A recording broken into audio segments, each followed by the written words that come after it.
It's week 16 of the NFL. And we've got the Dolphins. Burner at wide receiver. He's been...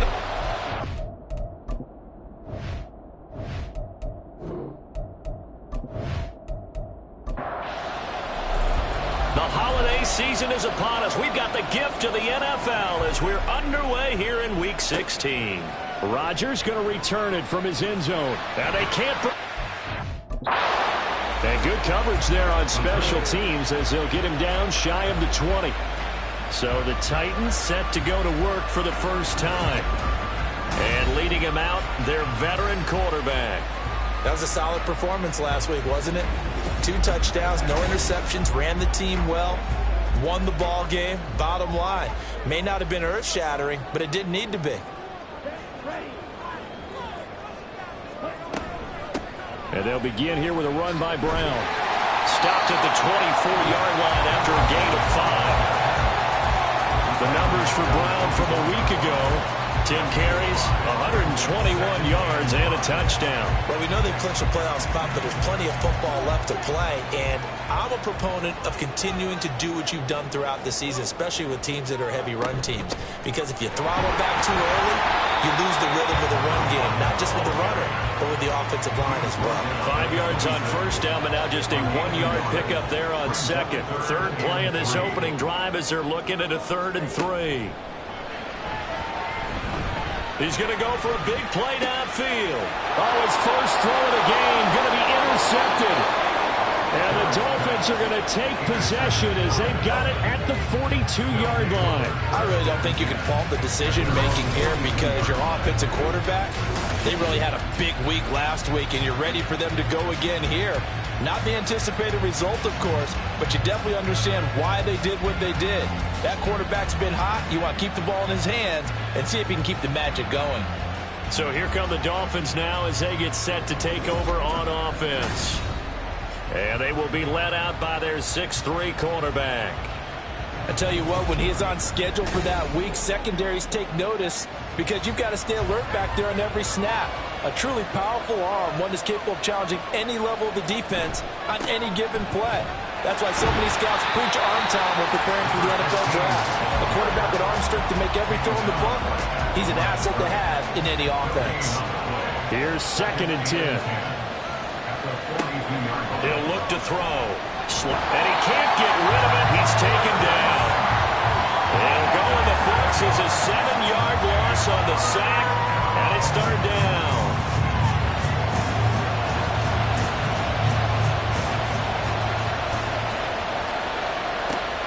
He'll look to throw. And that is incomplete. And 3rd down is a key down in any game you play. And 3rd down defense, something we got to watch in this one. Got to be effective on the passing downs. That's a pretty good first step right there. He only punted twice in the win last week as he gets this one away. Fair catch called for and made, but now we'll have to see about the penalty. Personal foul, roughing the kicker, defense. That hurts. If it was running into the kicker, wouldn't be a first down. Roughing, it is a first. And just think about the differences between the two. Running into the kicker almost feels inadvertent, just a small tap, so to speak. But when you rough him, usually bodies are hitting the ground and flying all different places. And the difference is 5 yards or 15. And in this case, that's a big play. And they go backwards here, losing yardage back at the 48-yard line. 2 yards the loss, 2nd and 12.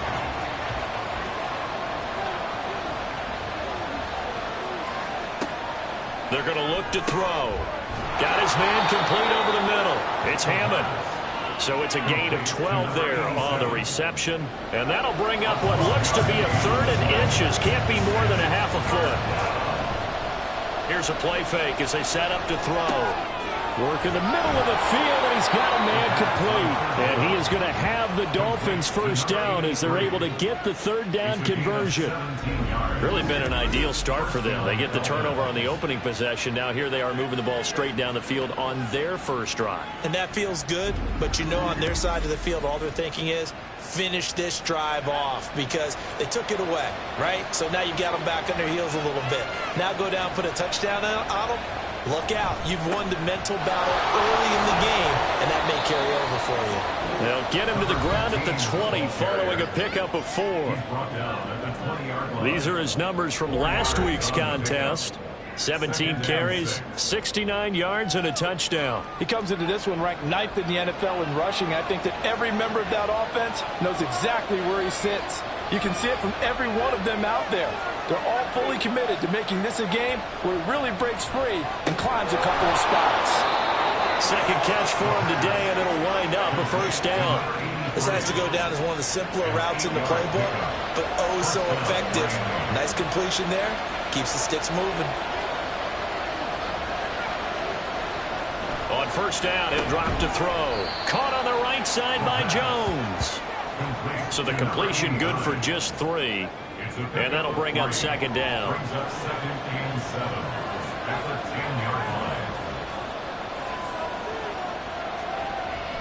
They'll set up to throw. Got his tight end. That's complete. That's Jones. And just 3 yards on the catch there. He couldn't get away. And it's 3rd and 4 now. In search of 4 yards here to pick up the first down. They'll look to throw again. To the goal line, but it's incomplete. Against a team coming off a win just as your team did the previous week, you talk about being physical all game long. Sometimes being physical is just being on the spot and helping force the incompletion. Patterson's kick is good. So he's been automatic to this point of the season, and he connects on the field goal there. And what a luxury it is to have a kicker you can depend upon, partner, because he hasn't missed all year long. Converts on that one as well. And kudos to you. You didn't jinx him. On the return from his end zone, Rodgers. And the decision to bring it out, not a good one, as he's tackled at the 15. Tennessee offense making their way out onto the field as you take a look at the playoff race in the AFC. And they'll be looking to make amends for that first drive, which came to a rather abrupt ending. Certainly did, and I remember going back to my notes before this game, and a lot of times when I scout a guy, breaks the tackle, he's got room to run. And he's got this almost to the 40 before going out. 23 yards on the pickup there and a first. Thought they were going to have him down a lot earlier, but he was able to shed that tackle. Shows the value of the weight room, doesn't it? Shows the value of the attitude when you run the football. Don't go down easily. Break a few tackles, gain some additional yardage. They go right back to the ground here, and Brown.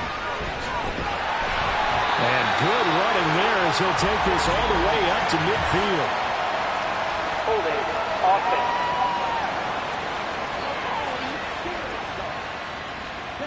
An unfortunate time for the penalty there. That cancels out a positive play from this offense. Well, not to sound too trite or too accepting, but you and I both know it happens. You got to accept it and move on. Yardage, you got to get back. Focus on the next play, move on. And now a throw on first down there, but it's incomplete. You talk about this Miami defense. And right now in the National Football League, they're ranked number 18 against the pass. Defending the pass has not been one of their strong suits throughout the season, but if they have any hopes of making waves in January, they've got to improve in this area. Only 2 yards on the pickup there, and now they're looking at a long third down. They need a crafty play call here. 14 yards is what they need to try to convert this thing. He's going to loft one deep left side here. Oh, and his early struggles continue. Here's another one intercepted. And the Dolphins will take over here as they get it up to the 43-yard line. And that's what we've seen from this defense all year long, because they've been so good at finding ways to take the football away. And they just gave us another example right here. A strong defense, that's something you're going to need to rely on come playoff time. And this crew has got one. There's no doubt about that, Brandon. So Miami coming out for their second drive. They'll start in excellent field position following the INT. So good starting field position for them here as they come up 1st and 10 at their own 43. They'll try and start this drive in the air. Got a man, and he hits him in stride. And he's brought down just outside of the 10 at the 11. It's a big play there for Miami. 47 yards. And the offense is saying to itself right now, if only they were all this easy, because he was wide open. And once he made the catch, plenty of room to work his way downfield. That was a breakdown on the defensive side of the ball, one that they want to fix immediately. So how about this for field position after the big play? Inside the 15 now as they come up on 1st and 10. This will be stopped about 2 yards shy of the marker. 8-yard gain, 2nd and 2. It's a gain of 8. Brings up 2nd and 2 at the Titans' 3-yard line. On play action, they'll throw. He's got it. Touchdown, Dolphins. A great play there. His first touchdown on the year as his guys are able to extend their lead. You got to figure down by the goal line. This is where a tight end earns his money, in the high traffic area. And he's able to work free in the middle of the end zone and grabs that one for a touchdown. Riley Patterson now for the extra point.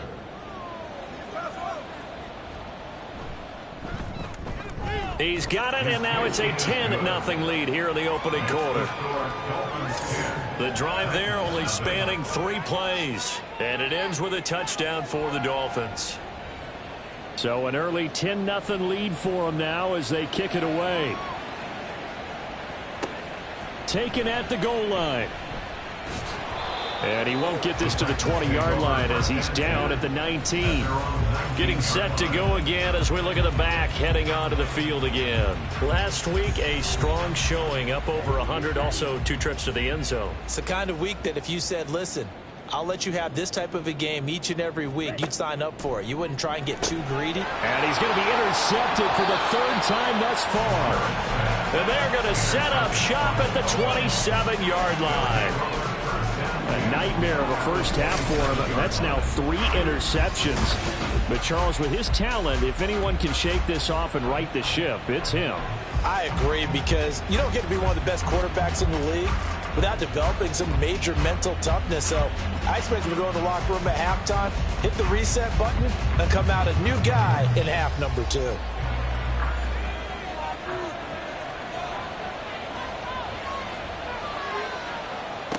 They'll come out throwing here to start the drive. Give him a gain of 5 on the completion, and it'll be 2nd down. This defense for the Titans, they were very good in the win last week against Jacksonville. And the way they did it was by getting after the quarterback. Sacked him 7 times in that game. And he's going to have to eat this one as down he goes. Multiple players getting home there for an 8-yard loss. And that's their first sack of this game, but how about last week? 6 sacks. Great coverage downfield, which helped that pass rush. They are really working in sync right now. On 3rd down, he'll drop to throw. Fighting through pressure. Oh, the pressure too great, and he goes down once more. And that'll bring up 4th down on the big sack with a loss of 5. Riley Patterson now on for the field goal. It'll be spotted on the right hash. A 52-yard attempt. Patterson's kick is good. And the Dolphins will add on to their lead. So they get the turnover in plus territory. The drive stalls out, but still able to get 3 out of that. Yeah, we were able to see an offense and a defense kind of mix and match with each other, didn't we? Both of them trying to make sure that they have the upper hand and the advantage. Offense trying to get to the end zone. Defense, of course, trying to hold them to a field goal attempt.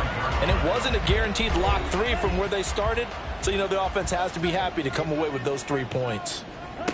They go back to the air here after the INT on the last drive. And this will leave them a yard short. Nice pickup of 9 yards on 1st down. Maybe a good spot to take a shot. Here's 2nd and a yard from the 34. Back to throw. Jarrett, and that'll be incomplete. You talk about this Miami defense. They were terrific a week ago in the win over Seattle. And it was the pass rush that really keyed their victory. Got to the quarterback 6 times for sacks and plenty of other turbulence in the pocket for him as well. And he's got the first down yardage before he's brought down at the 42. That'll go as a pickup of 8. This running game's so important for them, and they know that. It helped lead them to a victory last week when he was over 100 yards. Let's face it, it's their identity, and that's what they want to play to. They want to be that team that runs the ball really well each and every week, and right now we're seeing a pretty good pattern of that happening. Yikes, a 4-yard loss really sets them back now for second down.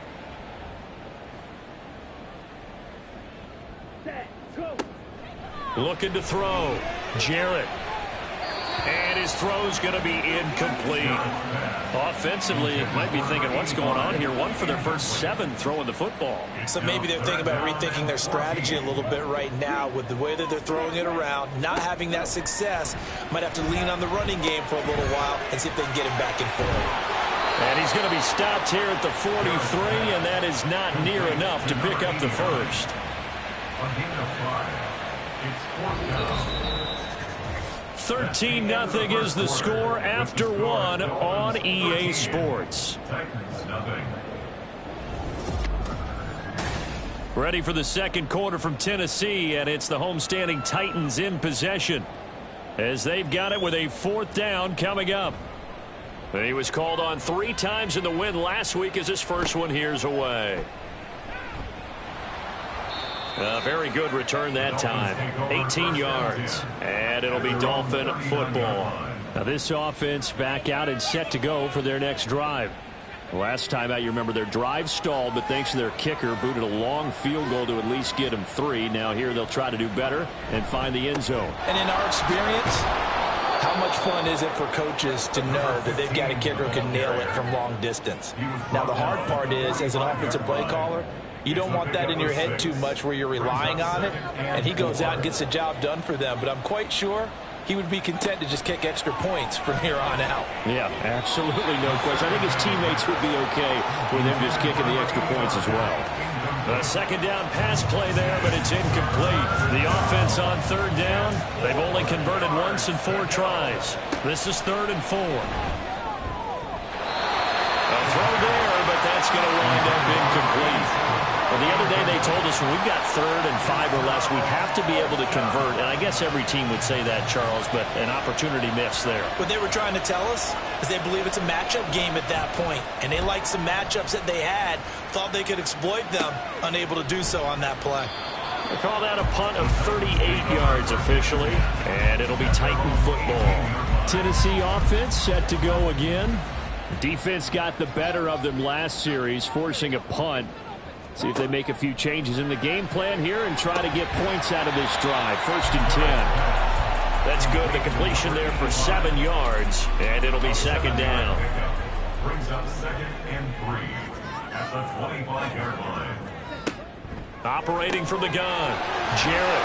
And up to the 35 before they're able to knock him down. Second catch for him today, and it'll wind up a 1st down. 1st and 10 at the 35-yard line. Operating from the gun, Jarrett. It's a short one here, complete to the tight end. 2 yards on the pickup there, and it's 2nd down. Brings up 2nd and 8 at the 38-yard line.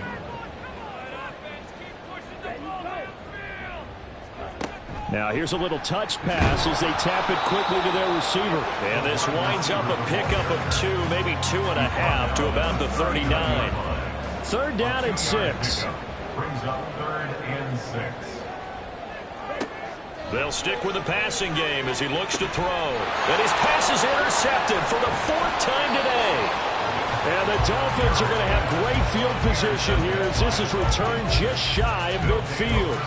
Well, CD, you know, when you mentioned earlier about spreading the ball around in this game, I don't think you mentioned the guys in the other uniform. With 4 interceptions here in the first half, and several different guys have picked him off. Yeah, instead of analyzing what's going wrong with him, throwing the football, while we look at the defense, they came in prepared. Had excellent game plan, well scouted, and they're taking it away at almost every turn. They'll come out throwing here on first down. And that is caught. It's Davis. Yeah, he'll be out just a yard or two shy of the 30. First play of the drive, a success. 19 yards from the 32 now. Here's 1st and 10.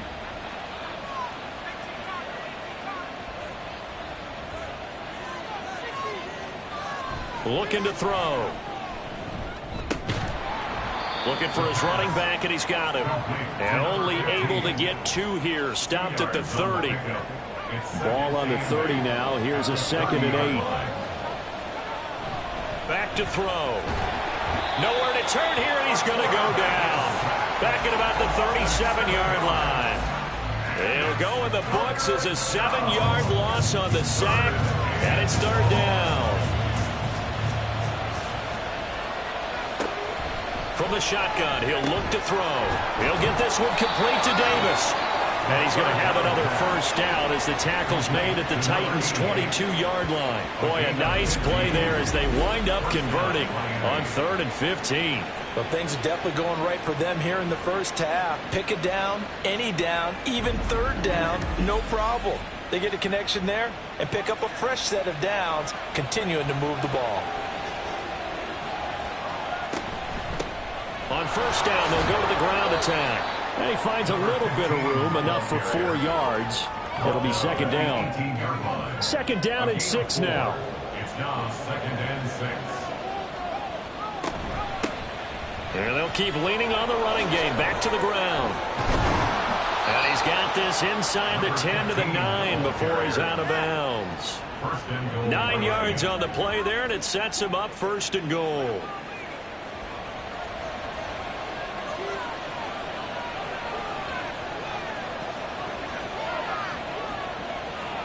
They'll set up a throw.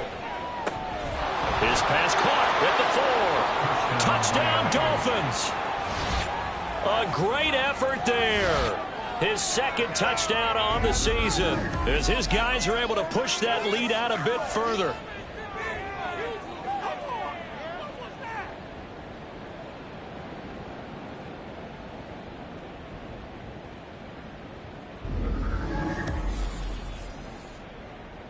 Extra point try now for Patterson.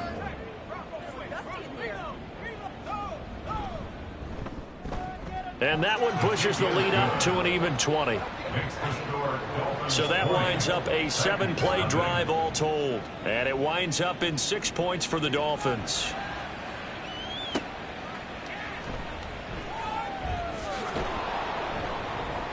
And able to get this across the 20, but not much further as he's dropped it to 23-yard line.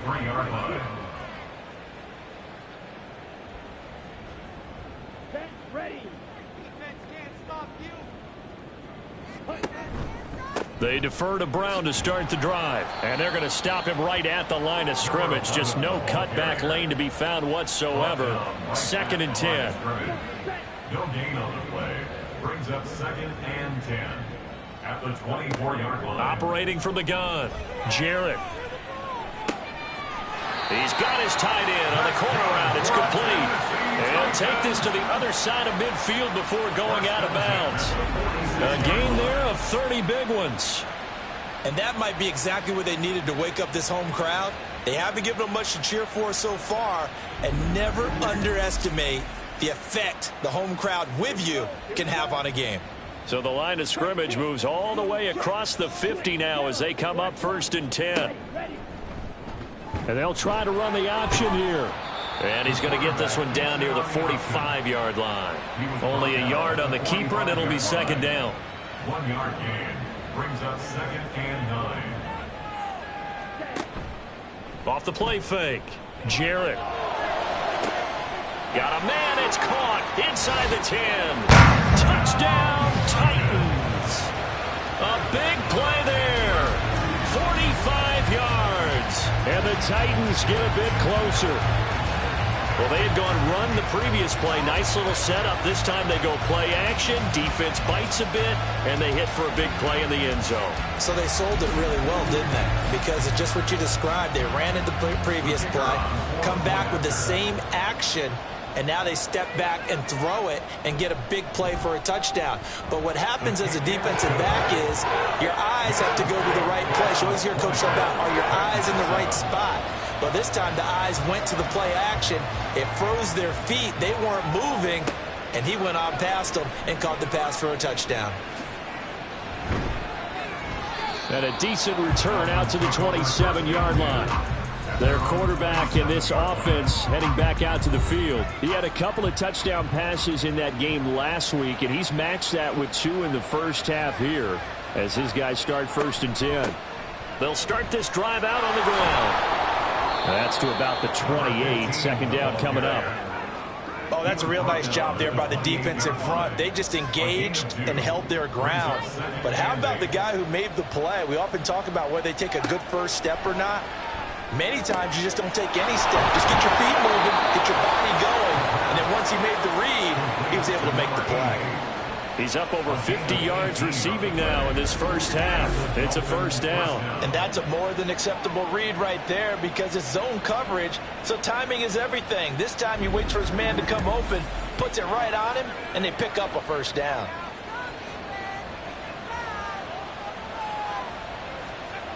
Now on 1st down, he'll drop to throw it. Over the middle, complete. It's Davis. And a gain of 4 gets him right to the midfield stripe. Ball right on the 50-yard line. Here's the 2nd down and 6. From the midfield stripe, they'll look to throw. Completes it to Davis. 3rd catch for him on this drive alone, and it'll give him a 1st down. It's a gain of 6. 1st down, Dolphins. The play-action fake. They'll look to throw. And incomplete on the deep ball. The Dolphins are 12-2 now on the year. And I tell you, it has been a few months now since they've tasted defeat, and they are without question the hottest team in football.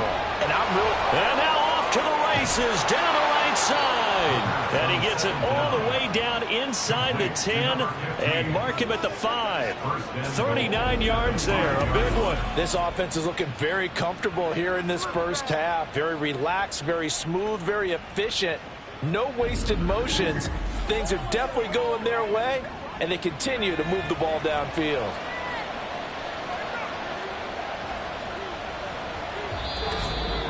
Two minutes remaining in this first half of football. A chance to really cap off a big first half here as they come up on 1st and goal. Back to throw again. And that one off the mark behind him. Incomplete.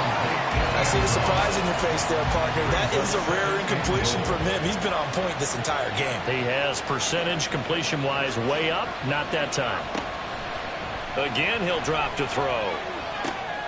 Touchdown! A 5-yard touchdown as his guys have opened up a very comfortable lead. There was no going through the progressions on that touchdown pass. Yeah, nor was it necessary. His receiver won that route early, presented himself. No reason to wait. Go ahead and put it on him and score a touchdown. Patterson now for the extra point.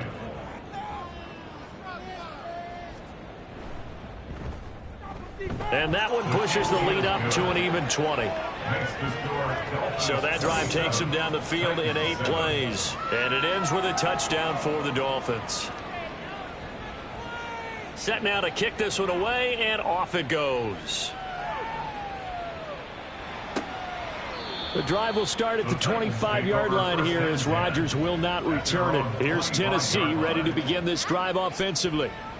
Right now, Charles, it just feels like they're trying to keep pace. They did score the touchdown last time out, but they still trail by double digits here. We'll see if this offense is once again up to the task. Yeah, and I think that after the last drive, they've got to be pretty revved up, don't you think? Everything they were doing was working pretty well. They go back out there with the same mindset, playing the same tempo and the same pace. Still a lot of time left to make something happen in this one. At the 29-yard line. And that is incomplete here. And when you've thrown as many interceptions as he has in this one, you definitely start getting a little hesitant to throw the ball out wide because that's prime pick-6 territory. That time, he made sure the only guy who was going to catch it was sitting in the third row. He's going to get that to his running back out of the backfield. And he will have a Titans first down as they're able to get the third down conversion. On first down, Jarrett. Looking left sideline, it's complete. 17 more yards on that one as they keep the drive rolling. Now that's the kind of big play you'd like to see. This first half, it hasn't gone their way, and they could use a shot in the arm, something to perk them up a bit. And they get one here in the passing game.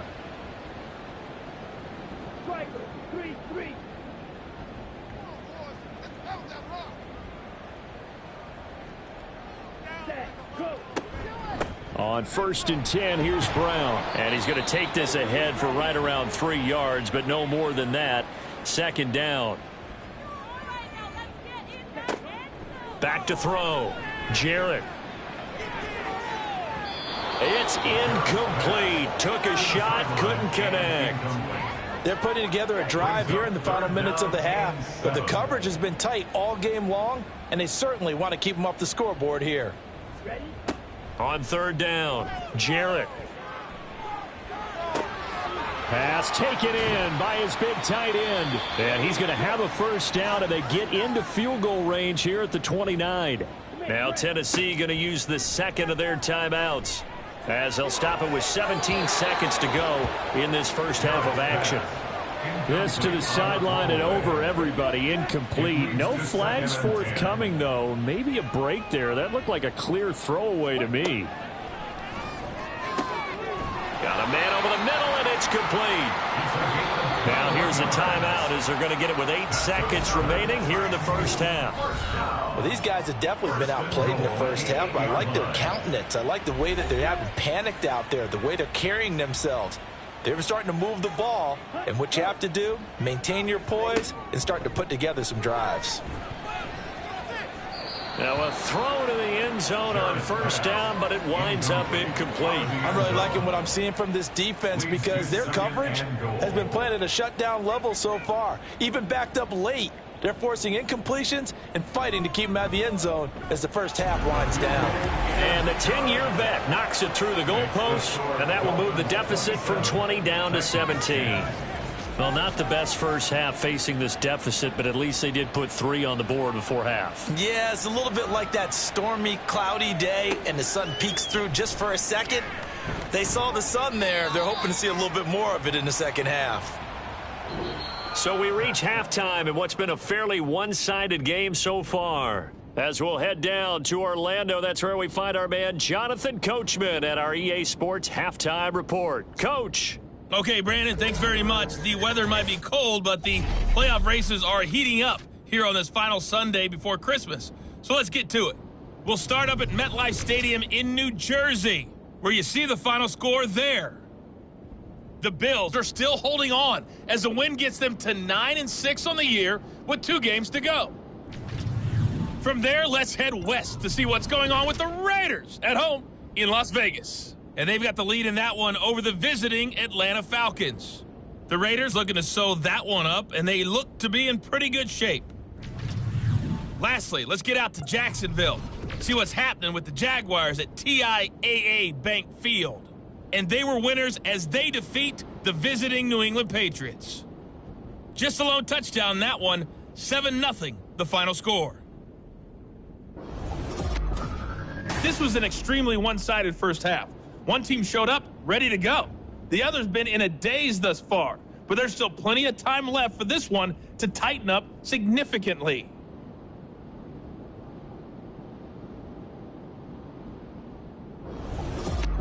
All right, Coach, thank you, and we welcome everyone back for quarter number 3.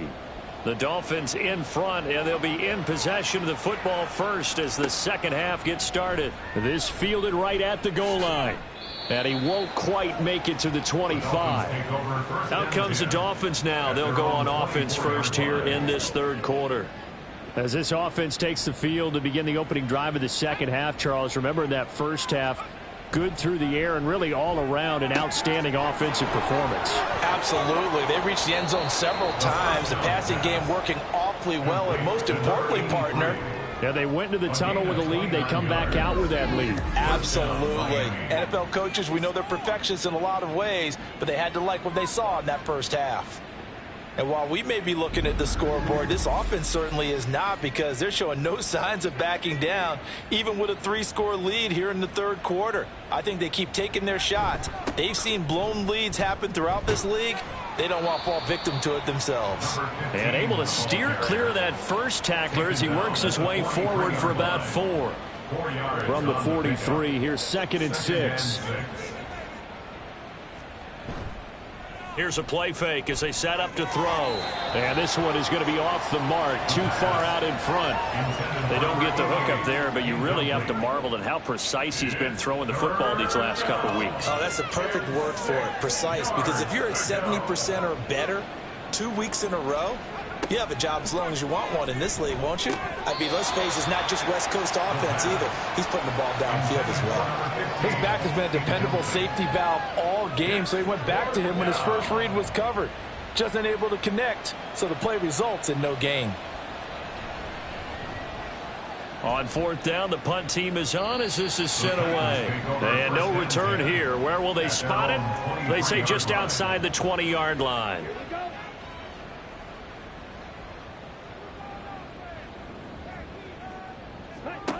Throwing to start the drive. Jarrett. And a throw right sideline is complete.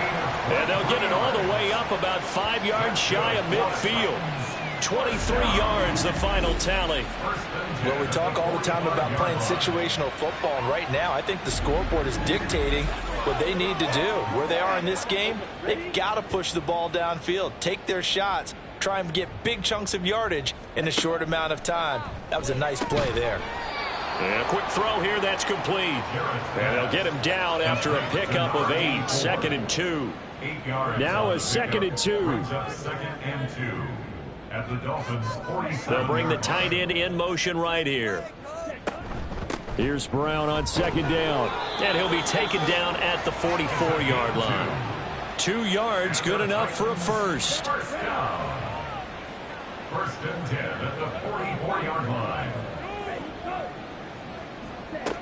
Operating from the gun, Jarrett. It'll be a gain of 5, and it'll be 2nd down. Nice rhythm throw there on 1st down. He located his tight end, made it a nice easy pitch and catch. Hoping he can break a tackle or two. Wasn't able to do that there, but still good yardage. Throwing again on 2nd down, but this time it's incomplete. And there's another stop. One of the league's best defenses is certainly bringing it again this week. From the gun on 3rd down, Jarrett. And this pass broken up. The contact well timed there, and now 4th down. But they certainly aren't letting up today, partner, because they've forced big turnovers already. And it's been incredibly tough for them to get yards against, let alone put points up on the board. And now here is another interception. And the Dolphins are going to have it here at their own 32-yard line. I think you and I were a little surprised back earlier in the game when he threw his 2nd interception. I mean, who would have thought a quarterback of his caliber picked now 5 times? It's beyond stunning to me, because we're used to that with maybe a quarterback with less experience or less talent. But a quarterback of his caliber, I can't believe what we've just seen. Absolutely. If you would have told me this coming into the ball game, I would have said never, not in a million years. But here we go. Back to throw now on 1st down. He's going to leave this for his running back. It's complete. And he went nowhere. He'll lose yardage back to the 29.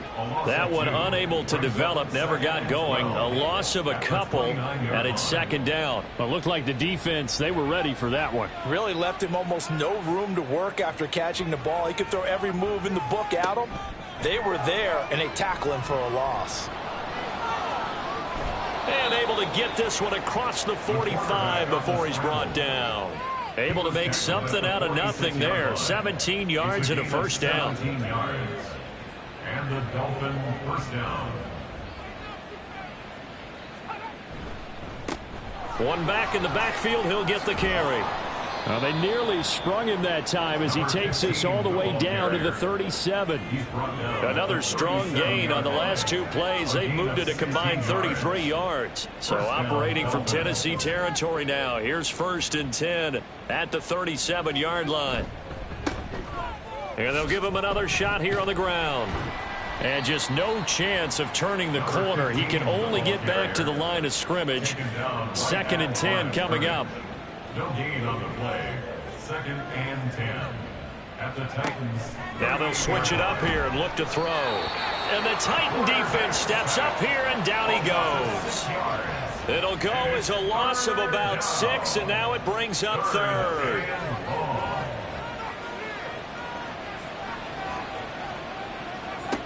Back to throw here. And he fires one, but incomplete. Yeah, offenses always try to be smart about when they're trying to dial up a screen to the running back, because they understand you can only go to the well so many times in a game without the defense starting to anticipate the call.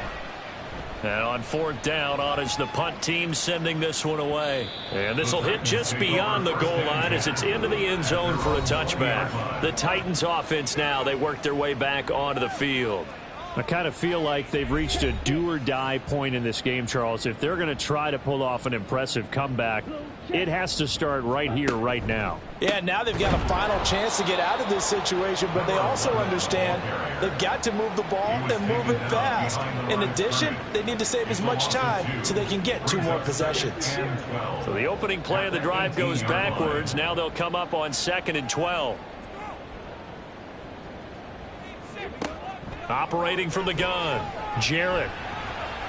And he'll slide to a halt here, still a little shy of the 1st down marker. He'll end up getting 5 out of that, but now they're looking at 3rd down. So 7 yards from the 1st down here as they come up to the line of scrimmage. To throw on 3rd down, Jarrett. Now they set up the screen. That's complete. And he'll be stopped here well short of the 1st down at the 24-yard line. They'll get only a yard out of that, and it'll bring up 4th down. On now is the Titans punter, as he'll punt it away for the 2nd time. Fair catch called for and taken right near the 30-yard line. A 41-yard punt there with no return. And out will come the offense as they take over. From the 32 now, here's 1st and 10. Now a shotgun snap as they'll look to throw. Man open, here is Jones. It's a big play there for Miami, and even 60 yards. Boy, this has just been an offensive clinic. It's seemingly been one big play after another, and add this one onto the list. When you can bite off more than half the field on one play, things are definitely working in your favor. Well, that didn't take long. One play, and we're already looking at a 1st and goal situation. They're going to look to throw. And he's got his man in stride, complete. That'll bring up 2nd and goal after the gain of 5. A gain of 5 brings up 2nd and goal at the 3-yard line. Now back to throw. He's got it. Touchdown, Dolphins. From 3 yards out, as his guys are able to push that lead out a bit further. Boy, he has been fun to watch throwing the football in this one. It's certainly not fun for that defense, though, Charles. Now up to 4 touchdown passes in this ball game. Yeah, we're supposed to be neutral, but I'm feeling their pain right now because he has absolutely carved up this secondary. A clinic on how to attack a defense and take them out of the game. Extra point try now for Patterson. And the lead is now 24. So they only needed 3 plays on that drive. And it winds up in 6 points for the Dolphins. The kicking team out for Miami as they will send this one away. The drive will start at the 25-yard line here as Rodgers will not return it. The Titans offense now, they get set to head back out here. Well, this has been a tough one for them, Charles. They've struggled really on both sides of the football. And one thing that's really plagued them, the turnovers. They've had issues keeping the football in their possession. And every game that's ever been played, All coaches talk about taking care of the football and limiting turnovers. And in this one, after we saw that first turnover, we worried that things would snowball, and it certainly did, especially on the scoreboard. Looking to throw on second down. Jarrett.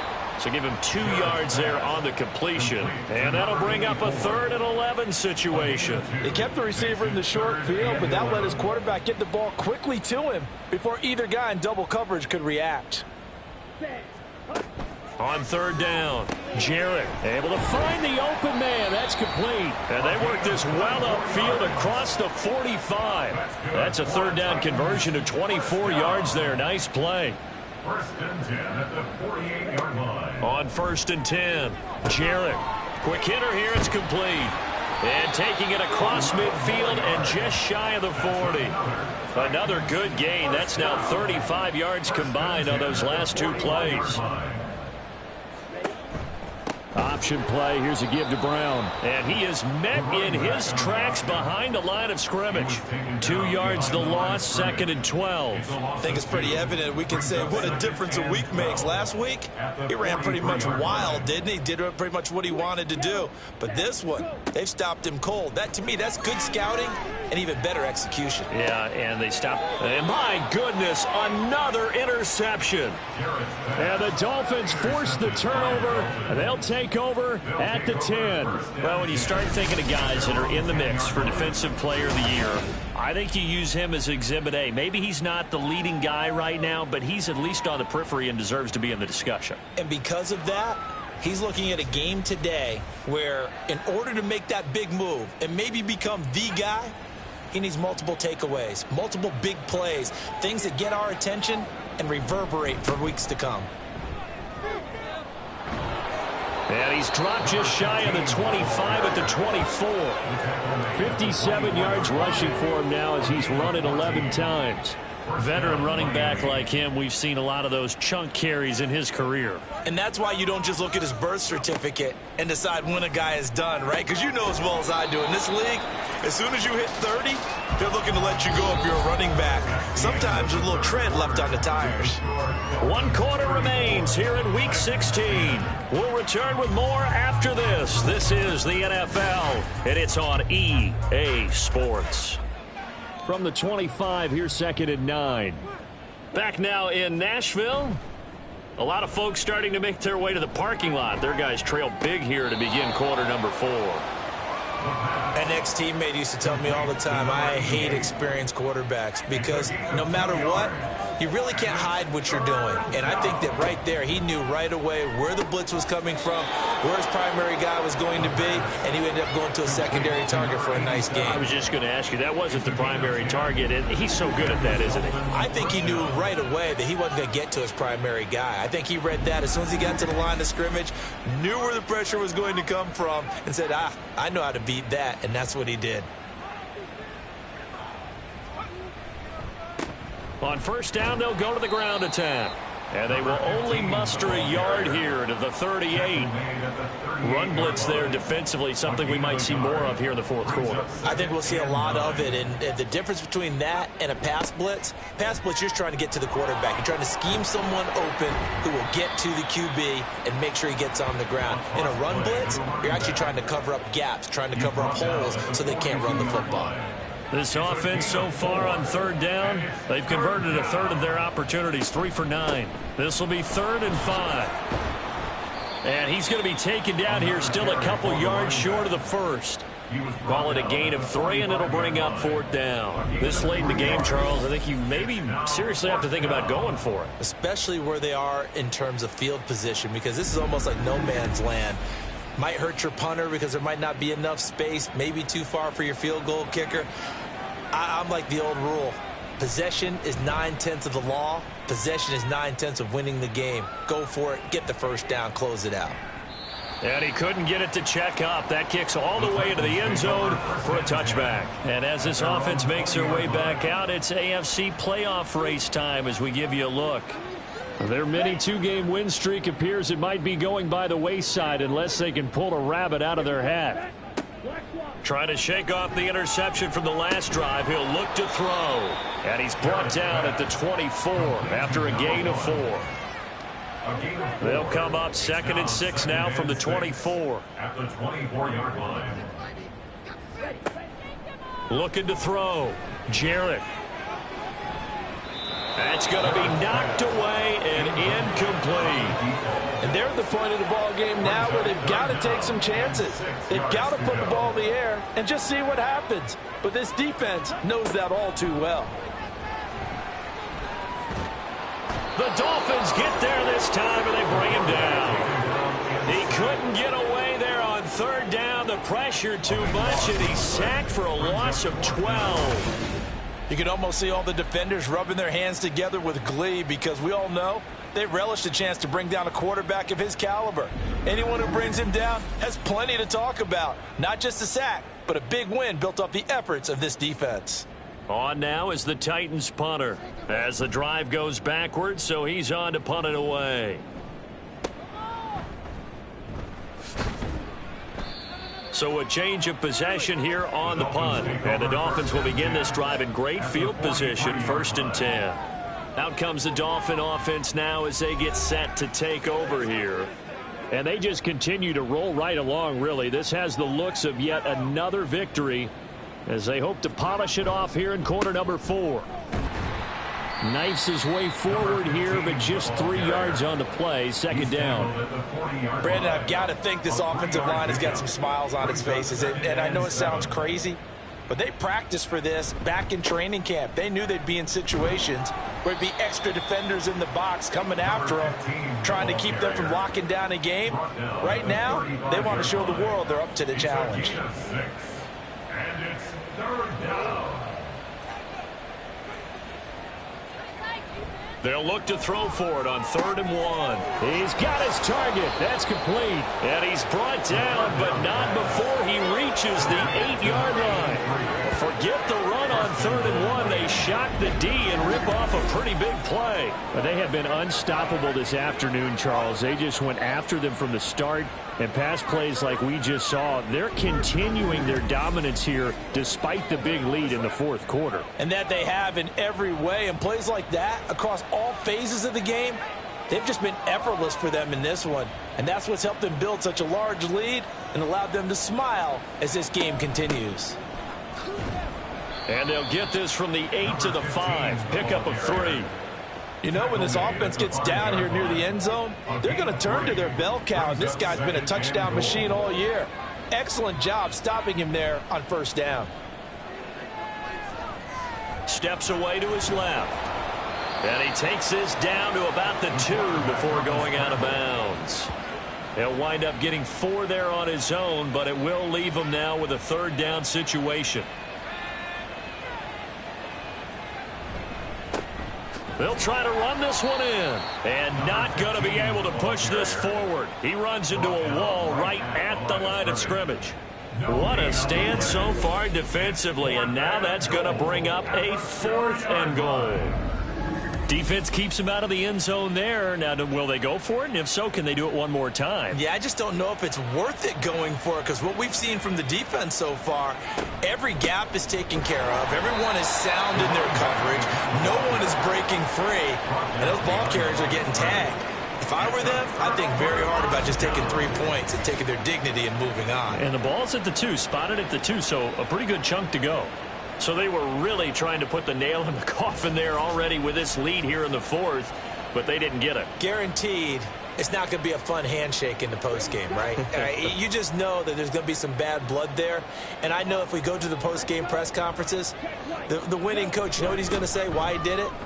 We need the points, okay? Because you never know at the end of the year if points are going to come into the tiebreaker if we're trying to get into the playoffs. That's always the standard justification. Brings up 2nd and 5. To throw on 2nd down. Jarrett got a man. It's Brown. And he'll get it up a little shy of the 15. They'll spot him down at the 14-yard line. Here comes 3rd and the length of the football. Back to throw. Jarrett. That is caught. And he will have a Titans 1st down as they're able to get the 3rd down conversion. So signs of life in what's been a dormant offense in this 2nd half. Here's 1st and 10. Looking to throw. Jarrett. Firing quickly here, and that's complete. And this will go as a gain of 7 as he gets it to the 30-yard line. Second down and 3. At the 30-yard line. They'll stick with the passing game as he looks to throw. These two have hooked up 9 times now this afternoon as they pick up the first. I got a kick out of that one, partner. You and I talk often about trying to hide receivers in certain situations, but a guy of his size can't really hide him. But the tight end drag route, definitely an effective way to sneak him across the formation for an easy completion and a first down. The Titans efficient passing on this drive. There's another first down. Just 2 minutes remaining here in the fourth quarter of what has been a one-sided affair. So the Titans in possession of the football here as we get you reset.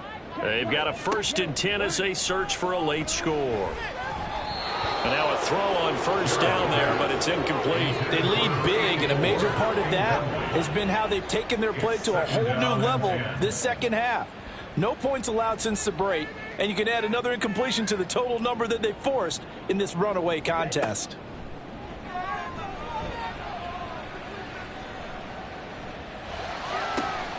Now a nice throw here right side. He hauls it in. And he's got another first down as he's brought down at the Dolphins' 29-yard line. 1st and 10 at the 29-yard line.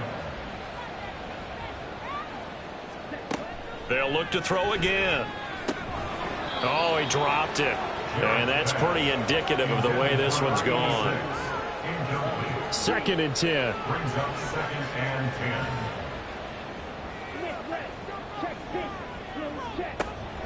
Draw play for Brown.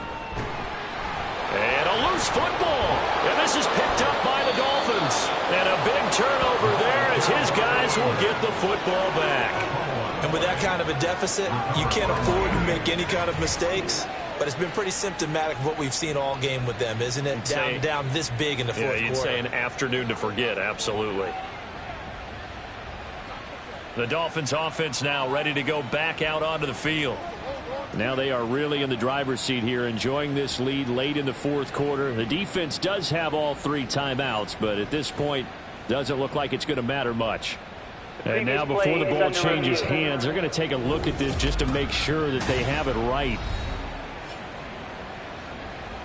Now the question, was the knee in fact down before this ball comes loose? And is the video convincing enough to overturn it? A lot of factors here. Remember, you also need clear possession of football afterwards. This is a tough one to overturn.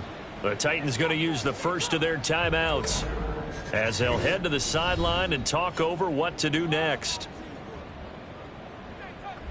So from inside the 20, here's 1st and 10 at the 18. Operating from the gun, Jarrett. And a quick throw here, that's complete. And able to get this down inside the 15, either the 13 or 14 before he's out of bounds. 2nd and 6. 2nd and 6. Out of the gun, they'll look to throw. And he will find his man on the end route, complete. Call it a gain of 3 on the play.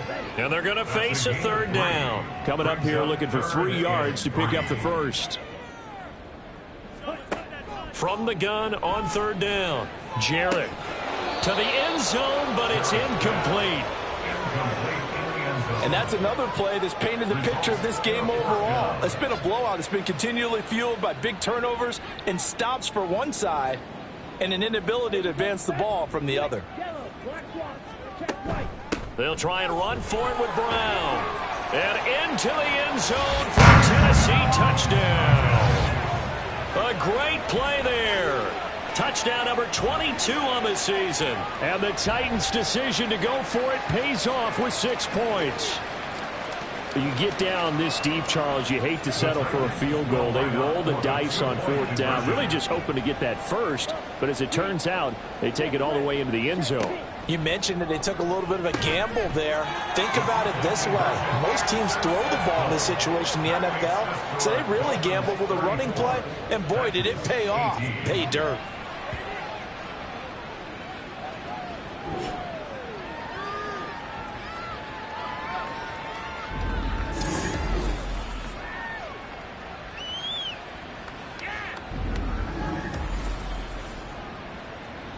So time definitely not in their favor. Down 2 scores, but they'll try the onside kick. And this is going to be recovered by the hands team. And that should just about put a capper on this one. They knew they needed a miracle. They had to have that onside kick. They didn't get it. Well, as we knew, even before they put the toe to the leather on that one, their chances of getting that done, slim and none. And I do believe we saw Slim just leave the door, didn't we? We did indeed. I think we're down to none. Miami's offense set and ready to go. And still 2 timeouts defensively, but even if they choose to use those, 3 kneel downs should be enough to get out of here with a victory. And that's exactly what's being stated into the head coach's headset. Oftentimes they have a guy upstairs who monitors this at the end of the game. A little clock management 101. Now the Titans will use their 3rd and final timeout as they'll stop the clock with 24 seconds to go in the game. Yeah, it's fun to kneel down in front of your home crowd, but when you go on the road, that band of brothers attitude, right, just us against the world, and get it done, how happy are they? I remember a coach at a previous stop telling me, you get a win on the road, doesn't matter the opponent, get out of there like you stole something. And they did in this one. So a victory here for the Miami Dolphins. And I tell you what, I can't remember a defensive performance as good as this one. They seemingly forced turnover after turnover after turnover every time you turned around. Yeah, you could just keep going with it, can't you? After turnover, after turnover. As this game unfolded, they were doing all the dictating, right? They told the offense exactly how it was going to go down today. So you saw them deflate with every series, didn't you? Every time they ran onto the field, it was slower and slower to get to the football because they just felt like if we go out there, we're just going to turn it over anyway. So it was really, really a stellar performance. So for Miami, they continue to rack up the victories as this one moves them to 13-2 on the year. And they will head back home next week. Meanwhile, for the Titans, their playoff hopes take a big hit as they fall to 8-7. And they'll get a chance to redeem themselves at home next week. And for Charles Davis and our entire crew, I'm Brandon Gaudin. You've been watching the NFL on EA Sports.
It's Madden NFL 24 on EA Sports, and we'll see the Cowboys field stretching tight end. He's been a target machine each week, 5th in the league in receptions. It's the Cowboys and the Falcons, and it's coming up next.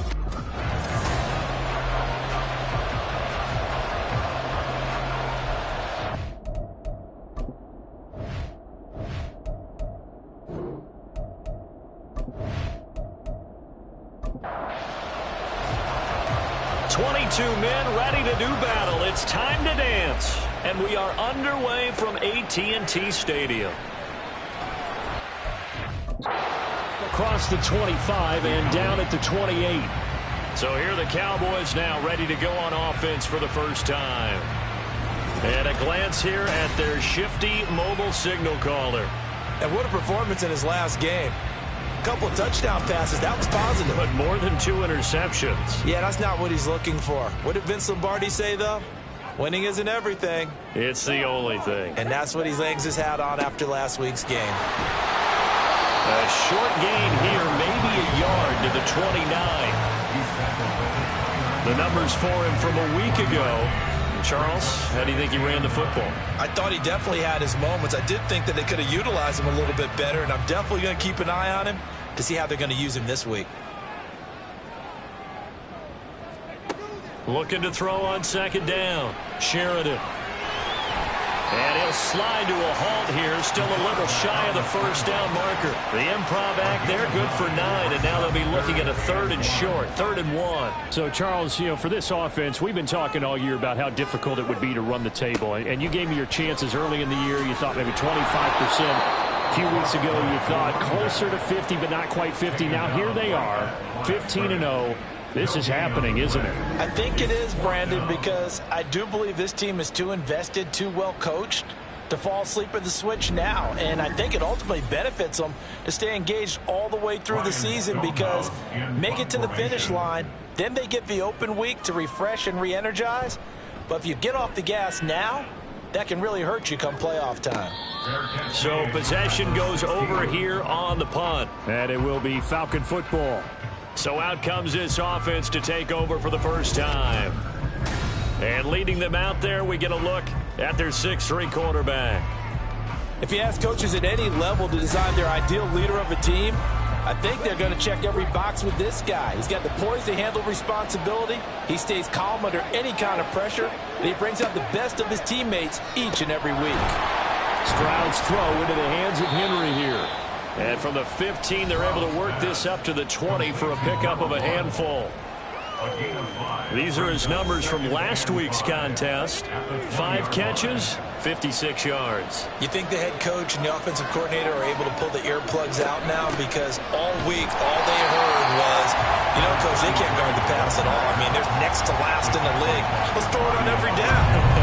Yeah, last week we saw the numbers. This week going against second to last in the pass defense area. Good for him. Stroud on 3rd down now. Nowhere to go here. He lost the football. Well, one of the linebackers has got it. And they'll have a short field to work with inside the 15 at the 13-yard line. Every week we hear talk about create turnovers. In particular, they wanted to force some fumbles. They got one right there. And it shows you how the game has changed over time. It used to be good enough for a guy to get a sack of a quarterback in the pocket. Now, if you come to the sidelines and you didn't knock the ball free, your coaches are upset with you. All right? So if you're a quarterback, it starts all the way back in the youth leagues. Take care of the ball, take care of the ball, take care of the ball, because here come the defenders. following the fumble recovery. Sheridan.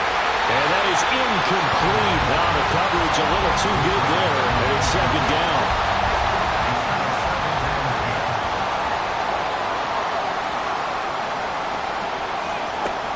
Throwing again. Sheridan.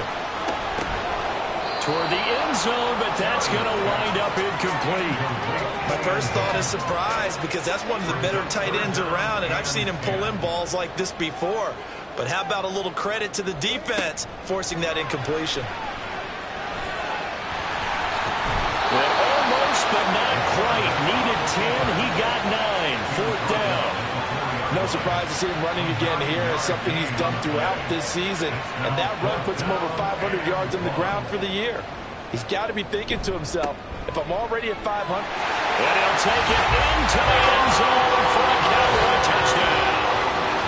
A great effort there. His 26th touchdown, drawing even with Marshall Faulk for the 4th most in a single season. And the Cowboys use the early turnover to get on the board first here in this one.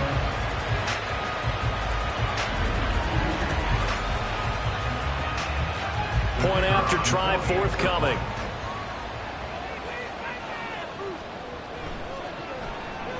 And this is up and good to make it 7-0 Cowboys.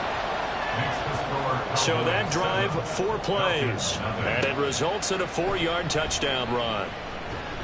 And he'll take it a yard or so past the 20, call it the 21. So for the second time in this one, we get set to see the Falcons offense as we grind toward the end of the season here, and they haven't had the season that they had hoped. So let me ask you to play GM. Where might they look to make some changes? I think when you look into the upcoming draft, think hard about them drafting multiple offensive linemen. They've got to get stouter up front. And as a GM always tells me, Charles, this is a big boy league, and big people always end up winning games for you. That'll leave them with a 3rd and 2 coming up. They got 8 yards there. Well, this defense for the Cowboys, they were excellent in that win over the 49ers last week. I have to admit, I was extremely impressed by what I saw on tape, because they stayed in the face of the quarterback the entire game, ended up getting 4 sacks total, and made it difficult for him to step up and find receivers downfield. Also made it hard for him to escape the pocket and run. 15 yards, first down Atlanta. That right there, a good sign for a team that's had trouble converting 3rd down so far this year. They're in the bottom 5 in the NFL, but they come through there. Yeah, and I bet if we put our guy Marvin on the case and say, Marvin, tell us where they rank on 3rd and what, right? I bet they're in the top 5 in the league on 3rd and 5, 3rd and 6, 3rd and 7 or more, because that's how you end up not converting. Just too much yardage to pick up on 3rd down. From the gun, they'll try to run it. And he stopped immediately there. No gain on the play there, so that doesn't help. Now they're looking up at a 3rd and 9 situation. Back to throw. Here's Stroud. Throwing left side here, and it's complete. And he's going to have another first down here as the tackle's made at the Cowboys' 40. It's a pickup of 15 and a fresh set of downs. On first down, they'll go to the ground attack. And he is going to be stopped cold behind the line of scrimmage. 2 yards the loss, 2nd and 12. The running lanes have definitely not been there for him here in the first half, and I don't think it's all been his fault. His offensive line hasn't given him much space. A loss results there. Stroud's throw. Now Brown, he lost the football. One of the linebackers has got it, and they will take over at the 26-yard line. Whenever I see a team turn it over on back-to-back drives, fumbles on their last 2, I know one person's blood pressure who is starting to rise, and that's the head coach. Absolutely. And when's it going to go down? When they stop fumbling? When they stop fumbling and after he's assessed the game film, and only if they manage to win the game. Well, look at the running back, the man out of the backfield. And now, as with every potential turnover, they're going to take a second look at this just to make sure. Now the question, was the knee in fact down before this ball comes loose? And is the video convincing enough to overturn it? A lot of factors here. Remember, you also need clear possession of the football afterwards. This is a tough one to overturn. So that one overturned. They say the knee was down, and that will not be ruled a fumble. 1st and 10, it's Stroud. And they'll get this down to the 10. A nifty bit of scrambling there. 12 yards, 1st down. That's the first time he's called his own number, but he's got to be overjoyed with the results. He wasn't just going to settle for a modest gain. To me, he was determined to come through with a big message to a defense that slept on him in the pocket. Looking to complete it to Pettis, and he's got him. And now they're inside the 10 as he's brought down at the 9. Now 2nd and 9. Brings up 2nd and 9 at the 9-yard line. And Stroud now to throw. And he takes a shot on the release as this will be incomplete. They're bringing a lot of pressure here already in the first quarter. Already sacked him once. Thought he'd get in there and knock another one away. I think maybe that tuck rule being gone makes defenses a lot bolder. Yes, indeed. He's going to be sacked back to the 23-yard line. The defense rising to the challenge and setting him back on the sand. Well, it's about how teams are so competitively matched, and you just want to make those plays that give you an advantage. How about right here? The difference between letting him score a touchdown versus holding him to a field goal, that's absolutely huge with the play he just made. And you know he hated taking the loss there on 3rd down. So out now comes the field goal unit for the Falcons. From the right hash, this from an even 40 yards out. And his kick is right there. It's good. And they are on the board, but still trailing. It's 7-3. So they're able to end that drive with 3 points in this one-possession ball game. And ideally, you want to end every drive with points. Most quarterbacks would tell you, let's end it with a kick, right? A PAT, that's number 1. Field goal you'll take. Punts, you really don't want to do that. In this case, they'll take the field goal and get prepared for the rest of the game. The Cowboys about set to take over on offense. This drive here beginning probably with a pair of motivated groups. Remember, the offense scored a touchdown on their last time out. Looking to repeat that in Charles' defense. They were very frustrated after giving up 6 the last time on the field. And frankly, it's just a battle of wills in a lot of ways because you know they're both motivated. They both game plan for this drive, and they both have specific outcomes in mind. To me, it just comes down to who can execute better and which side can step up and assert its will over the other. 11 yards and a Cowboy 1st down. A lot of running backs, a little bit of a disadvantage when you start talking MVP. Might not be the case this year. You think he's got a shot, don't you? I do. I think he's got more than a shot. But what he's going to need here down the stretch this late in the season, he needs that big closing game, that game that we're all going to reflect on and go, oh, my goodness, did he put up a number, let's say, 200 plus? 2nd down and 8. It's 2nd and 8 at the 50-yard line. From the midfield stripe, they'll look to throw. Looking middle, and that's complete. And that's going to be good for another 1st down as the tackle's made at the Falcons' 32-yard line. I think when they look at their offense, they think to themselves, weapons everywhere, and they want to move the ball around. They want to spread it to different people. But you absolutely know they want to get this man involved as well, and that's what they just did on that play. Throwing on 1st down. Sheridan. And that is incomplete. He couldn't hold on through the contact. Brings up 2nd down.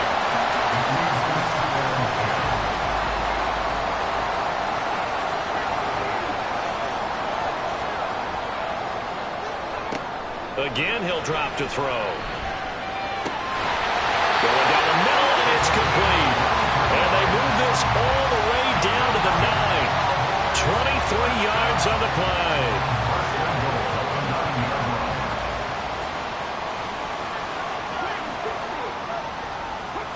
Back to throw again. And this is caught for a Cowboy touchdown. A great play there with touchdown number 12 on the year. And the Cowboys are able to extend their lead. We see this route all the time, but when it's well executed, it's a beauty. And it feels like the fade takes forever to develop, like that ball is just hanging in the air. And the reason why is that the receiver is trying his best to work the defender inside and give himself space to fade away from him and catch the football. And that's exactly what happened there.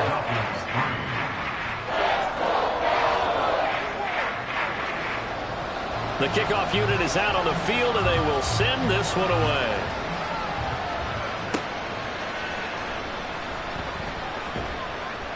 And he returns this to the 22. The Atlanta offense out there for their next drive. And after the field goal last time, we'll see what they can get here. At least they got points out of the last drive, Charles. I've never met an offensive coach that didn't want to drive to end with a kick. Most of them want to end with a PAT, right? In this case, a field goal, they'll take it. Way better than the alternative, which is a punt. Yeah, but you met fan bases that wanted that, that weren't happy with that field goal. I haven't met a fan base yet that wants to drive to end with a kick, other than the extra point. That's it. Another throw on second down, and this one incomplete as well. Throwing now is Stroud. And he is going to go down. They sack him on the final play of the first quarter. After one, a 14-3 ball game. Second quarter now, Falcon football. As they've got it with a fourth down coming up. The Falcons send out their punter, as his first punt will come from inside his own end zone. And just a 30-yard punt that time. And the Cowboys are going to take over in great position here with a 1st and 10. So they'll come up 1st and 10 now from the 33. On first down, they'll go to the ground attack. And just good downhill running there as he'll take this to the 15-yard line. Give him 18 on that one, and it's a Dallas first down. That's pretty much meat and potatoes right there, wasn't it? Just go right at him and let your big horse charge up the middle. Not too fancy there, was it? Nothing fancy at all. Challenging that defense, and on that go-around, the offense won the challenge. On first down, Sheridan, and that is incomplete. Not sure what happened out there, but it looked like the timing was a little off on that throw. Well, you know I'm a defender, so what am I going to say? Great defense. Darn right. They did something to disrupt that timing. And that is caught. Touchdown, Cowboys. A great effort there with his 13th touchdown of the year and 2nd of the game. And the Cowboys are able to stretch out their lead. So 3 drives, 3 touchdowns, and they're a PAT from going up 21-3. And there's no doubt in my mind, you're liking what you're seeing so far, aren't you? It's been unbelievable. Like a well-oiled machine, if you will. What's really tough, though, that defense, they're leaping the shadows at this point. They don't know which way to go. They're being hit in every direction, and they have no answers thus far. Point after, right down the middle. And the lead is up to 18 now. Out is the kickoff unit as they run up and send this one away. This taken in at the goal line. And some good special teams coverage as they bring him down just outside of the 15. Atlanta now coming out on the field. It's been very much a slow start for them. 3 drives and just the 3 points, CD. Yeah, if you're into the points per drive ratio, that answer is 1. And that's not going to get it done in a ball game. They've got to find a way to finish these drives in end zones, not having balls go through goalposts. 3 yards on the pickup there, and it'll be 2nd down.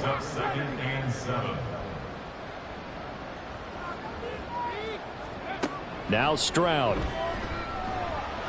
He's going to loft one deep left side here. And it's knocked away and incomplete. Well, their first 2 drives only yielded 3 points. They might be thinking it's time to make something happen. Push the ball downfield and try and gain some points that way. Unfortunately, incomplete. And now the 3rd down throw incomplete as well. The passing game not in sync here early. And now it's 4th down. Matt Ariza now on to punt this one away.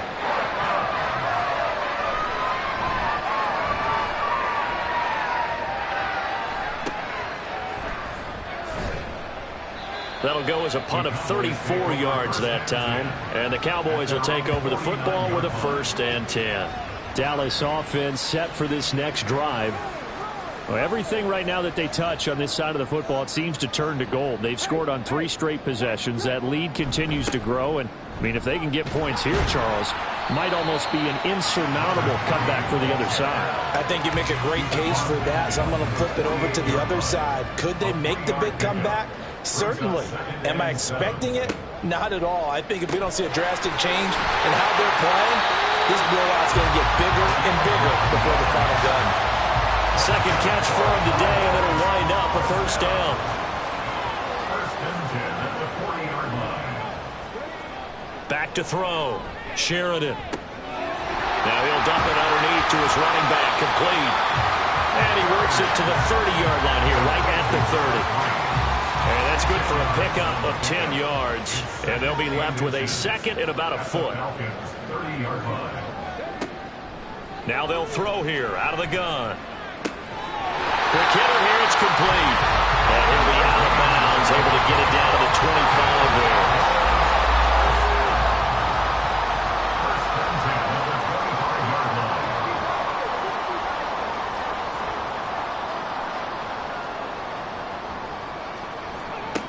On first and 10, Sheridan. And he knocks the ball away, and it falls incomplete. They decided the opportunity was there and launched a deep ball, but he was unable to get away from the defender. Couldn't create space, couldn't uncover at the end of the route, and that one winds up incomplete. Firing quickly here, and that's complete. They do get a couple, but they'll be left staring at a 3rd and 8 coming up. They'll be in search of 8 yards here as they hope to convert the first down. To throw on 3rd down, Sheridan. He's going to get that to his running back out of the backfield. And he will have a Cowboys first down as they're able to get the 3rd down conversion. Another catch for him there on this drive, Brandon. It looks like they're going to utilize him out of the backfield any way they can. At that time, they pick up a first down. So now on defense, do you assign a man to him and try and cover him before he gets going? Off the bootleg, Sheridan. Touchdown, Cowboys! An 11-yard touchdown. And the Cowboys are able to widen their lead here in this first half. For good reason, quarterbacks want to get the ball to the perimeter to their wide receivers for big plays. But in this situation, it felt like, based on coverage, he knew that he wanted his tight end to have the football, and for good reason.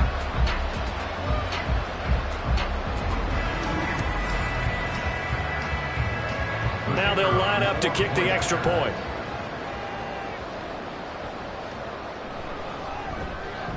And they open the lead up now to 25 points. So that drive goes 8 plays, and it's capped off with a Cowboys touchdown. From a couple yards deep, he'll bring it out of the end zone. And he will be brought down here inside the 20. Good coverage as he's dropped at the 17.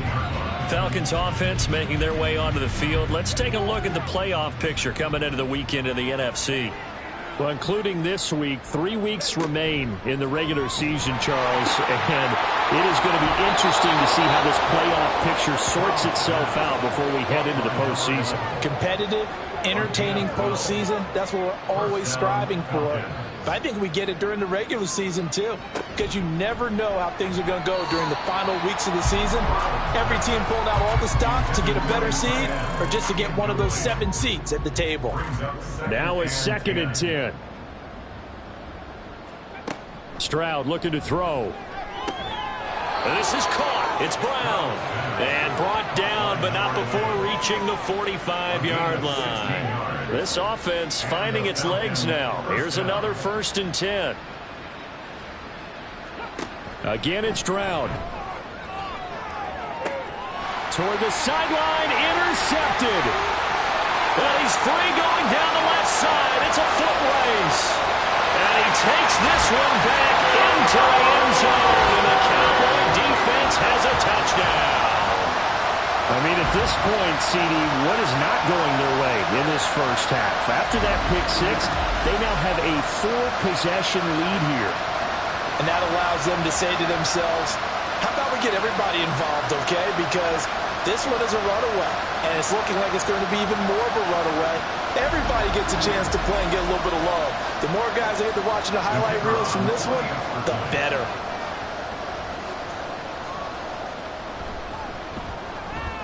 Extra point splits the uprights, and the rout is on here in this first half.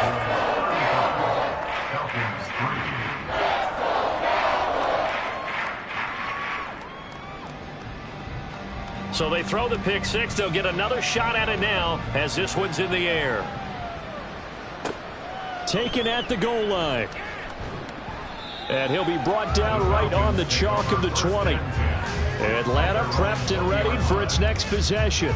Now remember, they were just out here a moment ago through the pick six, so we'll see if they can take better care of the football this go-around. Yeah, and sometimes, partner, I think it's almost better that you just throw the pick six and you come right back out on the field. You're not over on the sidelines dwelling for it for very long. You're not hearing everyone say, hey, you'll get them next time. Hey, don't worry about it. All that stuff just goes right out the window. You're right back out on the field with a chance to atone. After the loss to start out, here's 2nd and 11. Stroud to throw it. And he's got it. Got his man on the end route. Complete. And he's going to get this one across the 30-yard line. From the 32 now. Here's 1st and 10. One back in the backfield. He'll get the carry. And he'll fight forward on the straight-ahead running for just a couple of yards. 2nd down. From the 34-yard line, here's a 2nd and 8. Here's Stroud. Out route, and this is Henry with a catch. And able to get this one across the 45 before he's brought down. A couple of first downs on the drive already, as they'll go from the 47 now on 1st down. Stroud off the play fake. Oh, he's got a man wide open, complete. And he's got this to the 30 before being taken down. So on the other side of the field now, it's 1st and 10 as they've got things rolling on this drive. Now they try the right side here. And he'll power ahead, but only for about 3 yards. 2nd down coming up. That's just a pile of bodies there, and that's when you kind of find out who's a tough guy, right? Who can stand up and make a play. It was only a 3-yard run. But for both sides, they had to walk away from that feeling like, okay, I can stand up when the going gets tough in here. And still about 3 yards shy of a first as the 4-yard pickup brings it to 3rd down. And here's a handoff out of the gun. And he's going to be a yard short. A 2-yard pickup leads to 4th and 1. Defensively, we always know that he is tough in run support, and I think the way that he gets there is he understands what an offense is going to do before the ball's even snapped. A great job of scouting prior to the game, then reading, reacting, and taking the right path to the ball carrier.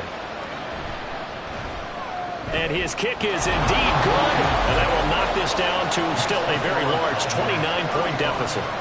So it was 4th and 1. They wind up taking the 3, but I'm not sure that that offensive unit, judging by the sideline, Charles, was in 100% agreement with the decision. No, not at all, but the head coach has final call on this. We know that.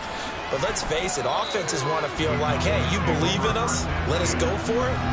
We'll see if that is a problem for them moving forward in this game. There again is the running back as he trots onto the field. He's over 40 yards here in the 2nd quarter. Been nice and effective for them, hasn't he? He has definitely been dependable, and really shouldn't underestimate what he's getting done here, because anytime you're on a pace that's going to approach 100 yards, you've really done some damage in an NFL game. And now he's looking just to add to his totals. To throw on 2nd down, Sheridan. And this throw incomplete. And the defender all over him that time, but it's going to lead to 3rd down. They'll need 5 on this play to move the sticks.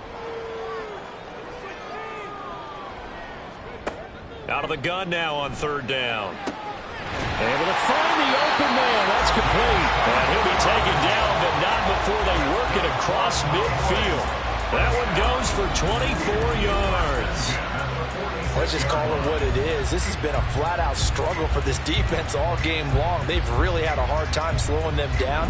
And while I'm not big on speeches and guys jumping up and down, they might need their team leader on defense to get in their face right now and light a fire under these guys. They've got to start playing better assignment football and start getting guys on the ground. Throwing on 1st down, Sheridan. And too much juice. It'll be out of bounds, incomplete.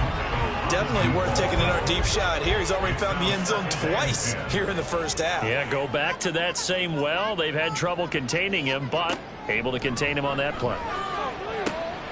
Now a toss left side into the hands of his tight end. And that's going to be good for another first down as the tackle's made at the Falcons' 25-yard line. Now a timeout called for by the offense as the clock will stop with 55 seconds to go until halftime.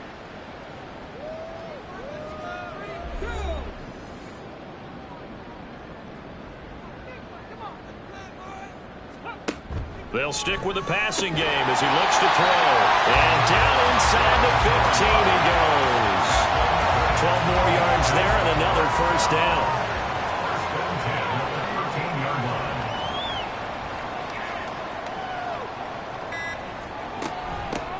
From the gun, he'll hand this off.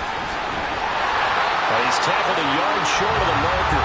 Good gain of 9 on first down. Now a timeout signaled for, and they'll get him with 10 seconds to go. And this is caught for a Cowboy touchdown. A great play there. On his way to a monster game. 3 first-half touchdowns. And the Cowboys will extend their lead here just before halftime. Well, that's just how they drew it up, CD. His first read was there, got it to him quickly, and into the end zone. Absolutely excellent execution by all involved. And the coordinator, got to give him credit, found the perfect play call. Quarterback let it fly as soon as the target came free, and his guy made a nice catch. Just how you draw it up in practice and then execute it in the game.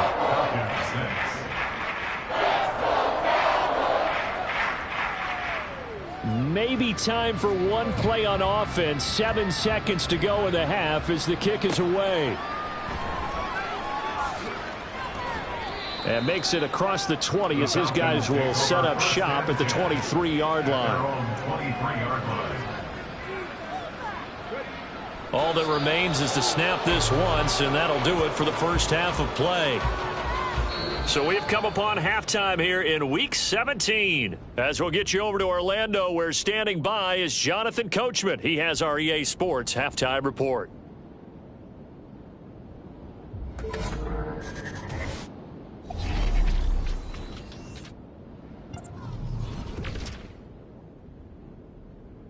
We'll begin up north at MetLife Stadium over in New Jersey. And it's the Giants who have the lead as they approach halftime. The Giants trying to gut this one out as it would be a good victory for them if they could get it. From there, let's head off and check out a second game. And you can see currently they trail in that ball game. 3 touchdown passes there for Trey Lance. Finally, we head to the shores of Lake Erie. See what's going on with the Cleveland Browns. And they trail in that one as it's the visiting Jags who are out in front. The Jaguars locked in a tight one, but this is a game you feel they've got to have.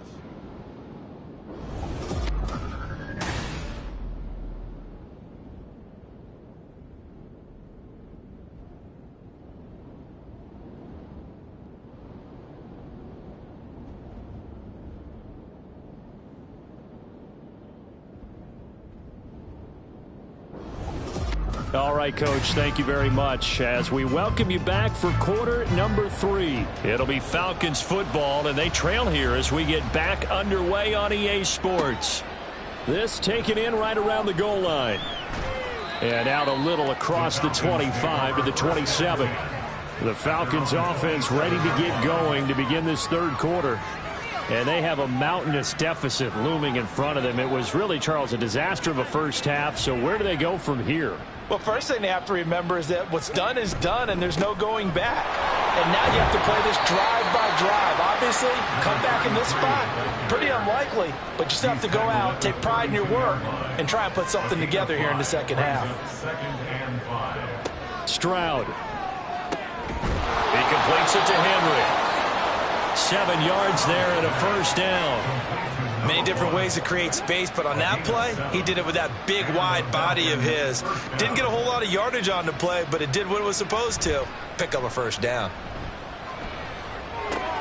This will be caught by Brown. And he's able to get this one out closer to midfield across the 45. Ball on the 47-yard line. Here's second down and a yard. Brings up second and a yard. And he drops it incomplete. And their struggles continue here. At this point in the game, in the situation they're in, partner, these incompletions that we're seeing, they need to turn into positive snaps, and soon. Here goes Stroud again. And it is caught. And he is going to have a Falcons first down. It's a gain of 6 that time on 3rd and 2. So from Cowboy territory now, here's 1st and 10 at the 47. They'll look to throw again. Oh, he dropped it. And that's pretty indicative of the way this one's gone. So now 2nd and 10 after the incompletion on 1st down. Back to throw. Here's Stroud. And he overshot him there. It's out of bounds, incomplete. And those two just haven't been in sync thus far. They've done a nice job against him, but still, with his talent, you would expect him to have more completions to him in this game. Now here's Stroud. He's got his target. That's complete. And he'll be out just a yard or two shy of the 30. Line of scrimmage, the 31 now on 1st and 10.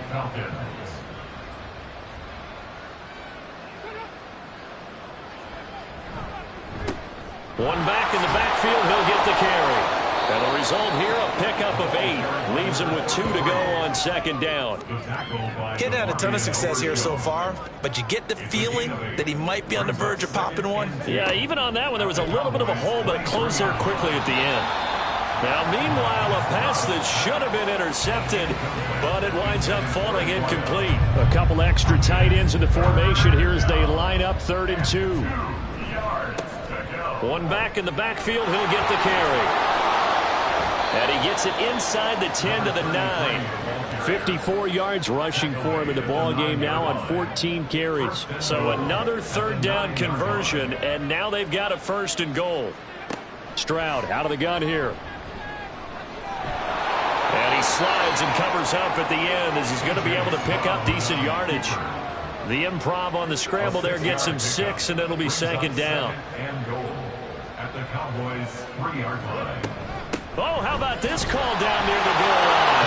And he gets in. Touchdown, Atlanta. A great effort there. His first rushing touchdown on the year. And the Falcons are able to at least get one score back. Extra point attempt to follow here.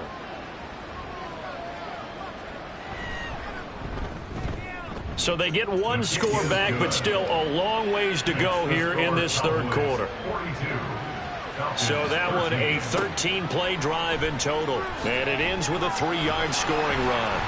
And he'll get it up past the 20 to about the 22. The Cowboys offense now, they head out for their first possession of the 2nd half. And the first half definitely went their way, and this would seem to be a great opportunity to kind of put this game a little closer out of reach with a score here. Yeah, and it's a wonderful opportunity for them because if they can add 7 more to their lead before the other guys even see the football, that could be the decisive blow in this game. I think that's how they're eyeing it. That's how they're approaching it. Just a gain of a couple there, and it's 2nd down. At the 24-yard line. Hands it off out of the gun. And he's able to plow forward up to about the 29, just shy of the 30. Call it a gain of 5 there on the run, but they'll remain a yard or 2 short here with 3rd down coming up.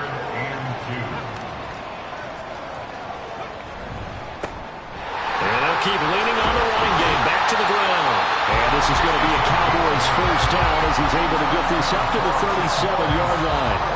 This offense, #1 in the NFL in picking up first downs, and the run game got him another one there. A really good stat to lead the league in, isn't it? Because if you keep picking up first downs, sustaining drives, that means you're controlling the football, controlling the clock, and letting your defense rest on the sidelines.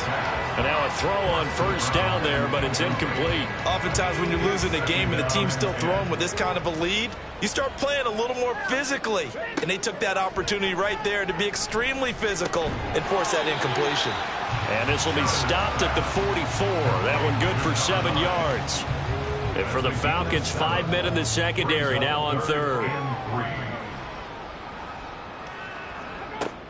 Looking to throw. Sheridan. And he will find his man on the outside. And he will have a Cowboys first down by a couple of yards as they're able to convert here on 3rd and 3.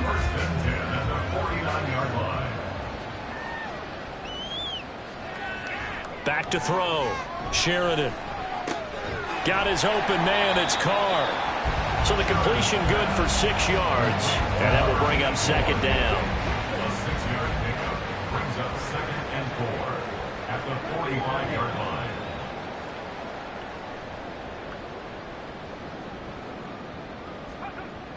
Again, he'll drop to throw. Got a man, and he hits him in stride. And past the 35, he'll be dropped a yard or 2 shy of the 30. 5th catch of the afternoon, and that gives him a first down.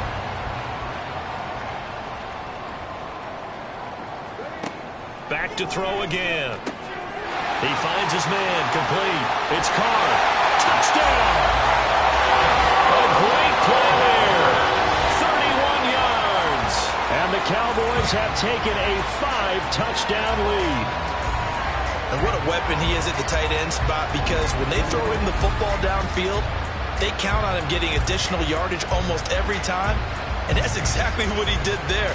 Caught that, ran with it, all the way to the end zone. Now for the point after.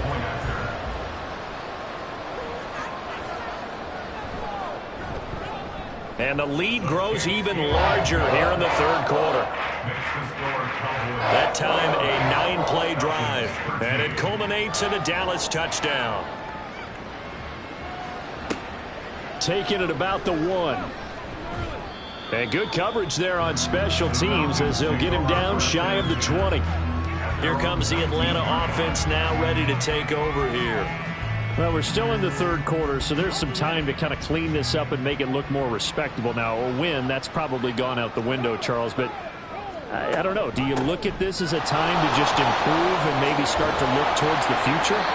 I think you have to find something to play for, something to grasp onto until the clock runs out. But, Brandon, we've been around this game a long time. This is an outlier. You don't get many blowouts like this no matter how the game looks on paper going in. This one has turned out to be everyone's worst nightmare realized. More than one defender there, and that's a loss of 5 on the sack. Coming up now on a 2nd and 15 following that sack. And they'll run on the inside handoff. And he is met in his tracks behind the line of scrimmage. Just a 1-yard loss that time, but that's not what they needed. Now they're dealing with a 3rd and long.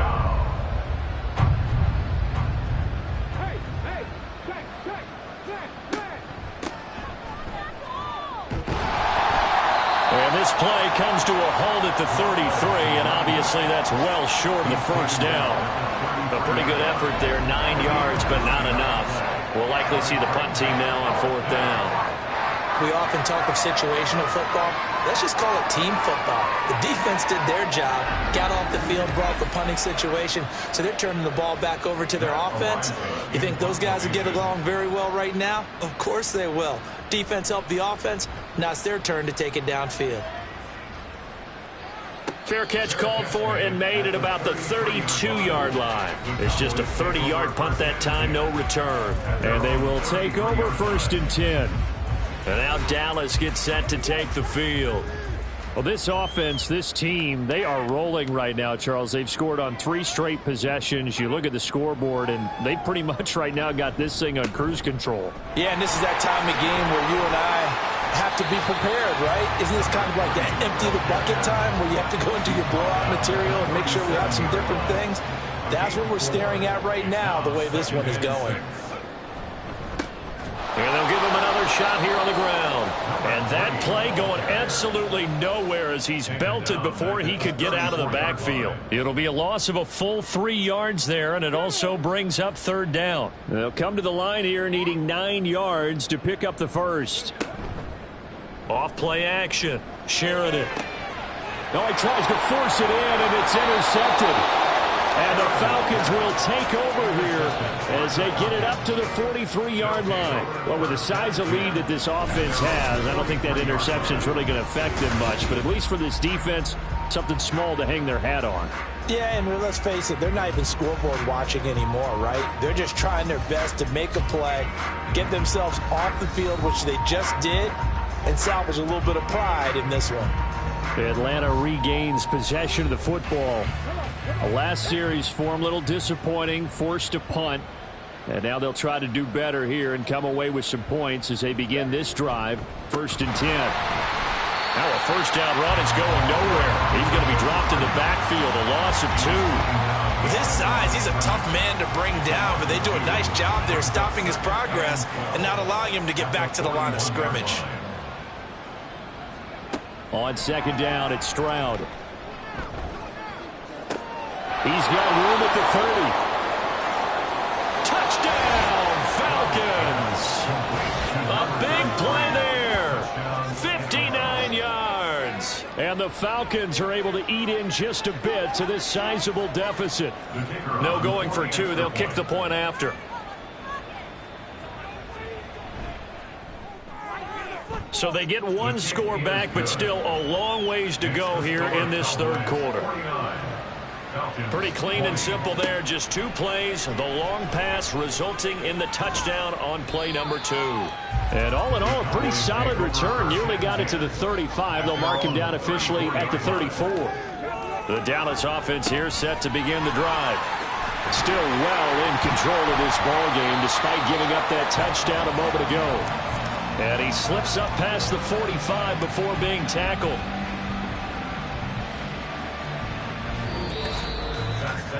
And that is going to do it for this 3rd quarter of action.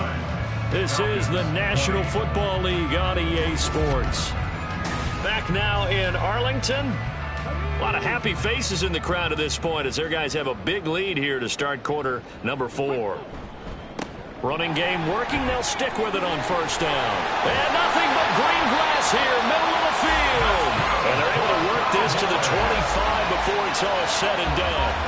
107 yards rushing for him in this one, and he is drawing ever closer to a 2,000-yard season. And carries like that, that's how they're going to continue to salt this thing away here, Charles, in the 4th quarter. Yeah, how about that? A new set of downs. Clock continues to move. No better way to close out a game than to tap those mastodons you have up front and say, guys, keep pounding them. Let's keep the ball, keep their offense on the sidelines, and let's close this one out. Here's 2nd and 3. Brings up 2nd and 3.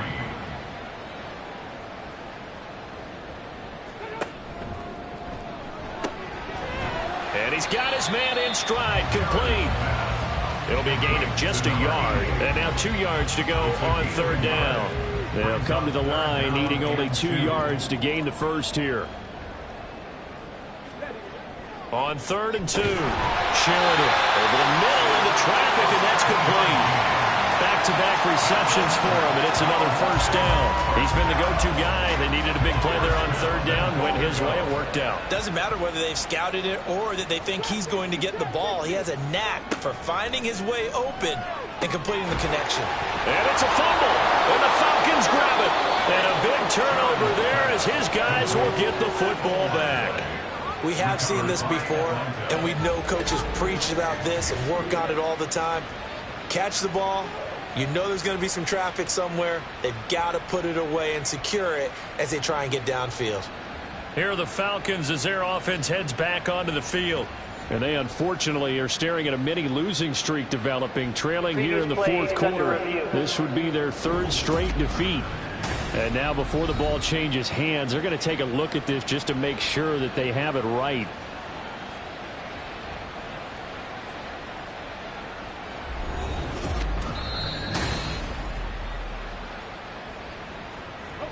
Very fortunate to get another shot. Here's 2nd and goal. Looking to throw. Sheridan. And this is going to be intercepted. And the Falcons are going to take possession here. It's a touchback, and they'll take over at the 20-yard line. So a costly INT in the end zone, no less, puts the brakes on their potential scoring drive. So many teams stick with the passing game down near the goal line because they see it as an extension of what they do between the 20s. But as we said many, many times, the further you drive, the more the field shrinks. And that was a nice job of making a play on the football and coming away with the interception. Stroud to the air on 1st and 10. Throwing the out route incomplete. That's Murphy.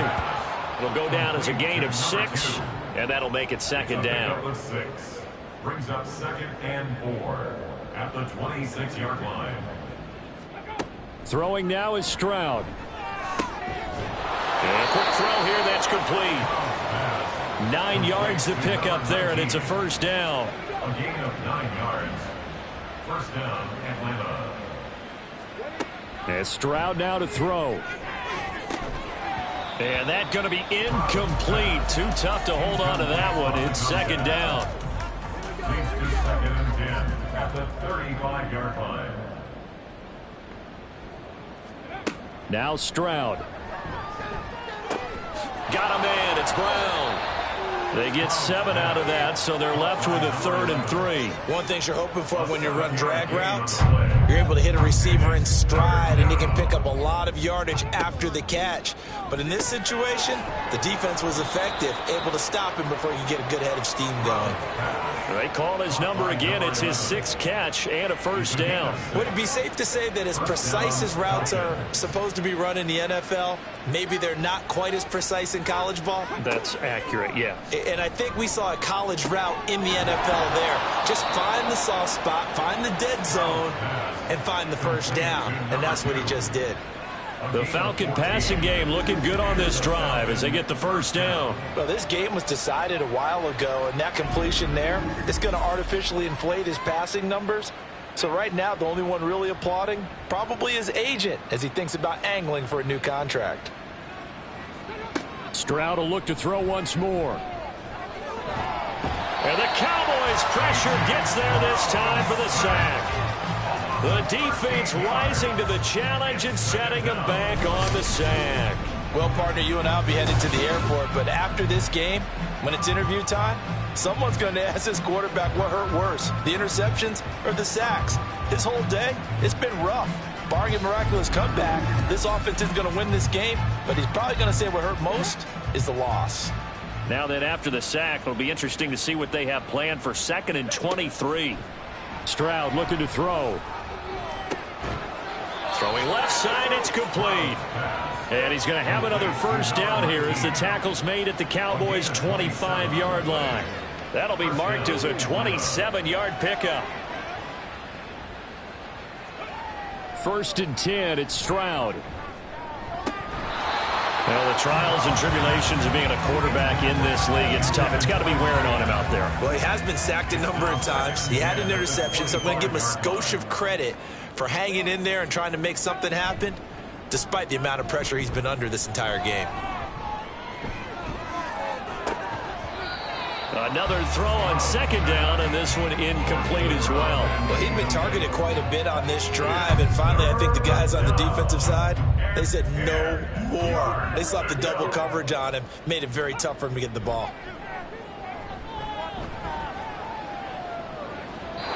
Now yet another incompletion here as they fail to connect on 3rd. At this point, down big, you'd have to imagine this defense are just going to sit back, blanket the field as best they can. Yeah, this is actually the easy part of the game for them because, just as you noted, they can sit back, keep everything in front of them.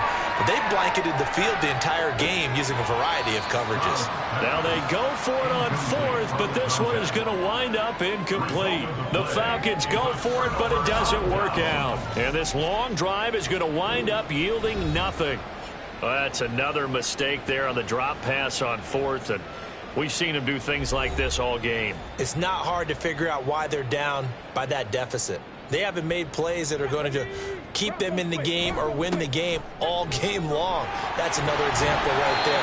It all boils down at the end of it to execution. Either you make the play or you don't. 130 yards rushing for him so far as his terrific season continues here. So quickly all the way up at the 40-yard line.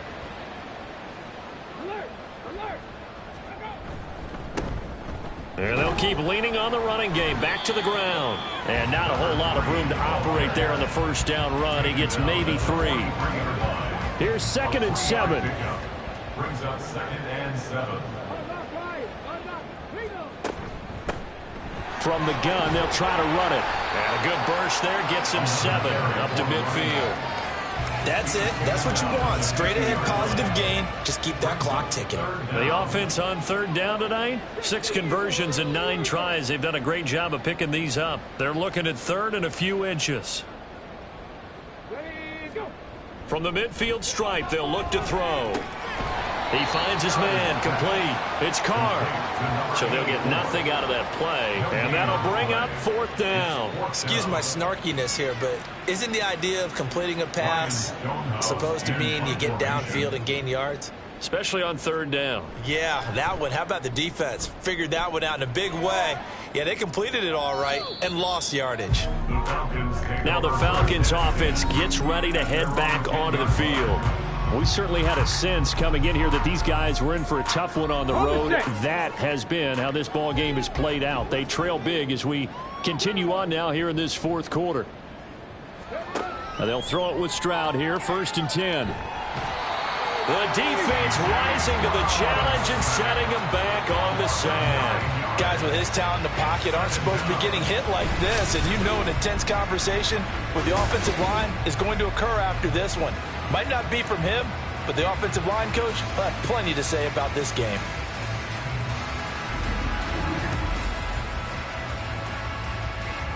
After the sack, it's 2nd and 19, and the road gets a bit tougher from here. One back in the backfield, he'll get the carry. And he'll get it up to the 12-yard line here. They get 11 back on that one. It leads to 3rd down. Just 2 minutes remaining here in the 4th quarter of what has been a one-sided affair. So it's Falcon football as we welcome you back. They face a 3rd down now as they try to find a late score. Throwing there, but this pass is going to wind up incomplete. This has been a rough one, to put it mildly, for him. And after this one's done, you just feel like at the post-game press conference, this team's going to have a lot of questions and definitely not a lot of answers. So they're forced to punt on 4th as this one's away. It'll be a net of 40 yards following a punt of 44. And it will be 1st and 10 as they take over. And out now come the Cowboys. And this crowd has certainly liked what they've seen. Their guys fully expected to win this one coming in, and they have not disappointed as they've got the big lead here in the 4th. They'll start on the ground here on 1st down. And they nearly sprung him that time as he takes this all the way down to the 37. This drive starting off on the right foot, 18 yards. No doubt those are the types of carries they're looking for here, Charles. The lead in the 4th quarter. This is when coaches that have a reliable running game, they breathe a little easier on the sideline. Yeah, they love the idea that they can take the air out of the football at this point of the game. That means they're really counting on that offensive line, counting on the runners, taking care of the football. Because you're going to tell your quarterback, hey, no time to be a hero. We're not going to throw it here. Just eat up that clock. And if you have the ball, they can't score. It's a 6-yard gain on the ground, and that'll make it 2nd and 4. Brings up 2nd and 4.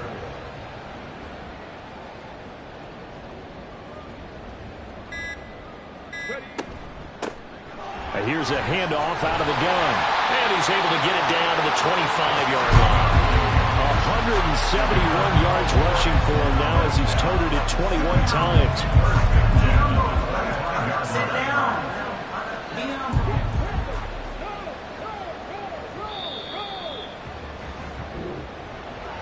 Charles, a lot of happy faces heading into the tunnel as this one ends, and understandably so. Not only did they get the win, but boy, their offense was on fire in this ball game.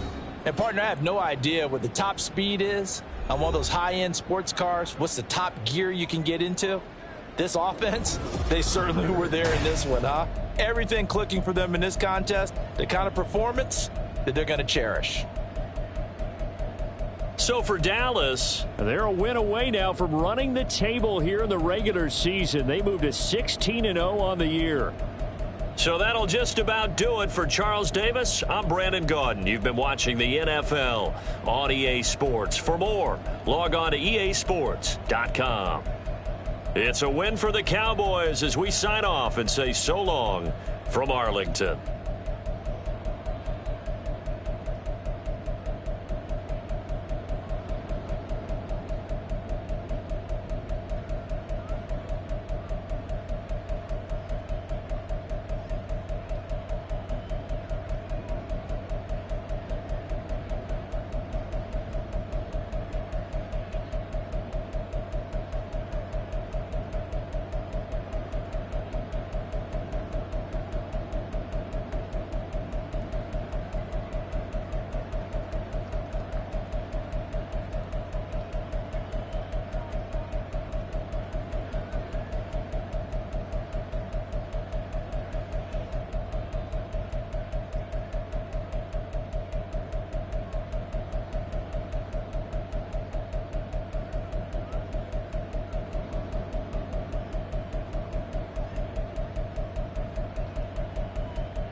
It's Week 17 of the National Football League, and we've got the Chargers' superstar wide receiver.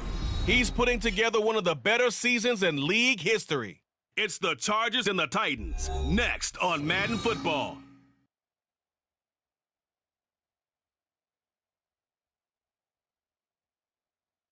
We welcome all of you to Nissan Stadium on the banks of the Cumberland River in downtown Nashville.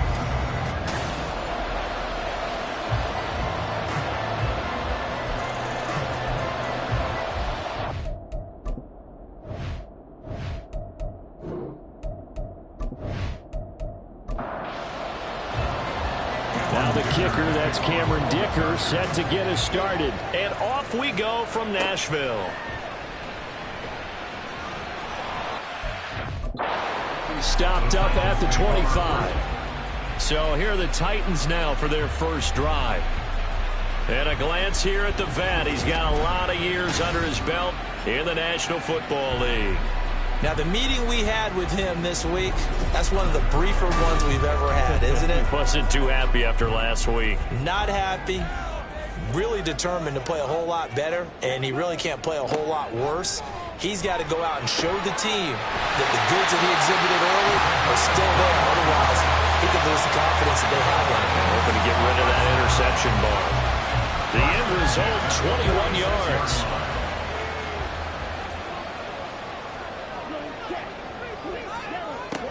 Back to throw. Jarrett. Well, that one drops down, incomplete. Good coverage there, forced the ball free, and it's second down.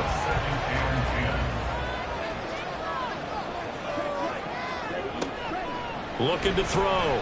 Jarrett. And he comes back with one complete. And he's brought to the ground with another first down at the Chargers' 43.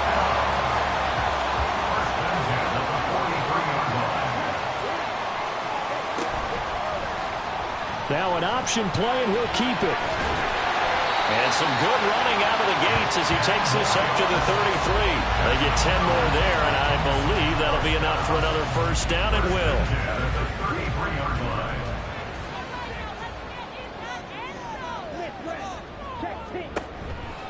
They'll run for the first time here with Brown. And he gets forward up the middle, but only for a couple. It'll be second down.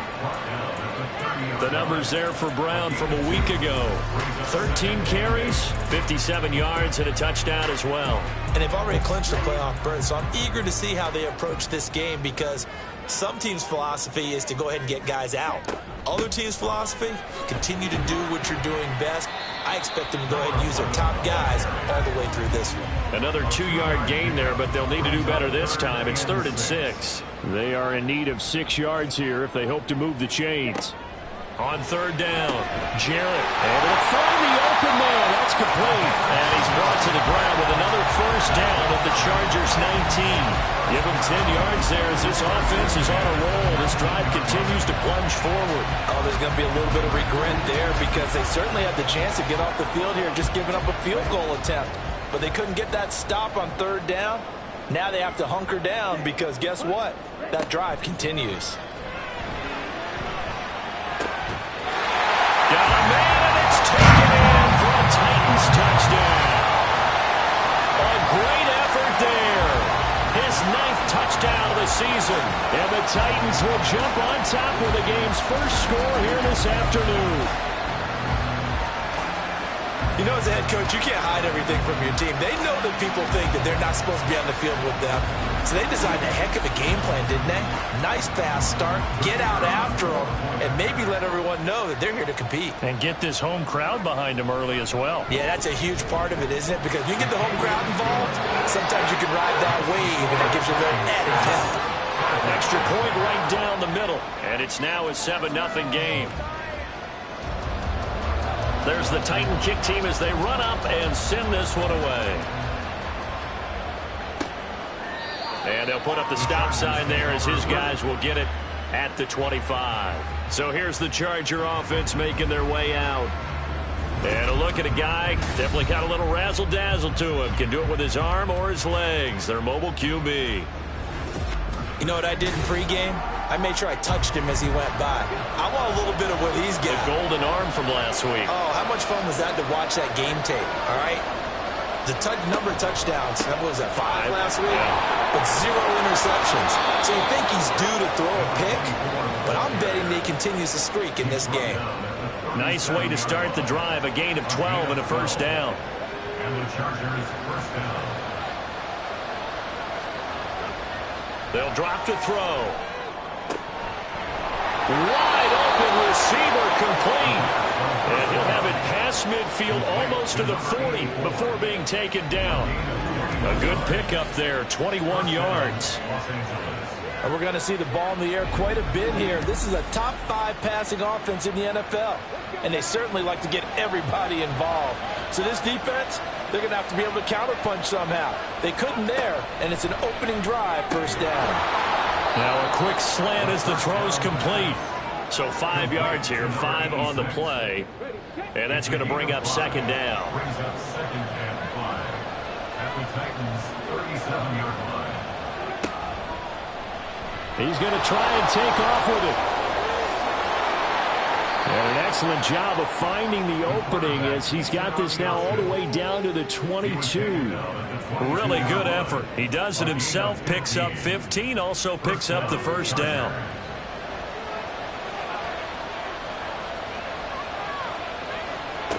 He'll look to throw.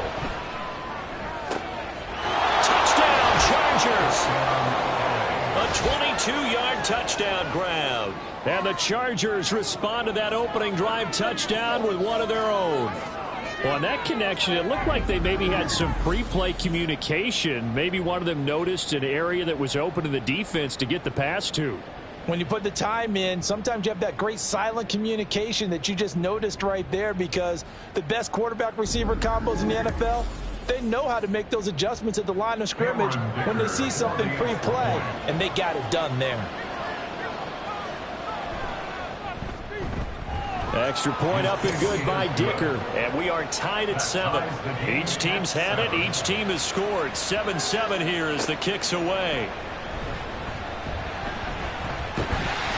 And he'll take it up past the 25 to the 26-yard line. And here comes Tennessee as they get set to take the field. And with the final fortnight of games upon us, teams jockeying for position. Some of these games really starting to take enormous importance, as they always do this time of year. I like how you use fortnight. Hey, you're impressed, don't Yeah, you? I am impressed. That means 2 weeks, if I'm not mistaken, correct? That does. But how about exactly what you're talking about? Going down the stretch, how much importance is placed on these games? Look, everyone talks about every game's important. When you get to this time of year, maybe that importance gets quadruple. And that's where we are right now, to see who can make their last run, their last push to get into the playoffs. No gain on the play. Brings up third down and 7. To throw on third down, Jarrett. And that's caught inside the 35. Touchdown, Titans. A great play there. 71 yards. And the Titans have taken the lead. Seeing some pretty good offense here in this first quarter. It's been a wild start to this quarter, as you noted. And now with that lead that we're seeing, can they retaliate? I get the sense this was going to go back and forth all game long. And that probably won't be the last long touchdown that we see in this one. Now the try here for the point after.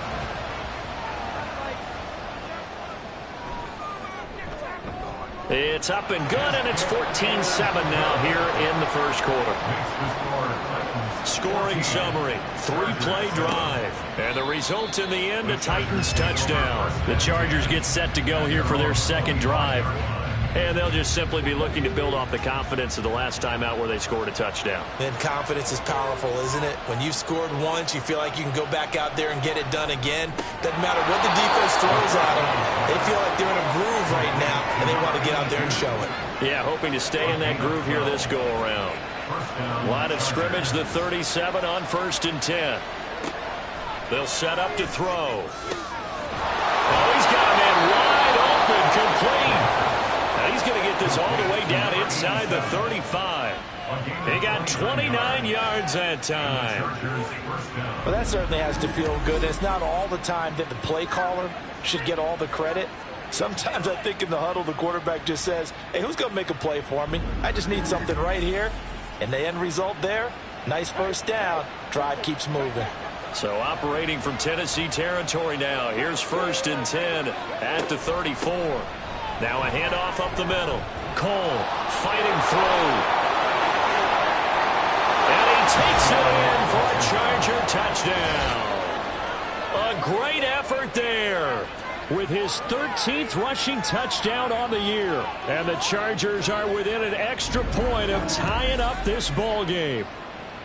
Well, solid blocking up front from the guys on the offensive line allowed him to get in for the touchdown. Yeah, some might say that the guys on the offensive line were in concert. I used to have a coach who called it marrying up, meaning when you get on a guy, you just stay right there, and each guy has his own assignment. That allowed the runner to make the big move towards the end zone. Extra point up and good by Dicker, and we are tied at 14. So a 75-yard scoring drive on just 3 plays. And the last play, a really nice run that culminated in the touchdown. And he takes this near the 25. Just a little pass there. Call it the 26. Here's Tennessee ready to begin this drive offensively. And the points, they have come fast and furious in this quarter. You really don't want to be on the defensive side of the ball right now, do you? Because you're either thinking, my replacement may get an opportunity. Your head better be on a swivel. Totally. Or maybe I just need to get out of the game for a while because I just can't slow these guys down. They've got to figure out a way to disrupt these offenses. And typically, one guy makes a big play, and that can help change things. They'll be looking for disruption on both sides right now. An inside give, Brown. And he'll be brought down just shy of the 45. Give him 5 on the carry there, and it'll be 2nd down.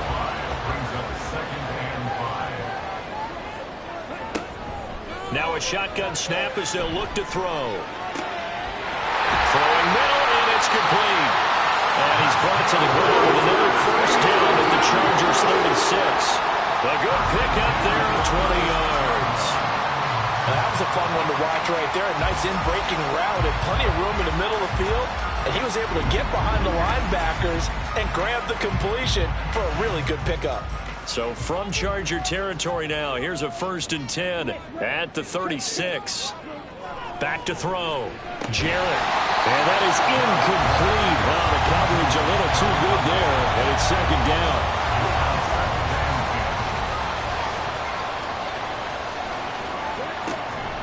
And the give to Brown on the option.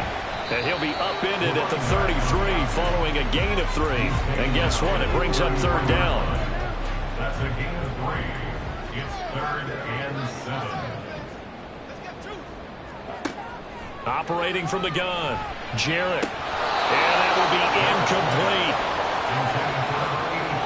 Some mistakes already in the first quarter. If he holds on to that one, 1st down. Yeah, and I'll guarantee you that at least one defensive back out there has reminded him of that fact, trying to get into his head and hoping that'll affect him the rest of the game. And the 10-year bet knocks him through the goalpost, and they take a 17-14 lead. Well, a close game like this, obviously you want the touchdown, but certainly they will take the 3. And they'll be okay with that, but let's throw a little credit to the defense as well. I'm just glad this doesn't come down to a debate, right? Which side won, partner? Because the defense, hey, we didn't give up a touchdown. The offense, hey, we put 3 on the board. Either way you look at it, I think both sides gained something out of that drive. And the LA offense ready for this next possession.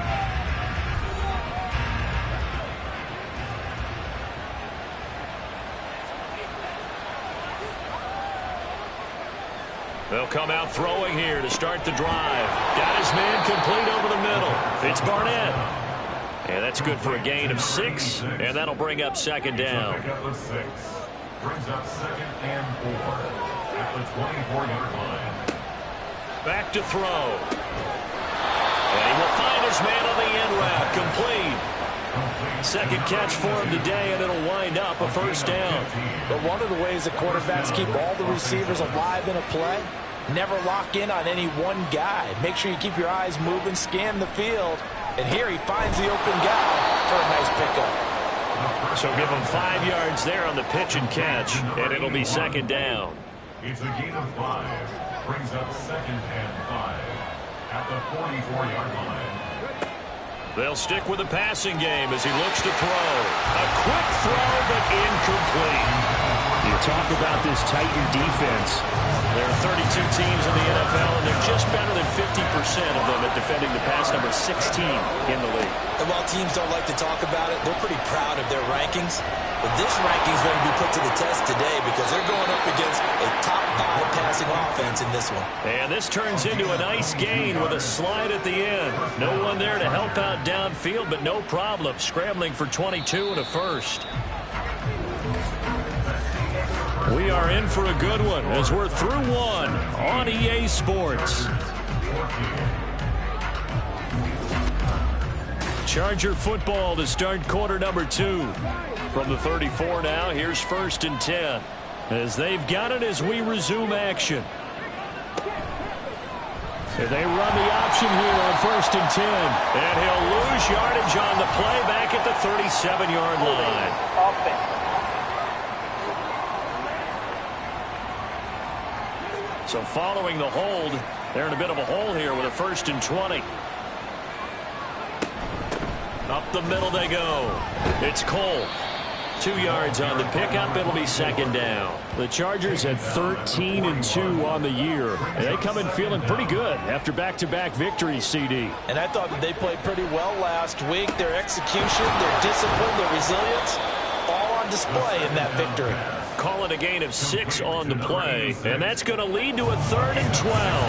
We'll see what they have drawn up here a little bit behind the line. 12 yards needed to gain a first down. Now a 3rd down throw, but it misses the target, incomplete. And based on my math, they've only converted 1 time thus far in this game, so you can see the frustration starting to come out a little bit. 3rd downs, they've been a problem for them all game. They've got to start becoming solutions. And his kick is good. And that will tie things at 17 all. These kickers now, it's like we take them for granted. Kicks like that used to be such a big deal, and now you just expect them to make it. Yeah, you're exactly right, and we shouldn't take them for granted, but I have a theory about it. You want to hear it? Yep. They are more athletic now than ever before. I'm talking about kickers. Trace their backgrounds, trace their histories. You'll find that they were big-time athletes all along, but their kicking was so prevalent that we made them specialists. Well, and now those 50-plus yarders seem easy for some reason. And they'll run the option to start the drive. And they get him down, but not before he takes it across the 40-yard line. An excellent way to start the drive there, 18 yards. Well, he is certainly dangerous when he spots a lane, and he keeps it himself there and worked out well. And how about the moving parts on a play like this? You know you have to practice it over and over because it's almost like a ballet that has to be choreographed. But how about once he made the decision to go, he committed to it and win. Let's face it. Most teams are going to defend the running back much more than the quarterback on that type of a play. Now 2nd and 3.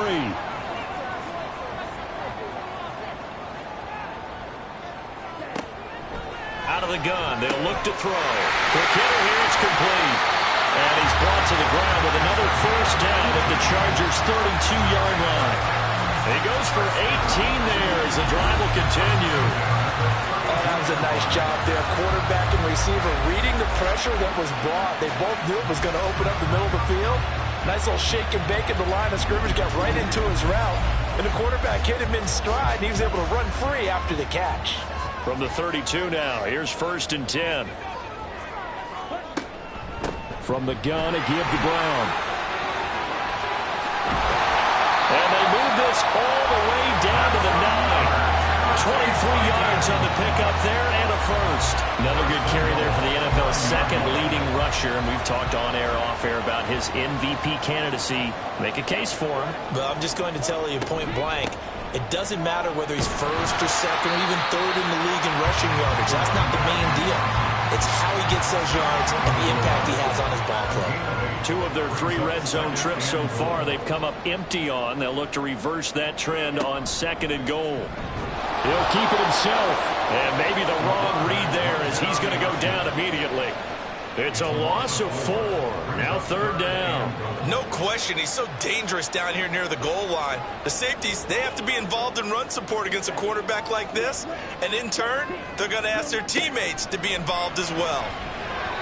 Meanwhile, on 3rd down, they take a shot at the end zone, but it's incomplete. Sometimes the game is pretty simple. Put a few extra defensive backs on the field, give them nowhere to throw the football, force the incompletion, and get off the field on 3rd down. And his kick here is good. So a long drive gets him down inside the 5, but ultimately they settle for just the field goal. And I have to think that if maybe they were a yard closer, that would have made their decision tougher, and I think they likely would have gone for it. But in this situation, they just decided to take the 3, and I think it was a smart move. And he's up past the 20 to the 22-yard line. The offense for Los Angeles returns to the field. And last time able to get 3. It's not what they wanted. They wanted 6, but they got at least something. They mustered something out of the drive. They'll take it. Just, I like the way you've described it. Not ideal, but they'll take it. Anything to put some points on the board. But this time on offense, they don't want to see the field goal kicker trot on the field. They want that ball in the end zone. Yeah, they'll be going for 6. 68 yards rushing for him here as he starts to draw closer to a 1,000-yard campaign. One play has him up past the 40 already, and another 1st and 10. Back to throw here. Short pass caught by the tight end Gentry. So the completion good for 6 yards, and it'll be 2nd down. A 6-yard pickup brings up 2nd and 4 at their 48-yard line. They'll set up a throw. He finds his man complete. That's Barnett. And he's going to have another 1st down as the tackle's made at the Titans' 39. A gain of 14 yards. And the Chargers 1st down. They'll look to throw. Firing quickly here, and that's complete. This will be stopped about 2 yards shy of the marker. 8-yard gain, 2nd and 2. 2 yards to go, 2nd down.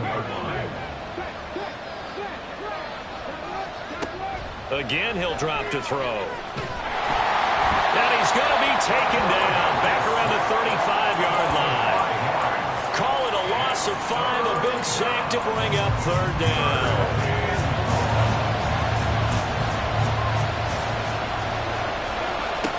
He'll look to throw. Hard throw, incomplete.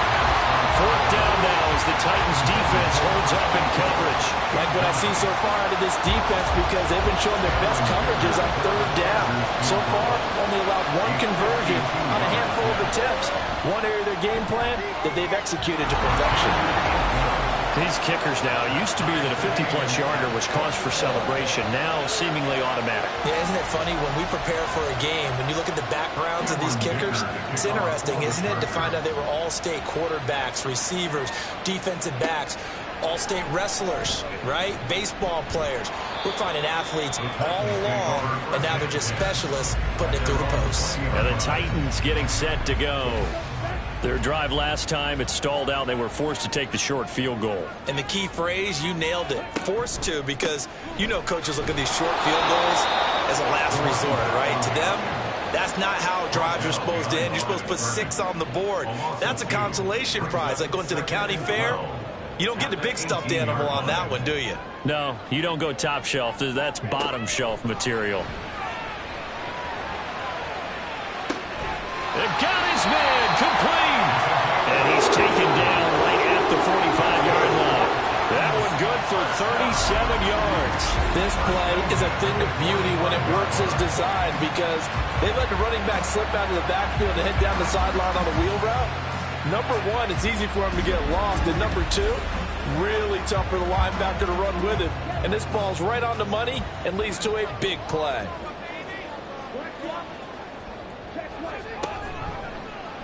And they'll let the quarterback keep it here on 1st and 10. Call it a gain of 4 on 1st, and that'll make it 2nd down. Well, if you're going to run the read option, typically, you've got to keep an eye on the defensive end. And what does that mean? What are you looking for with a defensive end? Well, you want to play off of what he does. If he collapses inside towards the running back, then you pull it and take it yourself outside in. If he stays outside, you go ahead and leave it to the running back. In this case, pulled it and got good yardage himself. partner. For a few years there, we thought this read option play was going to take over the whole NFL. It seemed like everyone was using it, but it has been scaled back considerably in the last few seasons, mainly because people are worried about their... Well, it's a Titans touchdown. 25 yards for the touchdown. And the Titans are going to take the lead. These two teams in this first half, it's been fun. Back and forth, back and forth. Well, it's not fun for the defensive coordinators, but offensive coordinators are enjoying it. Yeah, they're having streaks here, aren't they? Being able to put scores together and really bunch them up, and we have a tight game here. You know, we often talk about having the right shoes for the right turf. Today it's track shoes. That's what we've seen with these offenses. Yeah, it's been an absolute track meet so far. Fun to watch.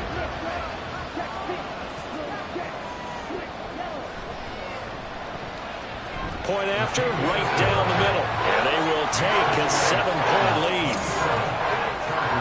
5 plays there on that drive.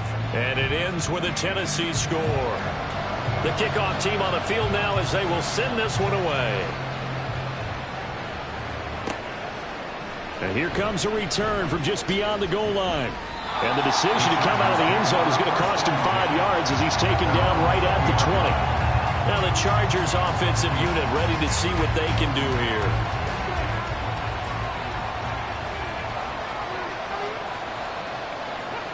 They'll come out throwing here on first down. And he whips that one incomplete there. Had an open man that time, but ended up putting a little too much heat on it, don't you think, partner? Absolutely. Just needed a touch more air under it. Instead, he fired an absolute bullet. And 2nd and 10, he'll look to throw again. Open man here is Gentry. This will be a gain of about 8 to the 27-yard line. And this offense on 3rd down today, just 1 for 3 thus far. Here it's 3rd and 2. Now a handoff up the middle. Cole, and he is going to have the Chargers first down, I do believe. Yes, he's got it by about a yard there on 3rd and 3. First down.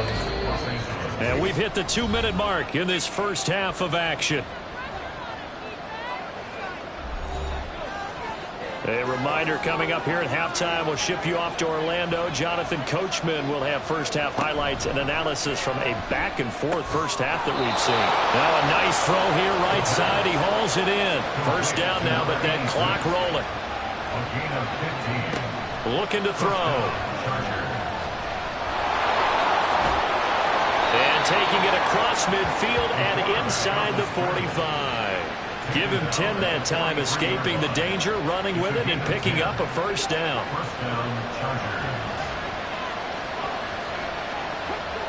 They'll look to throw here.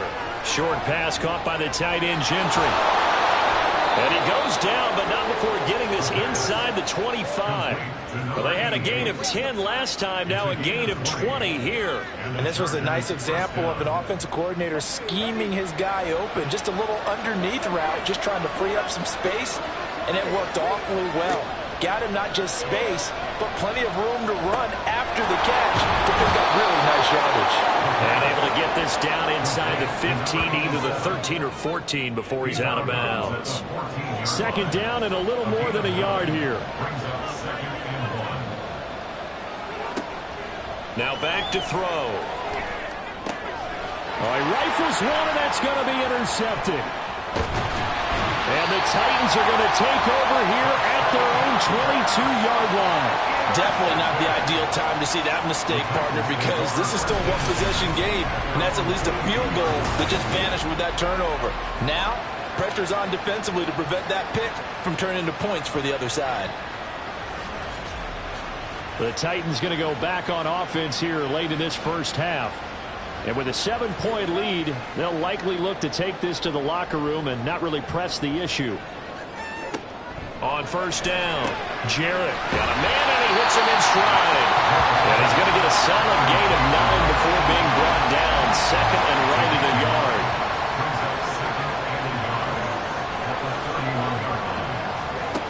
A final shot before break. Jarrett, he finds Hearns left side. So we've come upon halftime here in Week 17. As we'll send you down to Orlando, and we check in with Jonathan Coachman for our EA Sports Halftime Report. Coach.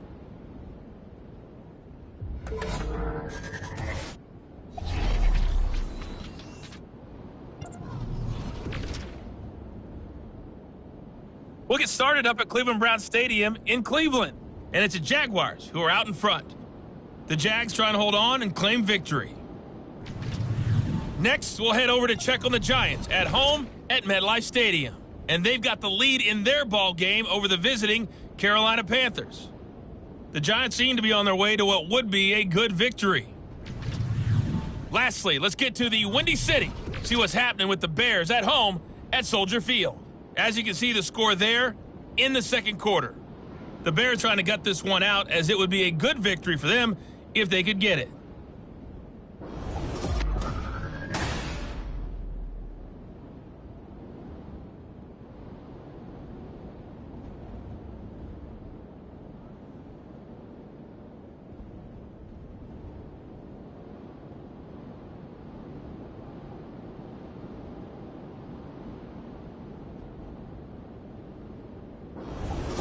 Okay, Coach, adjustments likely going to play a big role in this third quarter in what's been a tight contest so far. Both these offenses have been in fine form. What will the second half bring us as we are underway in quarter three? And he will not bring it out. It's a touchback. The Chargers getting ready to go here to start this third quarter.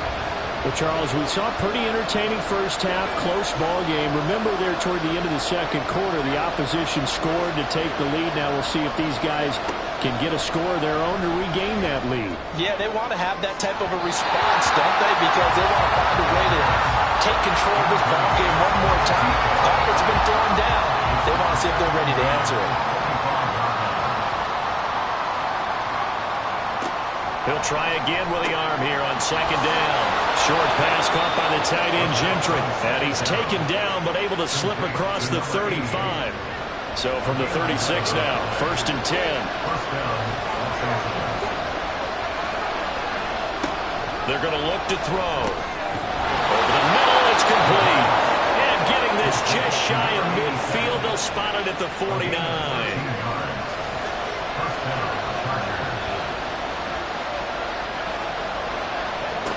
Back to throw again.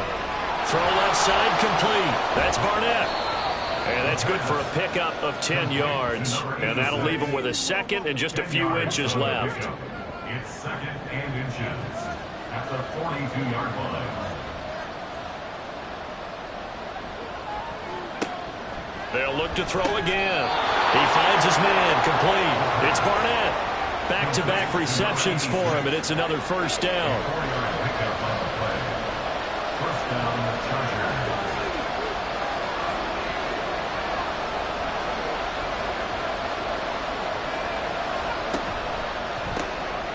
Here's a quick throw out left. That's caught. Give him a gain of 5 on the completion, and it's second down. A gain of 5 brings up second and 5 at the Titans' 33-yard line. Here's a play fake as they set up to throw. And it's a short one here, complete to his tight end. Completion was given up, but that's why you play zone defense, so that you can have people around the ball when it's caught, and you don't give up much run after the catch. Now, meanwhile, a pass that should have been intercepted, but it winds up falling incomplete. As a defensive back, you have some weapons at your disposal that we don't often talk about, and you can read the receiver's eyes, you can read his hands, and you know that the arrival of the ball is imminent, and that allows you to make a play on it, and oftentimes knock it away. So they were facing the deficit coming out of the locker room at intermission, and at least they're able to get the field goal to cut into that deficit. Yeah, now your offense feels pretty good about itself, right? A little bit more up to speed coming out of the break. You turn to your defense now and say, hey, we got 3 there. We're chipping into the lead. Can you help us out? Hold them. Let's get the ball back for us. And he returns this to the 22. The Titans offense gears up for their first possession of the second half. We've got a close game. The offense has played well, but right now they've got to keep their foot on the gas. And that carries with it an extra bit of pressure, doesn't it? As much fun as they're having right now, they're locked in, really clicking on all cylinders. They also know that if they ever miss a chance to put points on the board, they've actually put their team in jeopardy. And that's not how you want to play the game. It's supposed to be complementary football, offense, defense. But today, it's all offense for them. Yeah, they've been playing with a sense of urgency. It's probably going to need to continue. Oh, this one may need to go back to the drawing board. He's going to be swallowed up right away. Ball up to the 35 now as they come up on 1st and 10. Looking to throw. Jarrett. This will be caught by Brown. And he'll bring it up here to right at the 40-yard line. Boy, that one was well read defensively. And this is all about diagnosis as a safety and being decisive, because he saw it setting up in front of him, able to knife through there and make the play. They try to set up the bubble screen here. It's complete. So nothing doing there. And it brings up 3rd and 5 now. Brings up 3rd down and 5. Back to throw. Jarrett.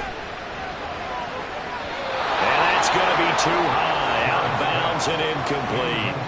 And that's a really good job there defensively. They went into this possession knowing that they needed to get a stop.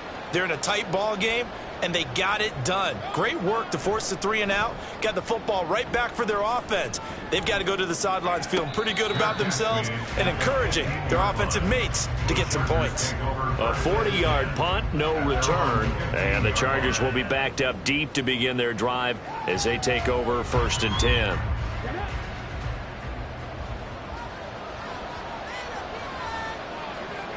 They'll try and start this drive in the air. Looking middle, and that's complete. They'll wind up getting 7 on the play, and it'll be 2nd down. Brings up 2nd and 3 at the 23-yard line. Now they'll throw here out of the gun. Throwing middle, and it's complete. And he's going to get this one across the 30-yard line. They call his number again. It's his 6th catch and a 1st down. They'll set up to throw. Wide open receiver, complete. And they'll get it up just short of the 45 at the 44. 1st down, Los Angeles.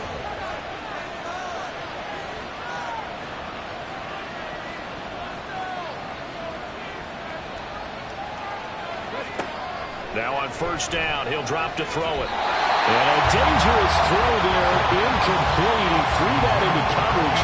It was nearly intercepted. Here's 2nd and 10.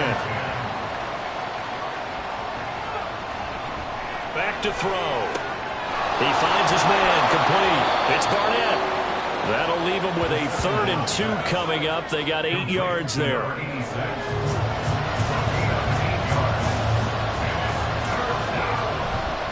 The play-action fake. They'll look to throw. Pass taken in by his big tight end. And he's going to have another 1st down as the tackle's made at the Titans' 37. Give him 10 yards there as this offense is on a roll. This drive continues to plunge forward. He's certainly done a nice job spreading the field on this drive, and here he finds his big tight end for good yardage. And that's what you have to do. Keep defenses guessing about where you're going to go with the football. They'll run on 1st down. It's Cole.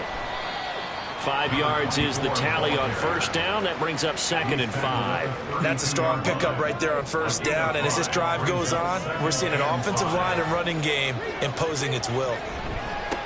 On 2nd down, it's Cole.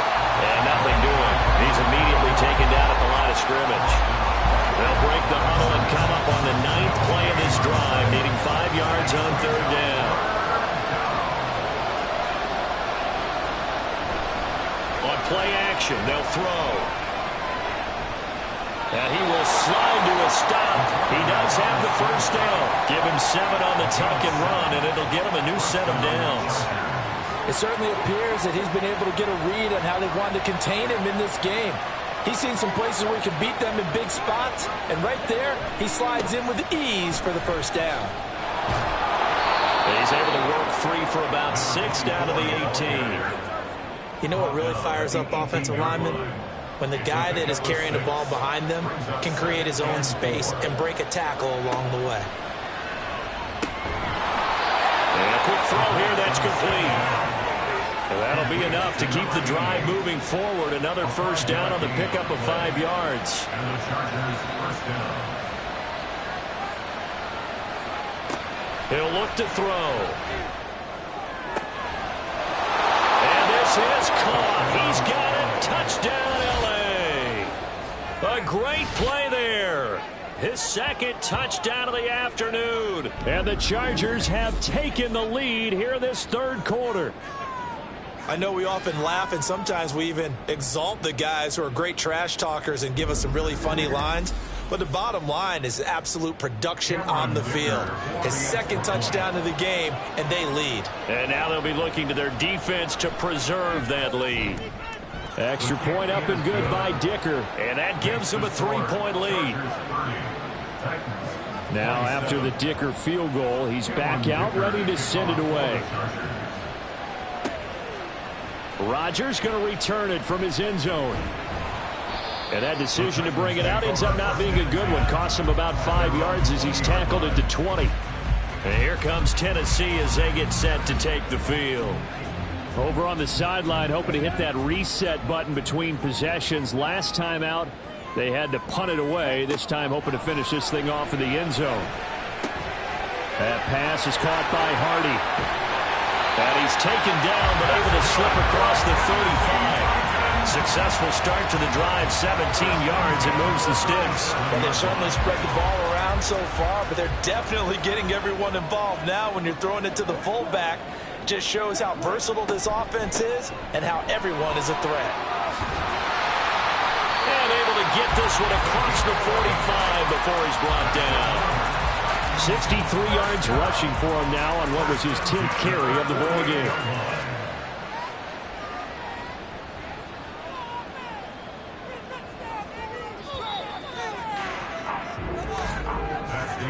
And as they come to the line, they will not be able to get off another play as time has run out on this third quarter.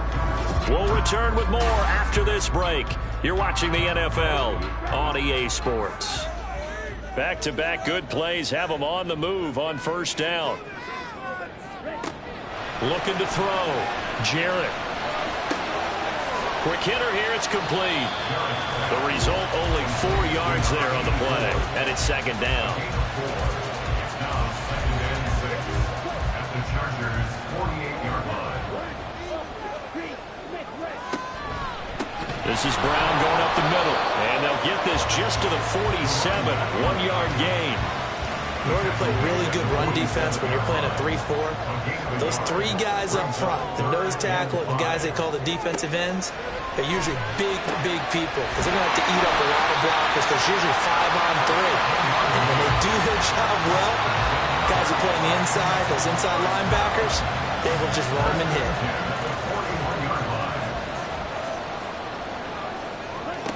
On first and 10, Jarrett. It's a short one here, complete to the tight end. That'll go for a gain of 7, and that will bring up second down. It's a gain of 7. Brings up second and 3 at the 33-yard line. They'll give this up the middle to Brown. And he works it to the 30-yard line here, right at the 30. They'll get 3 as the drive continues. It's a first down.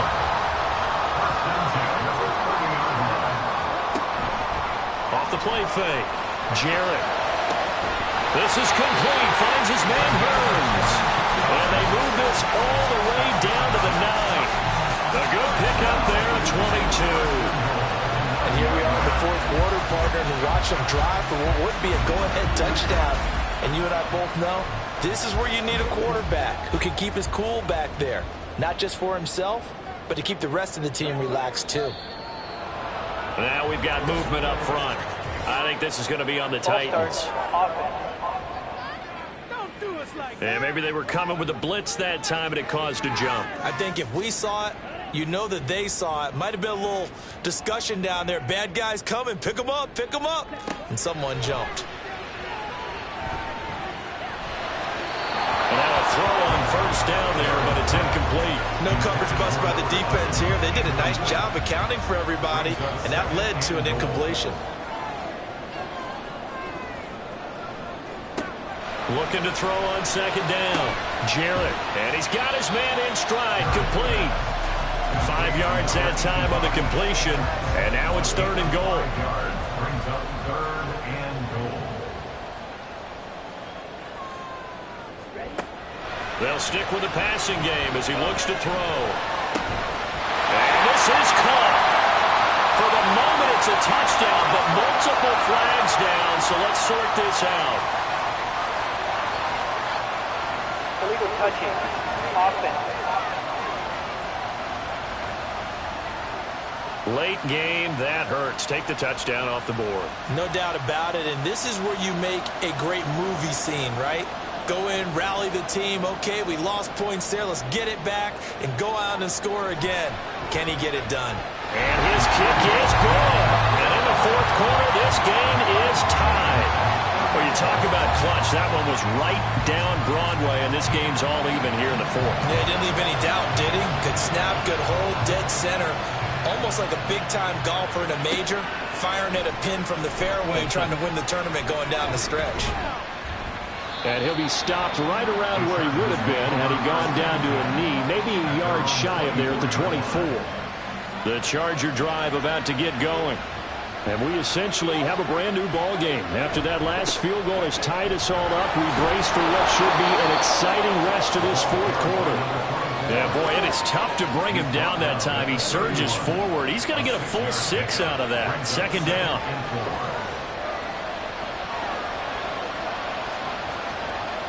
2nd and 4. Firing quickly here, and that's complete. And he's going to be out up around the 45-yard line. 1st down, Los Angeles there with a pickup of 14 yards. 1st down, Los Angeles. Now a shotgun snap as they'll look to throw. And that one drops down, incomplete. Good coverage there, forced the ball free, and it's 2nd down.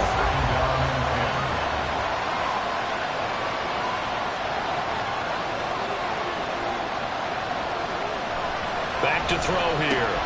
Looking left side, and he's got a man. That's Barnett. And he'll be down at the 46. So they go from 146 to the other on a pickup of 8.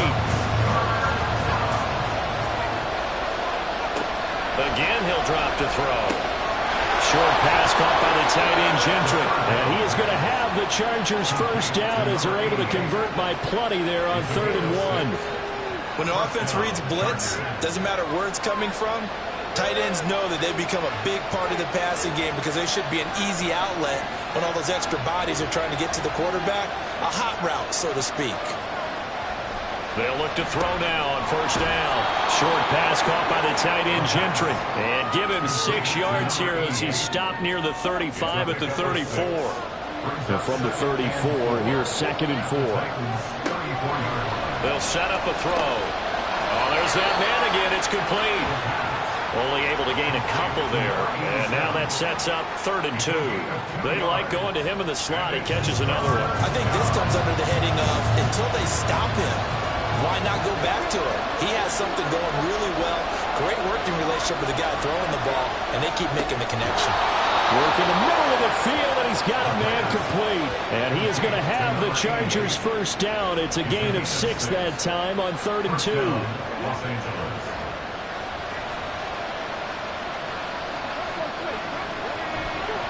Off the play fake, he'll look to throw.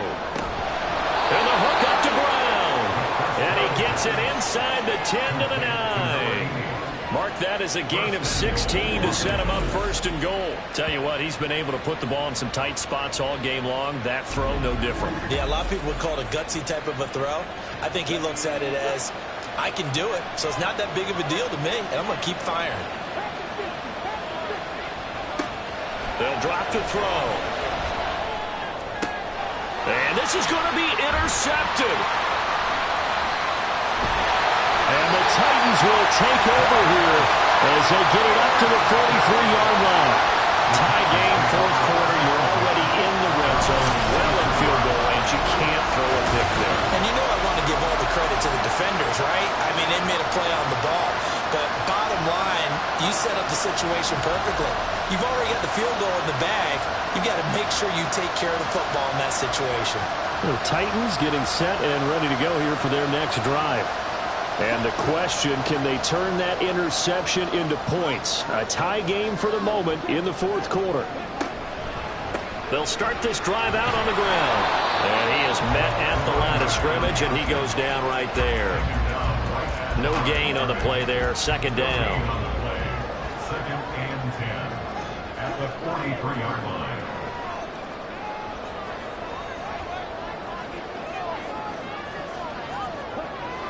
Back to throw. Jarrett. And this is going to be intercepted. And they'll take over inside the 45 at the 44-yard line. Well, we say it often, Charles, but not all interceptions are created equally, and that is a big one here in a tie ball game in the fourth quarter. And, Brandon, when games are this close, it usually comes down to the team making the fewest mistakes, and that was one of our mantras back in Tennessee. Coach Mears used to say all the time, the team making the fewest mistakes will win. You've got to cut those down to give yourself an opportunity.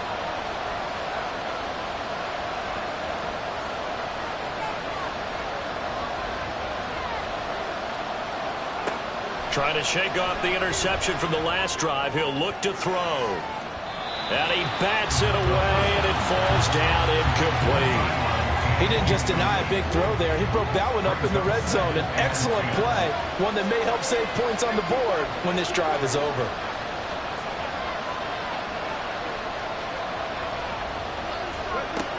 And second and 10, he'll look to throw again. Looking left side, and it's complete. And he gets this one inside the 15, just a yard or two shy of the 10. A gain of 32 that time. Well, this game has certainly had no shortage of offense. Both teams have been revved up from the start. And here's yet another big play. Boy, both defenses have just got to be dragging out there because they've been run ragged throughout. So how about this for field position after the big play? Inside the 15 now as they come up on first and 10. And he's going to be hemmed in and brought down right at the line of scrimmage. 12 yards between them and the end zone. Second and 10. They'll keep it on the ground. Cole. And here he'll get it down to the 7. He's tackled at the 7-yard line. Getting down to the good stuff. All tied with 2 minutes remaining on EA Sports. So it's Charger football as we welcome you back from the 2-minute warning. And they're facing a big third down now in this tie ball game. One back in the backfield. He'll get the carry. And he's in for a Charger touchdown. A great effort there, with touchdown number 15 on the year and second of the game. And the Chargers have broken this deadlock and have taken the lead here in the fourth. We see this a lot on third and short yardage, especially down here in the red zone. They're going to sell out to stop the run, try and hold them to a field goal. But once the running back gets past the first wave, the resistance can evaporate after that. And he not only picks up the first, but he takes it all the way into the end zone. Here's Dicker now as he'll send this one away. On the return from his end zone, Rodgers. And only able to get this to the 19, so probably should have opted for the touchback. So now the Titans down by 7. A minute 53 remaining. Needing to go pretty much the length of the football field as they have it first and 10. And that is incomplete. Well, the coverage a little too good there, and it's second down.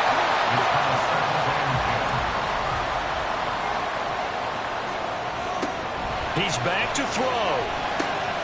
It's complete to Brown, right side.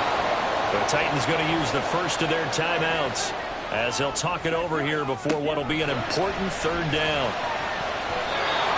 Now the throw on third down, knocked away and incomplete. As a corner, you have to be able to run with guys step for step downfield in man coverage and make up ground quickly in zone. You have to put yourself in position to make plays, just like that one we saw there.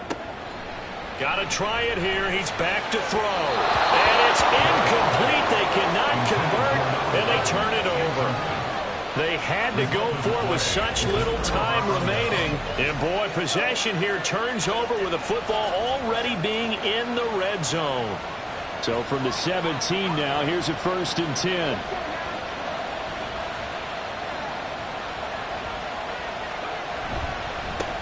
They run the counter.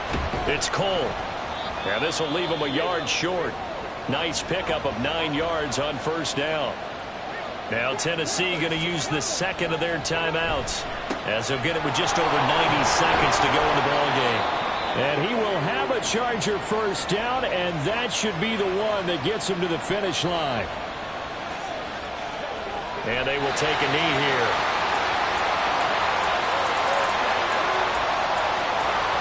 Back at the 2 now. Here's 2nd and goal.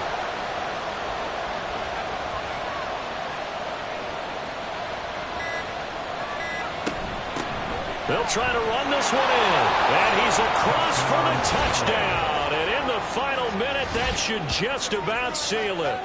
So the rushing touchdowns continue to stack up, CD. That now 15 for him on the year. And give him a ton of credit for staying healthy, being a smart runner, and it's showing just how important he's been to his team. He's got to be their MVP at this point in the season, and those votes may even turn into league MVP votes when it's all said and done.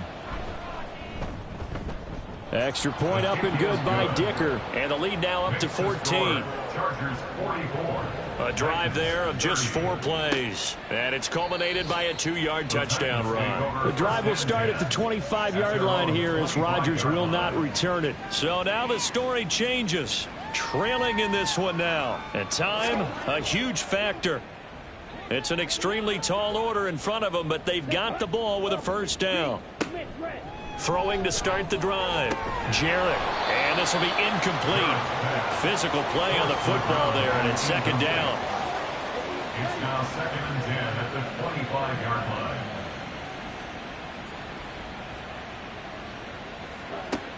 To throw again. Jarrett. Throwing left side, it's complete. And he gets this to the other side of midfield across the 45 before going out. They'll come up 1st and 10 here. Looking to throw. Jarrett. He lets this one fly toward the back of the end zone. That's going to be knocked away and incomplete. And while it's probably going to take a miracle at this stage, if they come down with this one in the end zone, they've still got a fighting chance. That one, however, winds up incomplete. And this time he's got the hook up. It's complete. Here's 1st down. That's good for the Titans. 1st down. They'll look to throw again. He's going to let this go. Back of the end zone. And that's going to be incomplete. Similar to a shooter in basketball, just connected on the previous shot. They run another set for him on the next play. Now, we had a guy who made the catch. They tried to get the big one downfield, but came up empty. One last shot at the end zone. And that will be incomplete. They were going for a consolation TD, but it was not to be. And time has run out now on this game. Well, this was a fun one today if you like points. A lot of them went on the board. Both offenses were clicking. Charles, these defenses, meanwhile, have a little something to clean up before their next contest. Yeah, neither end zone had a stop sign in it, did they? I mean, for both sides, visit it, and with frequency. Not fun to be a defensive player, but on the offensive side of the ball, those guys had a blast. One team came away with a victory, even better for them. So for L.A., they continue to show they'll be a tough out in the playoffs as they move to 14-2 on the year. That'll do it for us. I'm Brandon Gaudin alongside Charles Davis. Thanks to our entire crew as well. We'll talk to you next time. So long, everybody.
It's Madden NFL 24, and we'll get to see the Eagles' leader at quarterback. He's going to have to air it out plenty this week. It's the Eagles and the Commanders next on Madden NFL 24.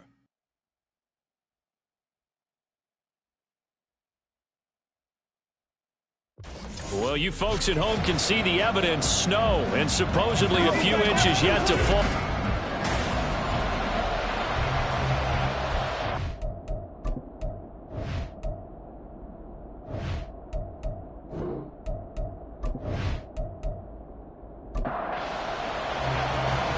The snow continuing to pile up at game time. And off we go from Lincoln Financial Field. The lane opens here. He's past the 30. Room to run at the 50. Still going inside the 30. They are not going to catch him. He's in. Touchdown, Eagles. So a heck of a start to this one. We haven't even gotten settled in already in the end zone on the opening kickoff. And you know what happens, too? Now you got to translate what that means, because I think for the team that just scored, their defense, I think they'll be more aggressive now. They'll be bolder. They're playing with a lead and an early one and some momentum. So if you're the offensive coordinator on the other side of the field, you'd better be prepared for some heavy pressure coming your way. They're going to try and get another big score and a big one early. The point after, no gimme in the snow, but it's up and good. And that makes the score 7-0.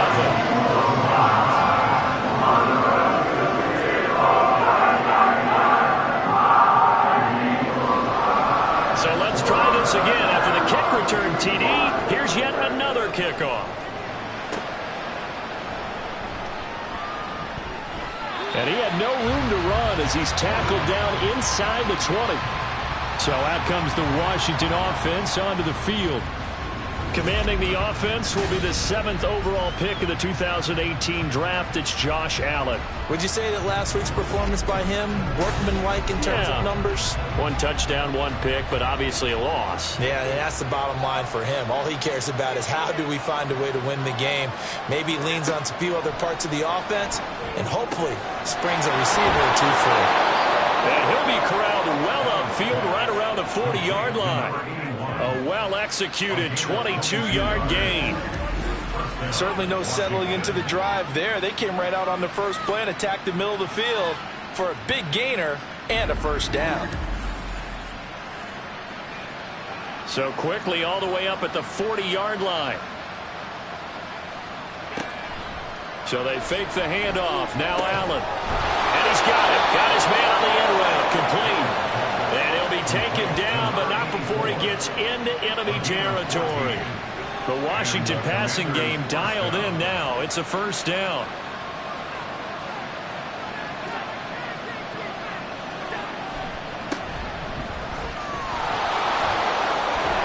And a good job of finding the open space to run as he's down close to the 30 here. 15 more there, and they're on a roll. It's another first down. And the Washington first down. Here they'll give him another shot here on the ground. And he gets stopped up at the 31 after a gain of maybe a yard. The numbers for him from a week ago, 13 carries, 55 yards. Not a horrendous week last week running the ball, but definitely room for improvement for their numbers. No doubt they made some slight adjustments to how they're going to call plays this week in hopes they can kick those numbers up a notch. Allen going to throw. That one's complete to Tomlinson. And they do get him down, but not before he's able to slip it inside the 5-yard line. A very solid gain of 27. A lot of precision being shown on this opening drive. They've been methodical, they've been crisp, and as a reward, they're going to be set up with an early 1st and goal. 1st and goal, and a chance to get that initial touchdown right back. And he's maybe going to get this back to the 4, but that's about all. They'll say no gain on the play, and it'll be 2nd and goal. He'll try again. And not a whole lot there as they'll get him down at about the 2. 2 runs in a row, but only 2 yards to show for it. Driven it down the field nicely here on the opening drive, and now it's put up or shut up. No doubt about it, because to make that type of a drive and ultimately kick a field goal will feel very disappointing. And I'm just wondering, is the head coach thinking, is this 4-down territory? Might he go for it? That's interference. Defense.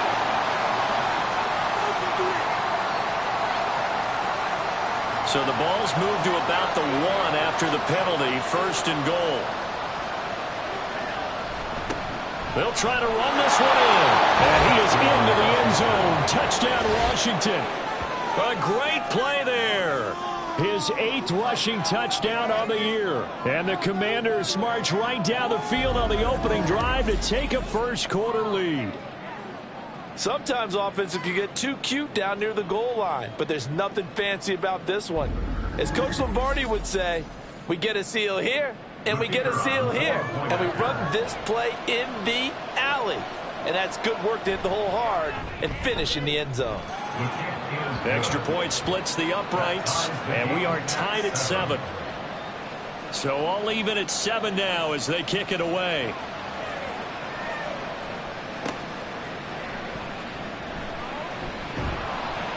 And he brings us out past the 20 to the 24. So now here comes the Eagles offense as they get ready to take over. And leading him out, their veteran quarterback. Not sure what you thought, but I thought it was appropriate when he walked into our meeting with his arm totally encased in ice, because he threw 5 touchdown passes last week and won the NFC Offensive Player of the Week award. Yeah, but reading the paper this morning, and he said, gosh, I actually thought I should have got 6 or 7. But still, it was an amazing performance a week ago. Well, I'll tell you what, if he thought he should have had 6 or 7, that's a guy's an absolute perfectionist, not just greedy. They'll wind up losing 8 on the sack there, and it's 2nd down. And they get to him right out of the gate. And this defense hoping that that's a harbinger of things to come. Yeah, when you give up a first-play sack, makes your quarterback wonder if he's going to go to the sidelines and talk with his offense coordinator and head coach and say, hey, you know that game plan we put together? We might need to change it right now. They'll set up to throw. Over the middle this time to Fowler. And from the 15, they're able to work this up to the 20 for a pickup of a handful. So here's a 3rd and 14. They're going to look to throw. And that is incomplete. That was their first 3rd down try of the game, and clearly something was off in the execution of that play. Good news, they've got a whole game left to clean that up and start clicking on those key 3rd down throws. He was called on 3 times in the win last week as his first one here's away. They call that a punt of 38 yards officially. And it will be Washington football now with a 1st and 10. The Commanders going to retake the field for drive number 2.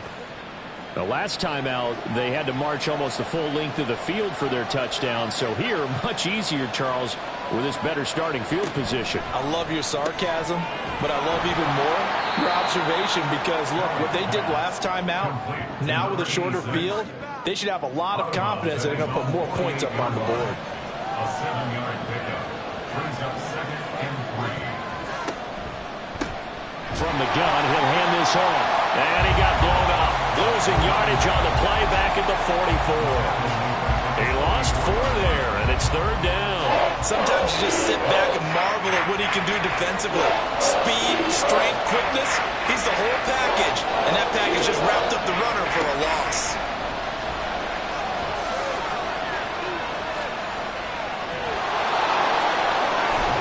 And he'll go down, but not before getting this inside the 30. Big yardage there on the scramble. It gets him a 1st down. He's a talented runner. That means he's always looking for bigger and bigger gains when he takes off. Certainly found some bonus yards there beyond the 1st down marker. And this early drive will continue with that extra jolt from his legs. So from Philadelphia territory now, here's a 1st and 10 as they're down to the 29-yard line. Allen. Looking left side, it's complete. He's got it. And inside the 20 before he's brought down. Back-to-back nice gains. That one for 14 yards and another 1st.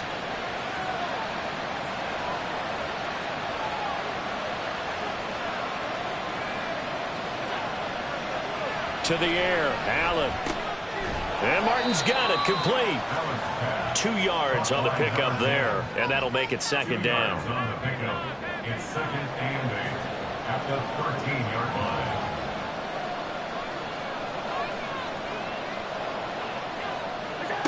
Throwing now is Allen. And this is taken in for a Washington touchdown. A great effort there. His 3rd touchdown now on the year. And Washington has taken the lead. As a general rule, quarterbacks don't want to lock in on a receiver before the ball is snapped. But in this case, based on the matchup he thought he was going to get, it was favorable for his tight end. He locked in on him early and found him for a touchdown. Now the try here for the extra point.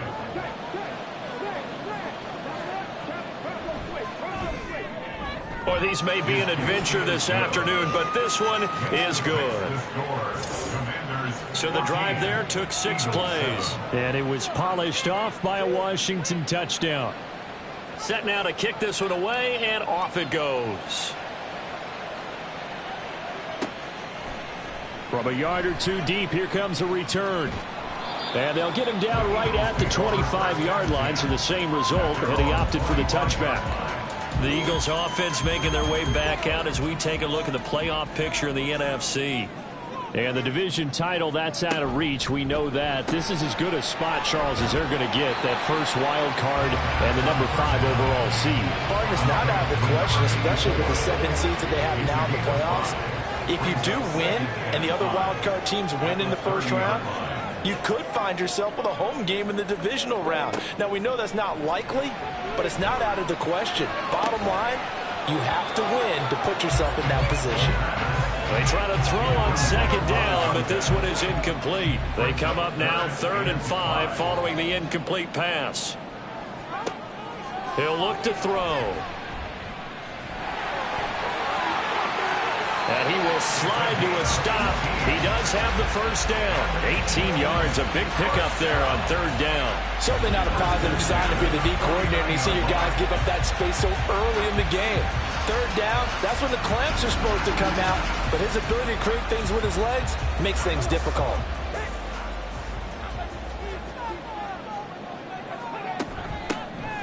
On 1st down, it's Willis looking for a seam but finding none. He'll get back to the line of scrimmage, and that's it.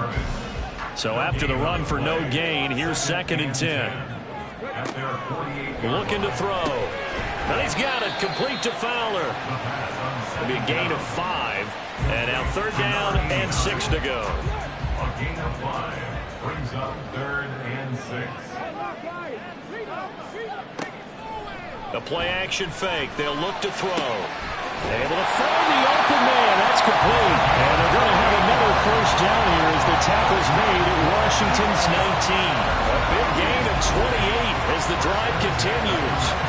And he's top 5 in the league in terms of receiving yardage because of plays like that. What have you seen from him on film that you like so much? Well, I'll strip away everything else and get to what we call the moment of truth. When the ball's arriving and there's a defender there, he just comes down with the ball. He competes and takes it away. Great hands, great ability to finish the catch. And he'll go down here at the 12-yard line. That was play number 7 on this drive, and it got him 7 yards. 2nd down and 3. 2nd and 3 at the Commanders' 12-yard line. They'll stick with the passing game as he looks to throw. And now a fumble. The ball's out. And it's Washington that scoops it up. And a big turnover there as his guys will get the football back. Whenever we call a game that's in the snow, we have to focus a little bit more, trying to make sure we've got the right numbers on players that we're calling, right? The right guys in the game. Think about the guys on the field. Their focus has to really increase as well because so many things coming at you. You got to make sure that you're really locked in on taking care of the ball. Or if you don't, you cough it up like they did right there.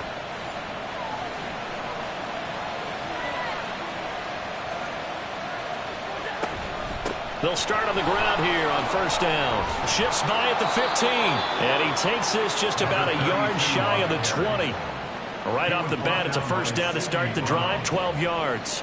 Well, they came into this game saying it was important that they set the tone and show that they can run the football. And I believe that they've done that here in the 1st quarter. Allen now on 1st down. And that is incomplete. He couldn't hold on through the contact. Brings up 2nd down.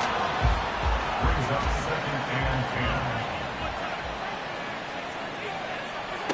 10. Here's Allen. Now they go screen. It's complete. And he's going to get this one across the 30-yard line. It's a pickup of 12 and a Commander's 1st down. And the Washington 1st down. Through 1 quarter, 14-7 our score. Commanders 14, Eagles 7. Washington with the football here to begin quarter number 2. Line of scrimmage, the 31 now on 1st and 10.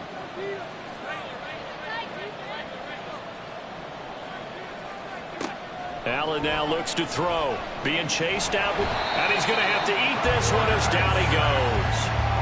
The sack recorded. It's a loss of 5, and now it's 2nd down.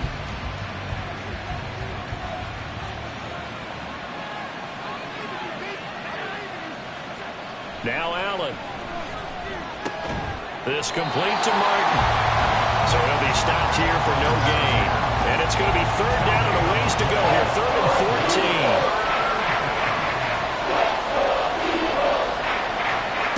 Now Allen. And it's incomplete. Took a shot, couldn't connect. That could be the stop this defense needed to get them back on track. They've been pretty well dissected by the offense here in the 1st half. After that possession, now they know that they can compete with this offense. And he punted 3 times in the loss last week as he sends this one away. They'll score that a 36-yard punt, and it will be Eagles football, 1st and 10. Philadelphia getting set to take the field.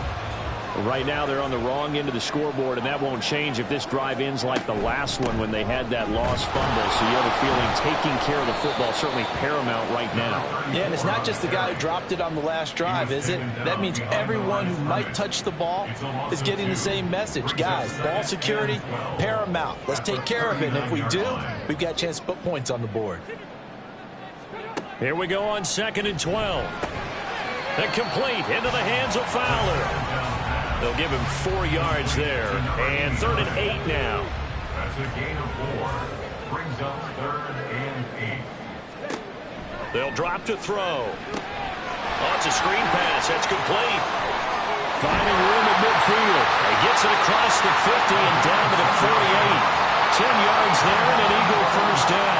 The Eagles at 9-6 now. They've certainly found their groove of late. Winners of 5 in a row. And this team is absolutely playing their best football right now. This is the best that we've seen them play in a long time, partner. Sky's the limit as far as they're concerned. Their confidence really soaring.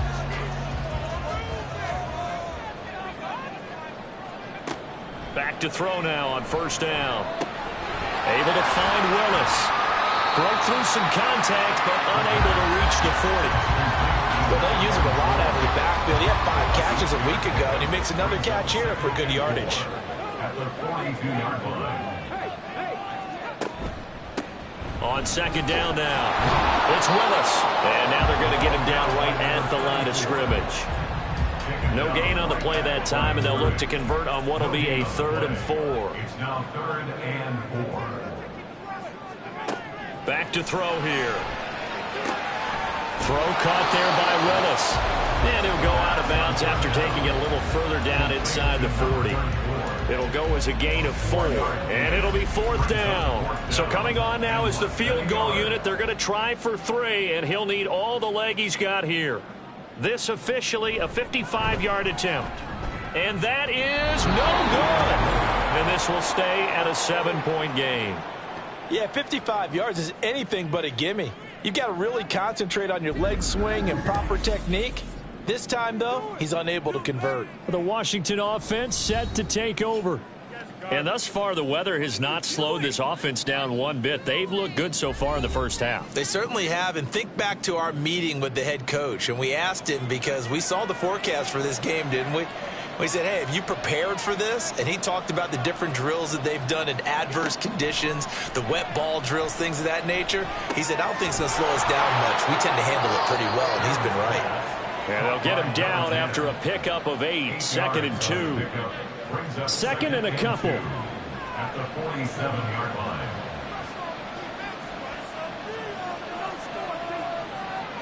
Here's Allen to throw it. And a quick throw here, that's complete. Call it a gain of a yard, and that will bring up 3rd and 1. So they just need 1 yard here to pick up the 1st down. Allen looks to throw on 3rd and 1. That is caught. And he's going to get this down near the 30-yard line. Defense was expecting run, and they're dealt a pass of over 15 yards. So many times in my career, I've heard coaches talk about completions are one thing. But as long as we're there at the catch and we get guys on the ground, we can live with that. But if you're going to give up 10, 12, 15 yards after the catch, then your defense is going to be in a lot of trouble. Throwing on 1st down, but this one winds up to be incomplete. So after the incompletion on 1st, now 2nd and 10. Hands it off out of the gun. And he's able to get it to the edge of the red zone at the 20-yard line. 9 yards, and that leaves him just short, so it'll be 3rd and less than a yard.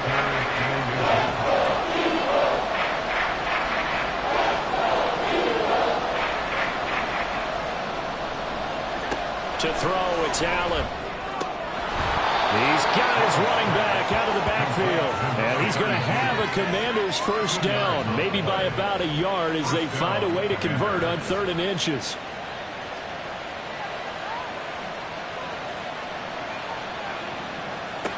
So the shotgun snap to Allen. And it's complete to Martin. So 5 yards here, 5 on the play. And that's going to bring up second down.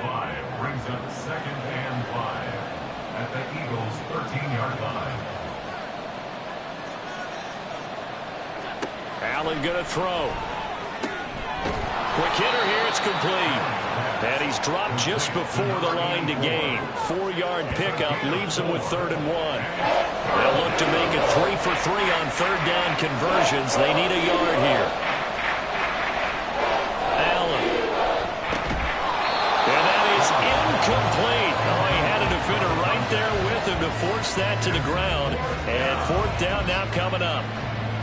And no move to get the offense off the field. They'll stay put on 4th and 1. They'll try and run for it.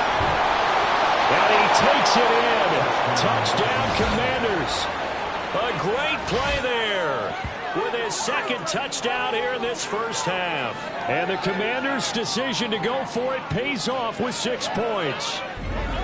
So they only needed a couple of feet there on 4th down, but they got more than that and then some as he takes this into the end zone. And I love your description right there. And now, of course, all scoring plays are reviewed, and I think they're going to take an extra long look at this one. Is this a touchdown? That's the question. CD, what are they looking for here? You just need any part of the football to break the plane. You don't need the whole football. It doesn't need to go over the entire white line. It's just that front part of the white line. And if you draw an imaginary plane going straight up, that's what they need to cross. So take away the touchdown. The officials rule he did not get the football to break the plane. And he takes it in. Touchdown, Washington. It's a 1-yard touchdown run, and the Commanders go up by 2 touchdowns. Everybody in the stadium knew what they were going to do right there, CD. 3 tight ends on the field, all that extra bulk, and they run it in. And you saw where that one went, right? You run it over your best blocker. I can just see the head coach right now. I want to run this one over the big boy. And they got it done.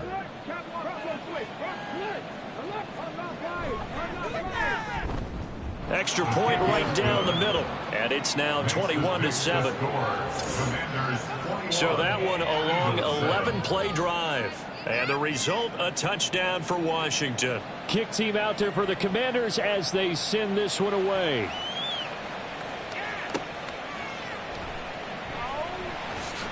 Pushing his way through. And he'll get it up across the 20 to the 21-yard line. The Eagles offense now gets set to head back onto the field. And this not an easy situation. You're down early, in the elements, you're on the road. How do you get the mojo back? Well, one thing is to remember that as an offensive player, you have a much better idea of what you're trying to accomplish and where you're trying to go than the defender. So in this case, because you know it, you can make your cuts with a little more decisiveness. Maybe a second fake, some double moves, things of that nature to go ahead and try and put some pressure. There he goes, right side. And they work this well upfield across the 45. The catch and run, good for 24 yards. When you struggle on offense, you're looking for anything possible to get you going. Sometimes you do it like basketball teams that don't normally press. You put a press on, bring people to life, make them move a little bit quicker. Maybe that'll help them as they head towards the half.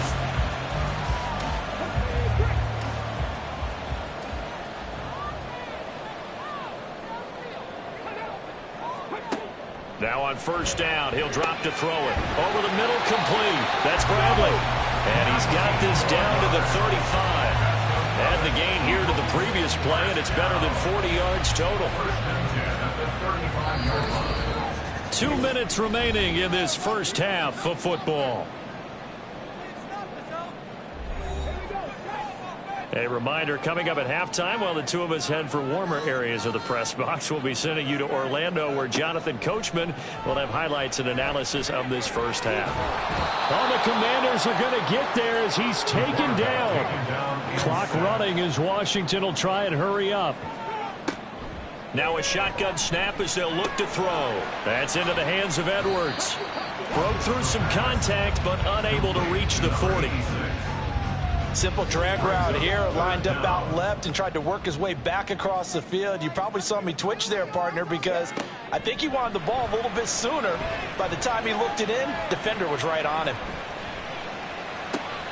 Pass taken in by his big tight end. Touchdown, Philadelphia. A great effort there.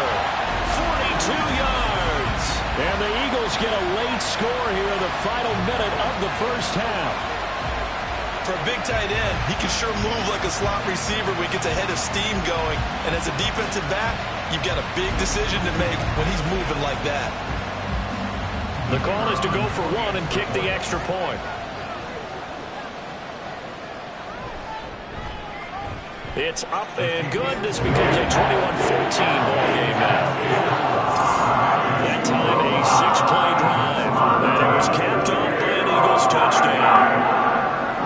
The kickoff unit is out on the field, and they will send this one away.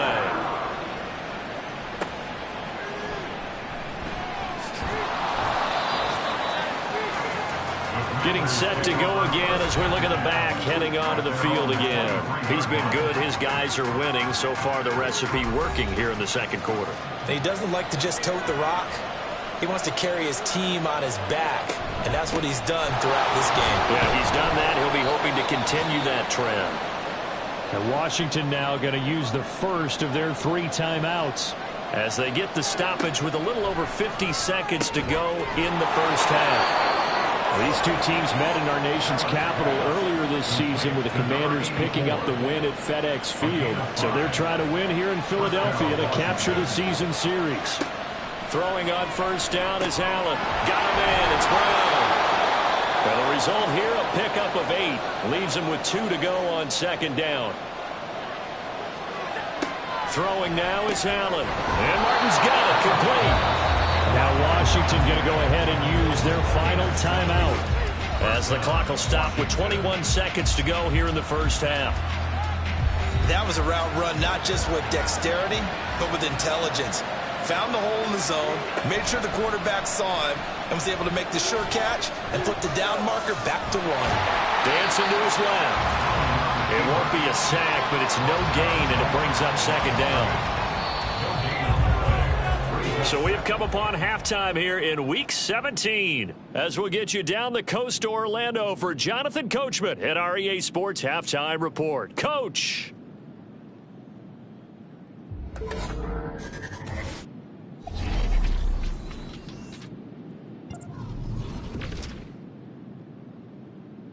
We'll begin up north at MetLife Stadium over in New Jersey. And it's the Giants who are out in front in the second quarter. The Giants locked in a tight one, but this is a game you feel they've got to have. From there, we're off to check out another game. And you can see, currently, they trail in that ball game. 3 touchdown passes there for Trey Lance. Finally, we head to the shores of Lake Erie. See what's going on with the Cleveland Browns. And they trail in that one as it's the visiting Jags who are out in front. The Jaguars trying to hold on and claim victory.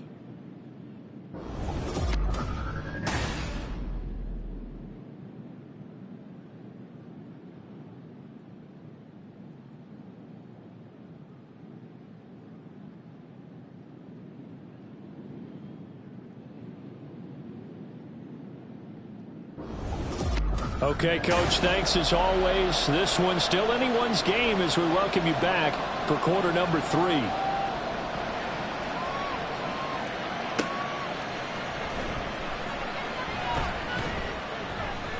And a good return as he'll be stopped just shy of the 30-yard line.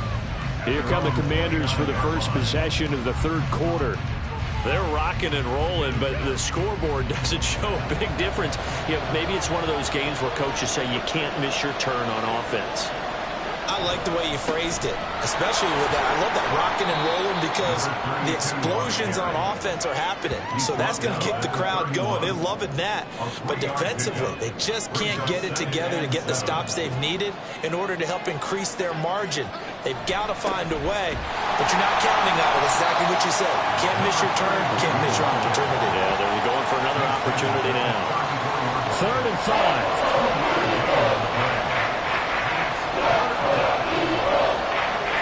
To the air, Allen. And incomplete here to bring up 4th down as the rookie couldn't hold it in.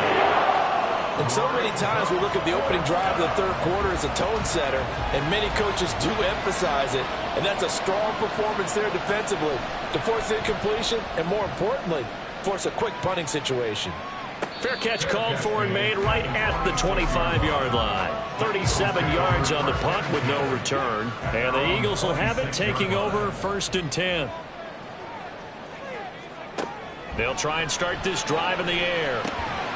And that's going to be incomplete. Too tough to hold on to that one. It's 2nd down.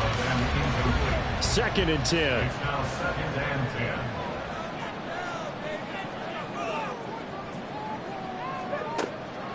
They're going to look to throw. Throw left side complete. That's Edwards. And he's able to get this one up to his 30 before he's out of bounds. Brings up 3rd and 6. The play-action fake. They'll look to throw. He's got his target. That's complete. He'll be taken down, but not before they work it across midfield. That 3rd down conversion good for 23. He's such a good route runner. Shows it there on 3rd down. Very proficient and a good pass. And you know what I've observed over the years in the NFL? The better a route runner you are, the more confidence your guy's going to have in you to go to you in important times because he can trust you being in the right spot, and they connected there and picked up a 1st down. They'll run on 1st down. Willis, and he'll get this down only to about the 46. They work now on 2nd and 9. Brings up 2nd and 9. They'll set up a throw. He finds his man complete. That's Edwards. And all the way inside the 15 before they drop it. A very nice pickup of 33 yards. And you need a big play? Go to your big play guy. Listen, that's football 101. When you have to have it, you expect that guy to step up. A lot of people call these receivers divas. Sometimes just leadership when they get in the huddle and say, get me the ball. I'm about to make a big play. They'll look to throw now on 1st down. Oh, the ball comes out on the hit, but they'll say it's incomplete. Really good coverage all over the field. It took away his intended read and almost dared him to try for his guy out of the backfield. No surprise on that one. It doesn't connect. Got a man, and he hits him in stride. They get 7 out of that, so they're left with a 3rd and 3. I always laugh when people say, what's the toughest route to defend? And I'm like, any of them, especially if it's a good receiver. That makes things very difficult. But when you're running a drag route, something short, shallow, going through defenders, using guys almost as screens in order to get open, that makes things tough for guys trying to get to the football. So now then the penalty's got him set up with a 1st and goal. Jackson. Going to be hit and met at the line of scrimmage. They get him down at the 3. No gain on the play that time, and it sets up 2nd and goal. Leads to 2nd and goal. Again, Jackson. And he'll take it into the end zone for an Eagles touchdown. A 3-yard touchdown run. And the Eagles are an extra point away from evening this one up. And they would not be denied on the ground, powering it in just one play after they got stopped short. And how about how many tight ends are on the field? Because in today's NFL, we think of the tight end more as a pass catcher. But this group, they tell them you've got to be able to run block to stay on this team. And they committed to it and got it done right there. Point after, right down the middle. And we are tied at 21. So that drive consumes 9 plays all told. And it ends with a 3-yard scoring run. And he won't get this to the 20-yard line as he's down at the 19. Well, here we go on the next drive for Washington. We got a brand new ball game, all even after that last touchdown. So every drive now becoming a little more critical here in the second half. And he's going to be met at the line of scrimmage and taken down. Call it no gain on the play, and it'll be 2nd down. 2nd and 10 at the 19-yard line. Working out of the shotgun. Here's Allen. Pressure comes, and down he goes. as the Eagles get there for the sack. It'll go as a loss of 3 on the sack, and it brings up 3rd down. Not an easy spot here. We'll be in search of 13 yards to try to pick up the first. Now on 3rd and long, they'll look to throw. Going to throw right side here, complete. And he's going to have a Commander's first down as they're able to get the 3rd down conversion. I'll tell you what, a lot of those mid-range throws have been available because sometimes teams get too concerned about the deep ball and they leave too much space in front of them. And these guys have been taking advantage so far. From the 34 now, here's 1st and 10.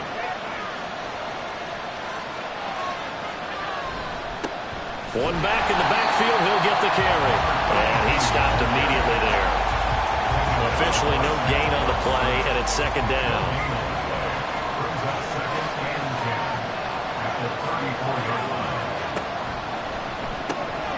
That one's complete to Tomlinson. He'll get only 3 there, so it leaves him with a 3rd and 7 ahead.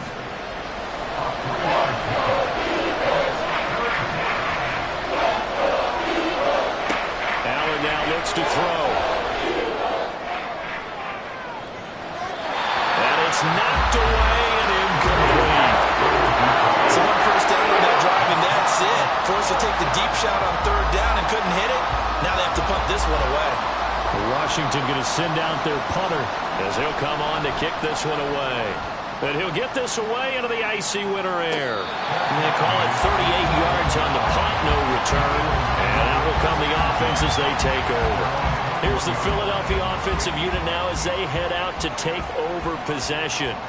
A long drive last time out for this offense, Charles. If you remember, they started basically in the shadows of their own end zone, marched it down the field, and a lot of that was through the passing game. And partner, as a former defensive back, I'm having almost a physical reaction watching what's happening right now. But let's give credit where it's due because they've done an excellent job moving the ball through the air. Secondary getting picked apart pass by pass. Obviously, they need to make some adjustments there on the back end. And because offensively, we know that they're not going to be shy about throwing that football. Now a 3rd and 6.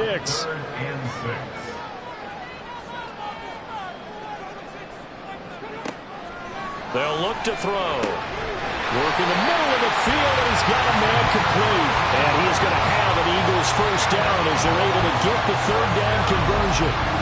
And that's an important completion right there, because that's going to do it. With that last pass, he eclipses Peyton Manning's all-time mark of 5,477 pass yards in a single season.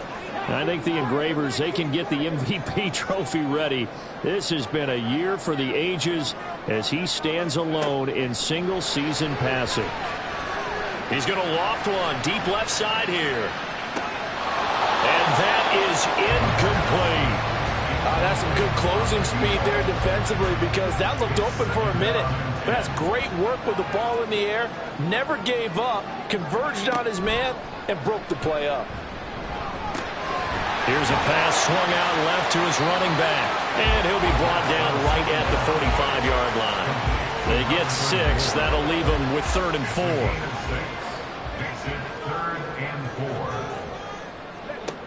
They'll look to throw again. That is caught. And he's going to have an Eagles first down. They needed 4. He doubled that. He wound up getting 8. And Brandon, from our time in college football, where receivers weren't running the traditional NFL route tree, one thing they did learn, find open areas, find soft spots, and set up and catch the ball. I think we just saw that there. Yeah, we saw that indeed, picking up the first. He's tackled a yard short of the marker. Good gain of 9 on first down. 2nd down and a yard. They'll stick with the passing game as he looks to throw. 95 catches for him now on the year. It's a first down. 5th catch of the game for him there. Yeah, and the tight end position is now becoming a volume pass catcher. Used to be occasional, right? Safety valve. Throw one to him every so often, but mainly they want him out there to block. Nowadays, an integral part of the passing game, and they create such great mismatches that they often become the leading receiver. Able to make something out of nothing there. 17 yards and a first down.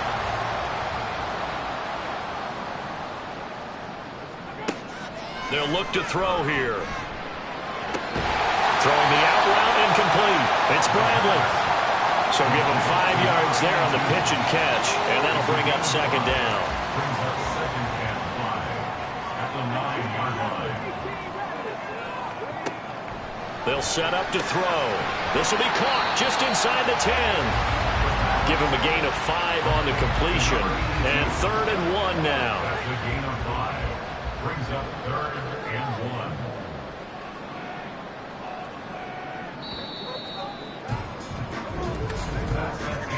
And they're not going to get to the line to run another play. So we will switch ends as the 3rd quarter has come to a close. You are watching the NFL on EA Sports. And welcome back. We are in the city of brotherly love, Philadelphia. All even as we get ready to start the 4th. Out of the gun now on 3rd down. To the goal line, but it's incomplete. So 2 third-down conversions on this drive, but not able to get a 3rd, and now they deal with 4th down. So the field goal unit is on the field, as this is a big spot right here. This to break our 4th quarter tie. And the 10-year vet knocks it through the goalpost, and they have taken the lead here in the 4th quarter. So the drive here ends with a field goal. It does give them the lead, but this one's still certainly a long ways from over. It definitely puts a lot of pressure on your defense to hold the lead, right? They're happy to have it and happy to be out there trying to do so. But I know as a former player, in the back of their mind, they're thinking, why don't you score the touchdown and seal this thing? And they'll get him down inside the 30 at the 27. As the Commanders make their way out on offense, let's take a peek at the playoff picture in the NFC. And now they find themselves trailing following the field goal. Still a good amount of time in this 4th quarter, but this drive very well could determine the outcome of this ballgame. First play of the drive going for 14 and also going for a 1st down. Well, this offense hasn't been at their best here. They've made some mistakes. They've been frustrated. They've been largely shut down. But then you look up and say, wait a second, this is a 1-score game. So they're still very much in this, and they're on the move here with a 1st down. And he takes it past the 45 and down at the 46. 5 yards on the carry. Good pickup on 1st down.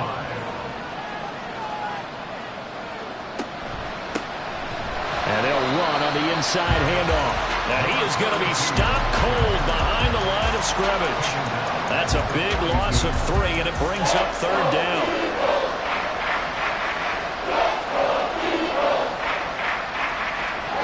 Now Allen. And he's got his man on the out route. And they're going to mark him down short, maybe by about a yard, if that. So 8 yards on the completion there, and that's going to bring up a 4th down. One final try here for Allen, and it's incomplete. They cannot convert, and they turn it over. Washington goes for it, but it does not pan out. And this defense will take over right at midfield. He'll have a tough time living that one down. It's one thing, Charles, to drop a pass. It's quite another to drop it on 4th down. And so many teams work on that in terms of locking in on those key downs. You know, you and I both been to practices where we've seen, hey, 3rd down situation, big 3rd down alert, lock in here, 4th down play, make sure you focus just a little bit extra. It didn't pay off in that situation. Part of the thinking when you bring in extra tight ends, you're hoping that each of your guys gets those one-on-one blocks and creates a crease for your runner. But the converse is, though, you've got to win those one-on-one blocks, and when you don't, that's the result you end up with. And the Washington pressure gets to him, and he will go down. Call it a loss of 5, a big sack to bring up 3rd down.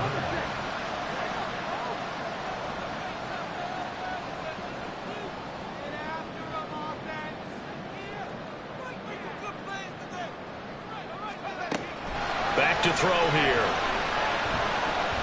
He's going to sling this deep downfield. This is caught inside the 15. Touchdown, Eagles. A big play there. 57 yards. And the Eagles use the big play to extend their 4th quarter lead. as a fan, is there anything prettier than a well-executed post route? No, it's a thing of beauty, especially when it's done like that for a touchdown. The throw, the catch, and how about the run after to get it to the end zone? Now the extra point try forthcoming. And his guys will take a 10-point lead. So they only needed 3 plays on that drive. The result, Philadelphia in the end zone.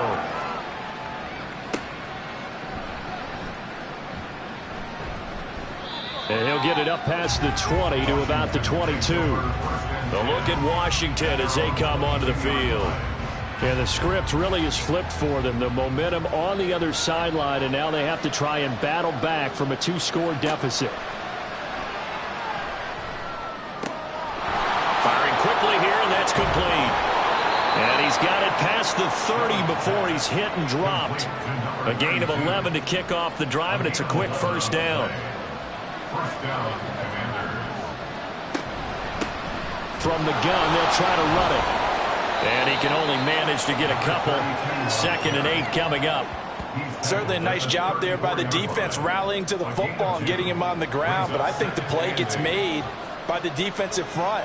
Because if they can't get upfield, their job is to go ahead and get low, almost get into a ball sometimes, stack things up, and make it difficult for the runner to find a hole. Now, meanwhile, here's a 2nd down throw that's knocked away and incomplete. This offense so far on 3rd down, they've hit on half of them, 5 for 10. This is 3rd and 8. Now they set up the screen. That's complete. And he'll be out of bounds after getting this one across the 40. The screen good for 6, but it's not enough as it leads to a 4th down. He got out of bounds. That's a good thing, but still short of the 1st. And now, since this brings up 4th down, the defensive play caller, grab your nerves, because now you don't want to be so amped up that you give them a 1st down by getting out of your lanes, but you also don't want to just lay back and let them have it easily. I'll tell you, far from ideal conditions to play in, but neither offense has had much trouble. Plenty of points to go around. 1st and 10. Here's a throw out wide, complete to his running back right side. And he is going to lose yardage here. He was unable to shake free there, and they'll cover him for a loss of a yard. This possession means so much for them. They've got to focus on this drive and find a way to make this a one-possession game. Yes. Got to get a score. Yeah, so good with a field goal. Don't necessarily need a touchdown. And again, it's Allen. And it's complete to Martin. Short completion, just 4 yards. And now 3rd down and 6 to go.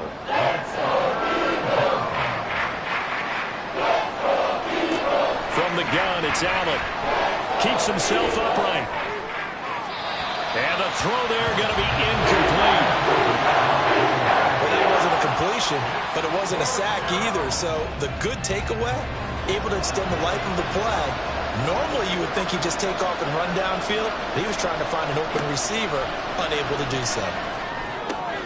He's going to get that to his running back out of the backfield. Yeah, this is going to wind up working out just fine as he'll have a Washington 1st down and an exhale there as they convert on 4th. Well, every drive from here out is definitely crucial and critical. They know that they need to get at least 3 here to get it back to a 1-score game. But I can't imagine that in their huddle that they're thinking at all about getting a field goal. They want to get into the end zone and then try and get the ball back again.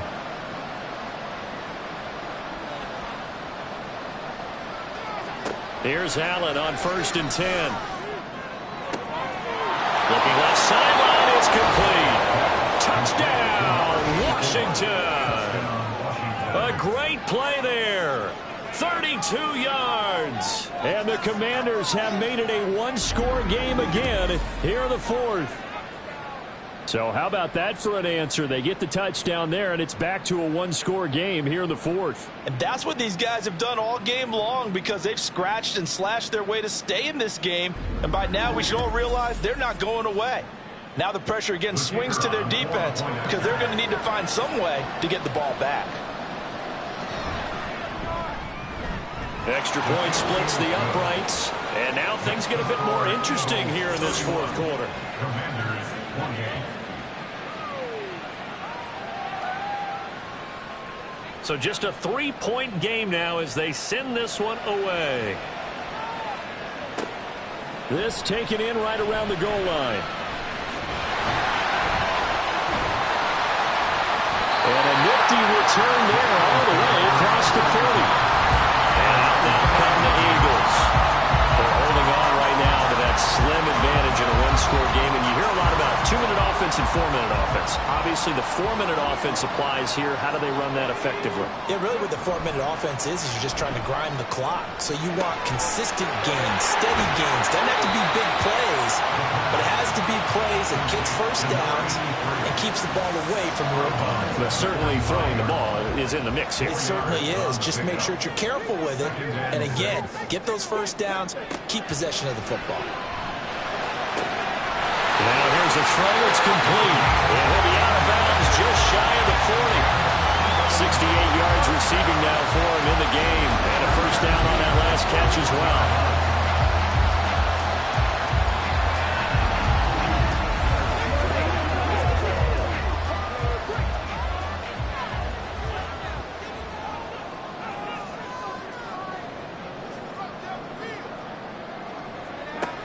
Now a shotgun snap as they'll look to throw.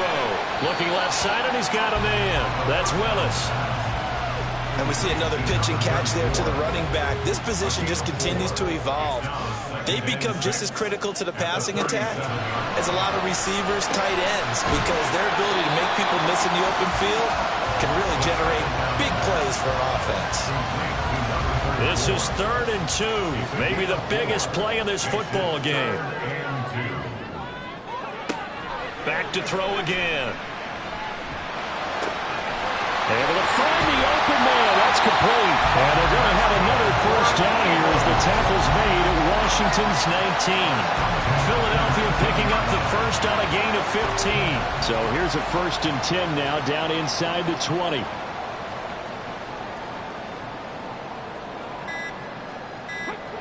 Again, he'll drop to throw. And he's got it. Touchdown. From 19 yards away. And the Eagles will add to their 4th quarter lead. And that's certainly an important touchdown there and makes this a 2-score game. But as we've seen, no lead is safe in this one with the way these two offenses have lit up the scoreboard. I would imagine that on their sidelines, they're both yelling at their defenses, hey, you want to get involved here? One big play from you, that can win the game for us. Extra point forthcoming.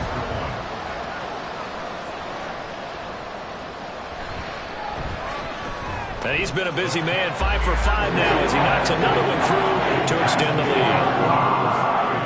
A drive that time of 6 plays, and it was capped off by an Eagles touchdown.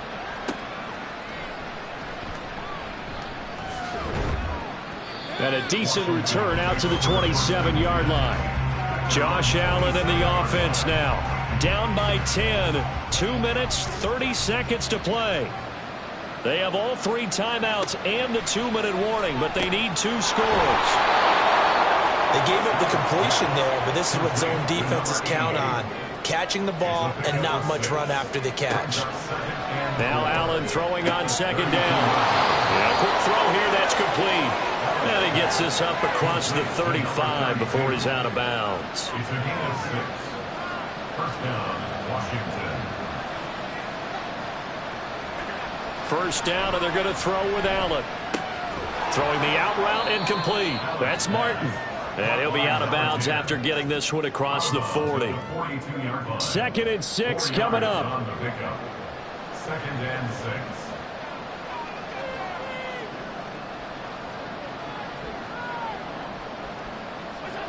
To throw, it's Allen. Over the middle, it's complete. And he will get enough for a first down, and that will lead us to the 2-minute warning. And the Commanders' first down. Allen. Quick hitter here, it's complete. Here's 2nd down. It's a gain of 5. Brings up Throwing, Allen. at the Eagles' 45-yard line. And this one nearly intercepted. Boy, that would have been a great time for their first pick. But instead, it's 3rd down.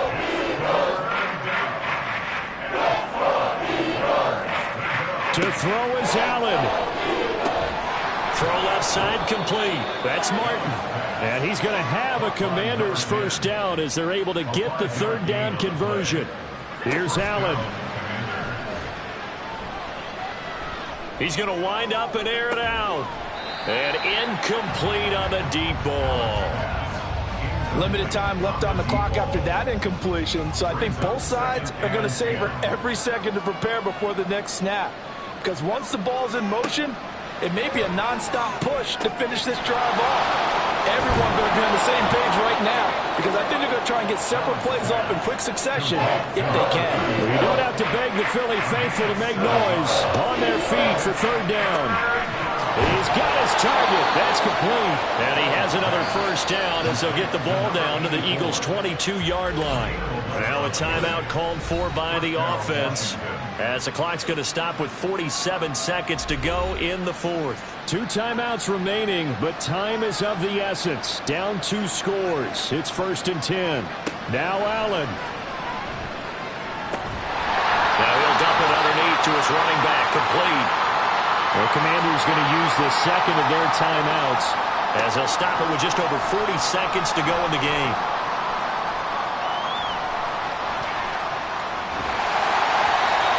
Throwing again on second down, but this time it's incomplete. Now the question is obvious. Do you try to kick the field goal right here knowing that you need 2 scores? I would be thinking about it on that sideline. Get the field goal now, try and get the touchdown later. Meanwhile, on third down, they take a shot at the end zone, but it's incomplete. That means it's just one last chance left, and this has to be a first down or a touchdown, or this game's over.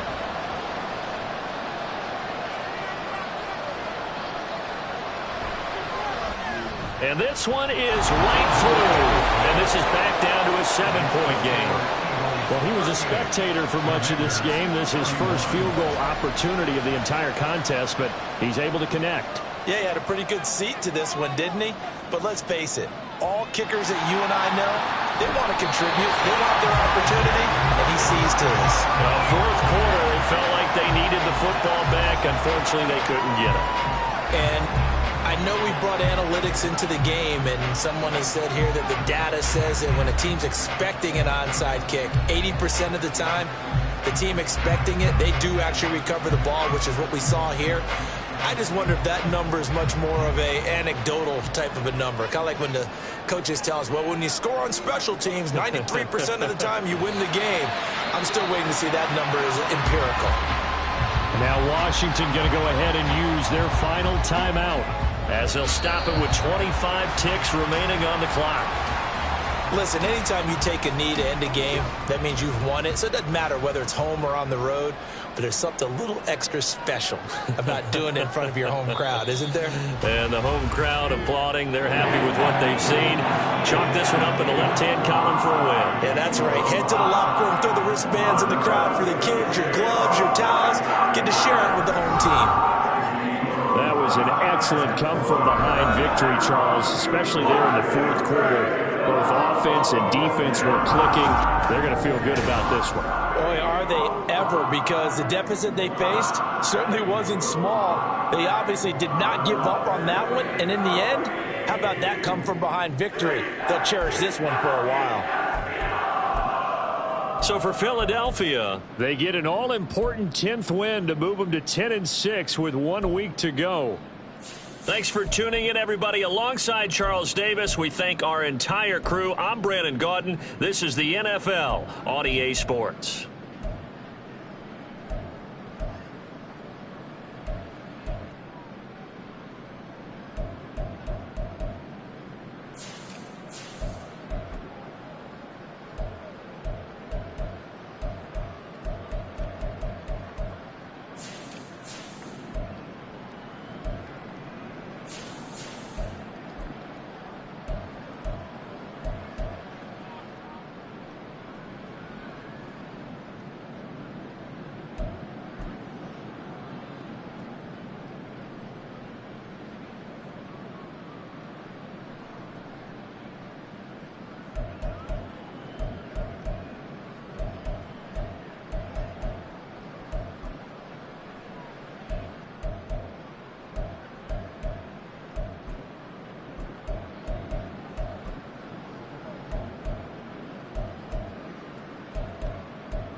It's Week 17 of the National Football League, and we'll see the Broncos rock it on quarterback. After his last game, he's now across 3,000 yards for the season. It's the Broncos and the Cardinals, just ahead on EA Sports.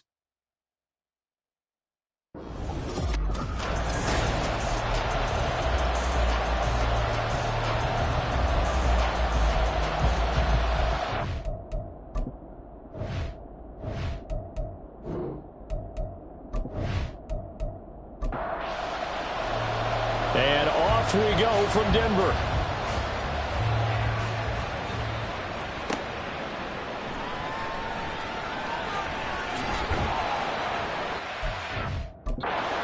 Going to be made right there at the 25-yard line. So here are the Broncos now for their opening drive. And they'll be led out by their third-year quarterback. And the numbers were not pretty. I mean, they don't look right. When you throw 2 interceptions, no touchdown passes, there's no way to really make that work. But I thought there were a lot of positives in watching his game tape. I think he's close to putting out a good performance. Let's see if he can flip those numbers around in this game.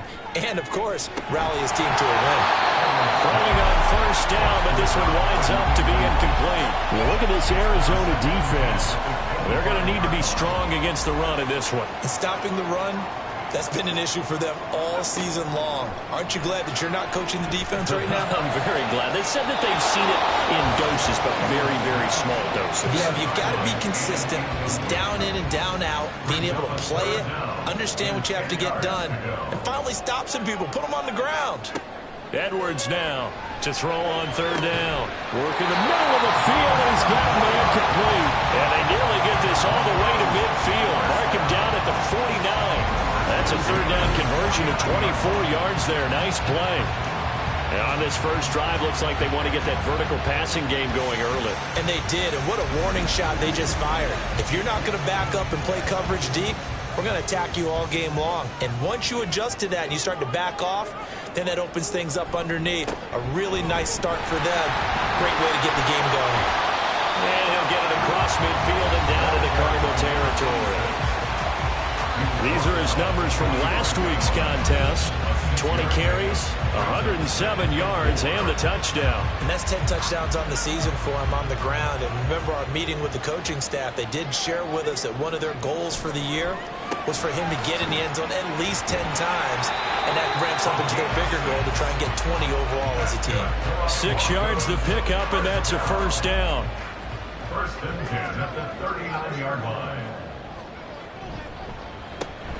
Now they'll run on the draw.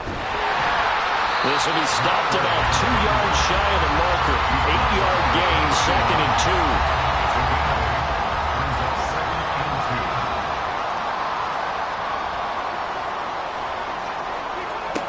Operating from the gun. Edwards on the throw, led him too much that time. It's incomplete. Nice job there forcing that incompletion. This is going to be a fun battle throughout this game. Watching him try to take away that area of the field. Edwards on 3rd and 2. And it is caught. And they're going to have another first down as the tackle's made here at the Cardinals 18. They give them 13 yards there on the play and a fresh set of downs. So opening drive, 3rd down, they go with a slant. It works. And I'm wondering when the league's going to figure it out because everyone throws it on 3rd down. You expect pressure, so you want the ball in the hands of the quarterback quickly. It's a 3-step route ordinarily, and you're throwing it where you see the receiver breaking towards you. So it's an inside route. Everyone likes it, and it's executed very well. 10 more there and another first down.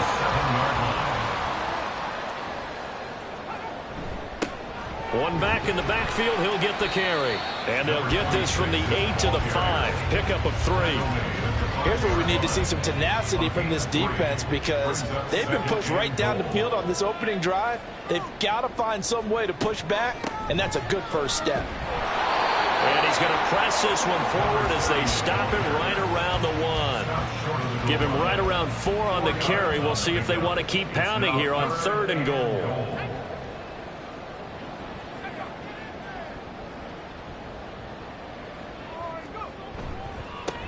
They'll try to run this one in. And I don't think he got there. No, they stop him right where it all started. No gain on the play. And what to do now on 4th and goal. This is a long drive offensively. Wouldn't you hate to end this with just 3 points? Doesn't it feel like during a ball game you have certain narratives going on and there's certain drives that seem to take on just a bit more importance than others? This feels like one of those, doesn't it? To me, 3 points here, a major letdown. This is the time to go and put 6 on the board. They stop him up short on 4th and goal from the 1. And on the opening drive of the ball game, the defense comes up with a goal line stand. So here are the Cardinals now with a long field ahead. And they are led out there by their mobile quarterback. We're seeing it more and more in this league, how teams love to have athletes back there taking the snaps, guys who can throw it and move around and get yardage with their legs if needed. He's one of the best examples that we see out there right now. He can throw for hundreds of yards one week and then run for 100+ the next. He adds an extra dimension that really confounds defenses when he puts it all together. So he stopped for no gain, and it'll be 2nd down.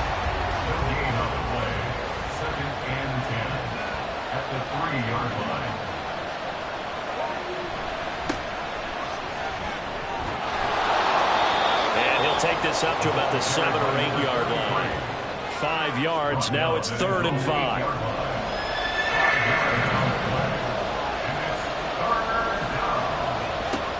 From the shotgun, he'll look to throw. And he's going to go down right near the goal line. The officials look at each other. They're going to mark him at the 1-yard line.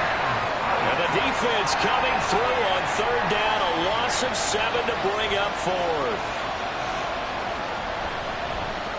The punt team on now is from their end zone. They get it away. Oh, a heck of a move. Man. 39 yards on the punt, just 2 on the return. And it'll be a short field for the Broncos as they take over 1st and 10. So the Broncos come back out as we give you a look at the playoff race in the AFC. You know, in our research packet this week, prepping for the game, so many articles from the local beat writer about the offensive struggles of this team and what will they do this offseason. What do you think they'll do? Well, number one, they'll turn to their self-scouting report. And every team that's any good does this. They have outside groups. Check out their team, scout them, and tell you who can play, who can't play, and reasons why. Some of it may just be health. They have to get some guys healthy and back out on the field. But overall, evaluate this squad and make the changes that you need to. So back-to-back incompletions, and that has them staring at a 3rd and 10. Off play action. Edwards on the move to his left. And he'll protect himself at the end here as he winds up getting pretty decent yardage. 5 yards that time out of the scramble. But now they're looking at a 4th down situation. Thanks to his effort, they now have a big choice to make here. He just ran them into field goal range with that one, so here come the choices. Do they kick it here, or do they trust him to make another big play and possibly get a 1st down? Now Edwards throwing on 4th down. And it's incomplete. They cannot convert, and they turn it over. The Broncos unable to convert here on 4th. And the Cardinal defense is going to get the football back. So they've gone for it twice now on 4th down in this game, and both times unsuccessful. I wish we could hear the headsets now between the head coach and the offensive coordinator.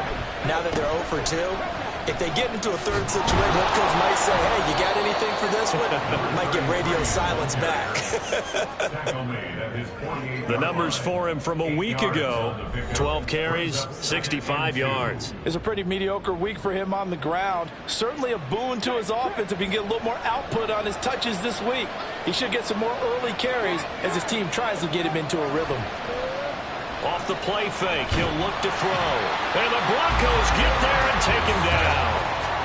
They push him back 8 yards that time on 2nd down. The threat of a 2nd straight punt to start the game is looming as they come up 3rd and 10. Out of the gun, they'll look to throw. Throwing right, and that's complete.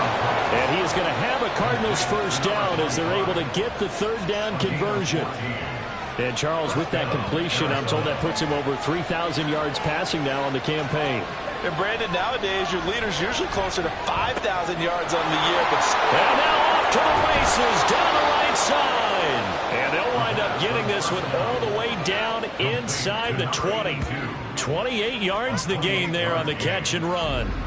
And let's face it, that what we just saw there, not a surprise, is it? I mean, this is what he does well. And if you don't tackle him as soon as he catches the ball, this is the end result. Big yardage afterwards. Got the speed, the agility, so good with run after catch. And we're only in the 1st quarter, so they better get a wrangle and a hold on that quickly. Yeah, you're exactly right. And what's really difficult to try and defend him is if you want to press him so that you get him on the ground quickly after the catch, a lot of times he'll just run past you at the initial point of contact, and he'll go deep. Now a 2nd and 10. They'll stick with the passing game as he looks to throw. And he's got his man in stride, complete. And the Cardinals are going to have a 1st and goal as the tackle is made at about the 5. 5 yards from the end zone, 1st and goal. They'll look to throw again. Forced out to his left. Escapes the sack. And he'll take this one in for the Arizona touchdown. A 5-yard touchdown run. And the Cards are on the board first here this afternoon. And this is a balancing act for a head coach with a rookie quarterback. You've got to walk a line with him. You don't want him getting happy feet, but you also don't want to rein in what worked for him in college. And here, he pulls it down, takes it himself, and takes it into the end zone. Out comes the kicking team here for the extra point. He hasn't missed an extra point all season, and he won't miss this one either, and it's 7-0. The Cardinals set now to kick this one away, and off we go.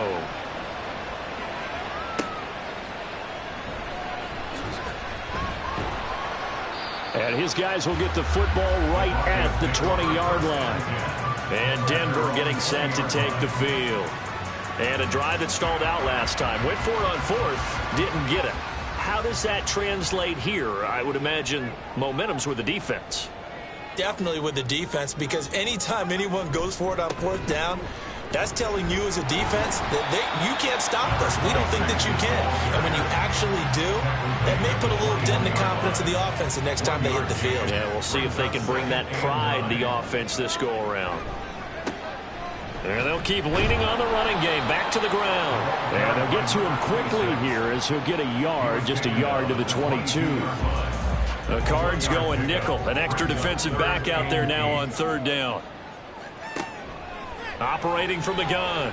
Edwards. He finds his target. Beckham. And past the 40 before he's out of bounds. Second catch for him today, and it'll wind up a first down. That's a play that likely would be forgotten when you talk about big moments in this game. But plays like this are critical to keep drives going. And if points result, we'll call this play significant. Now a play fake here on first down. A quick throw there is incomplete. You look at this Arizona defense. We know they're going to be tough to throw on. Top 3 in the NFL defending the pass. Yeah, defending the pass hasn't been an issue for them. It's been stopping the run. And if they don't stop the run, they can't get back to their strength, which is guarding against the air attack. 4 yards the gain, and it'll bring up a third down. It's a gain of 4. Brings up 3rd and 6. Now they'll throw here out of the gun. This ball complete to Durham. That he won't quite make it. He needed 6. He got about 5. 4th down. It'll be a gain of 5. And that's going to make it 4th down. After 1, 7-0 on EA Sports. Second quarter about to begin from Denver. It's the Broncos in possession of the football as they've got it with a 4th down coming up. This is away, but boy, headed straight for the sidelines. And this will carry out of bounds. Where are they going to spot it now? At about the 18-yard line, it looks like.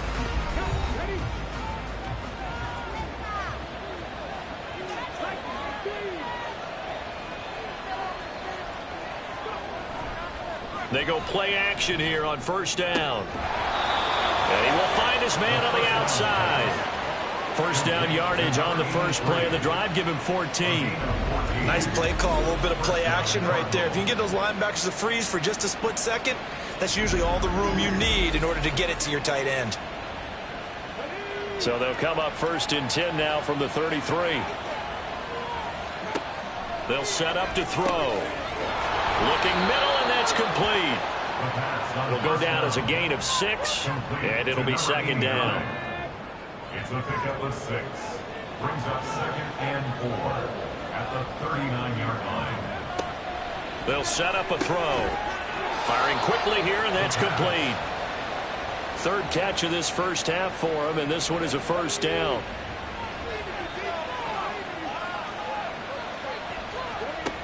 Back to throw.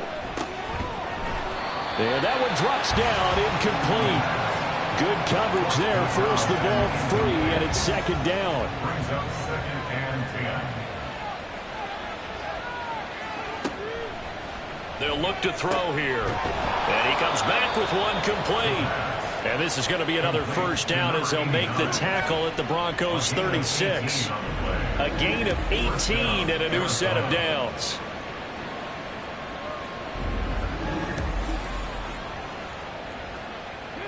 So a 1st and 10 now in Denver territory at the 36.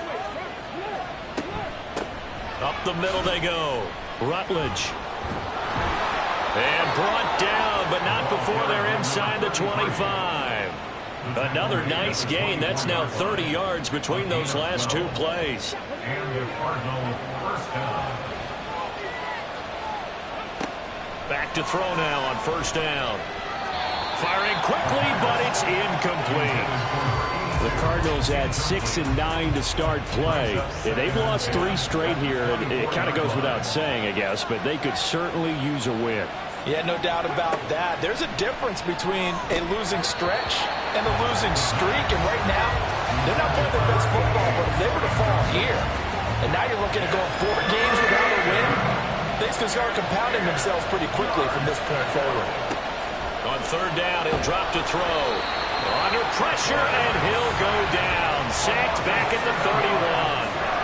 And the defense coming through on third down. A loss of 7 to bring up fourth.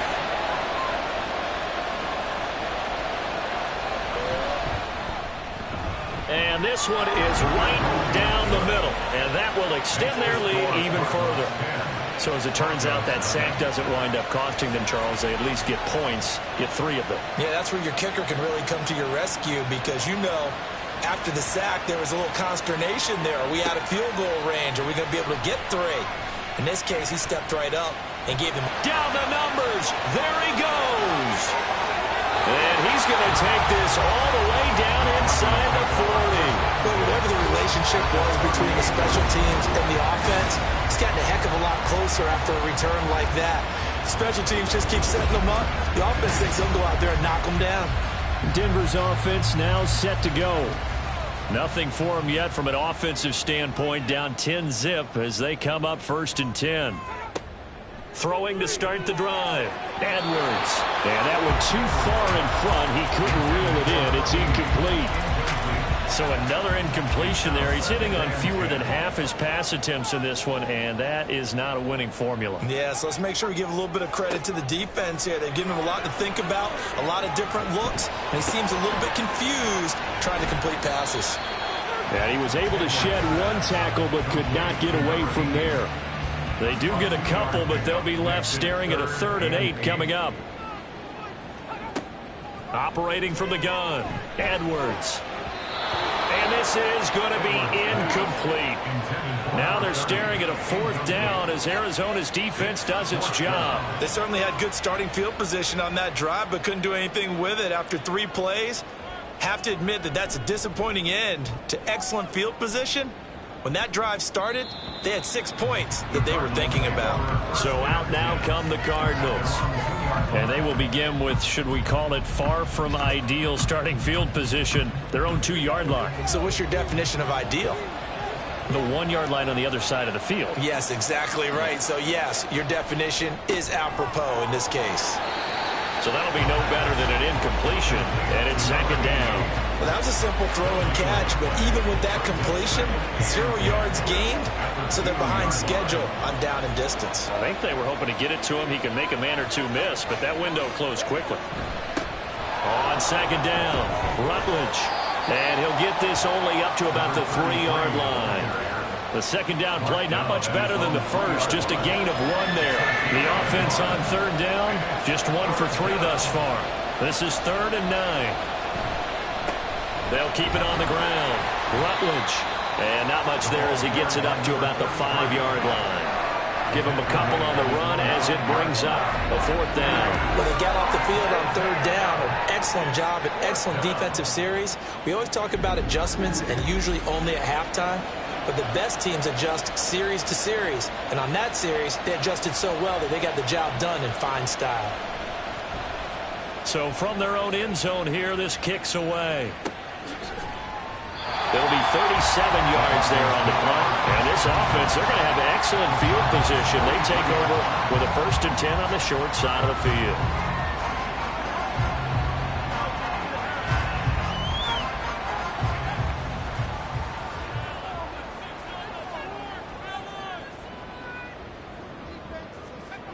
To throw is Edwards. Throwing to start the drive. And that's to the left sideline and incomplete. And I can see the officials kind of looking at each other down there, silently wondering, does this meet the level of grounding? Fortunately, he did have a receiver in the area, but I have seen less obvious throwaways called as penalties. And brought down, but able to get it to their 30-yard line. 2nd catch for him today, and it'll wind up a 1st down. 1st and 10 at the 30-yard line. Off the play fake, Edwards. Now he'll dump it underneath to his running back, complete. They'll wind up getting 7 on the play, and it'll be 2nd down. Brings up 2nd and 3 at the 23-yard line. Off play action, Edwards. Thrown across his body, and it's intercepted. And the Cards are going to have it here at their own 15. Partner, I think this will want to ride very simply because he overestimated his arm strength and his ability to fit it anywhere he wants to. A lot of quarterbacks do that and often pay the price. Arizona's offense back out and ready to go. These guys definitely hoping for a better showing than their last appearance. They couldn't really even move the football much beyond the shadows of their own goalpost, Charles. We'll see if they can get a better, more sustained drive going here. Yeah, and every team that we ever talk to says the exact same thing. When you start a drive from that deep in your own territory, the goal is a minimum of at least 2 first downs, because even if you have to punt then, you change the field position, right? You flip the field a little bit. They didn't get that done. This time they want to string together a nice drive and help themselves out. Nice little juke. And he'll be taken down, but not before he gets his football out shy of the 30 to the 29. Opted to run for it. The decision a good one. Picking up the first, getting 14 yards on the scramble. On first down, he'll drop to throw. And they will not get the connection there. It's incomplete. That certainly appeared to be a play call where they were just trying to make second down, second and short. I think they thought the coverage was off a little bit more than it was. Nice job there pressing up on it and forcing the incompletion. And this time he's got the hook up. It's complete. 9 yards, and that leaves him just short, so it'll be third and less than a yard. Doesn't matter whether it's a zone coverage or man coverage, the drag route can be effective when it's run well.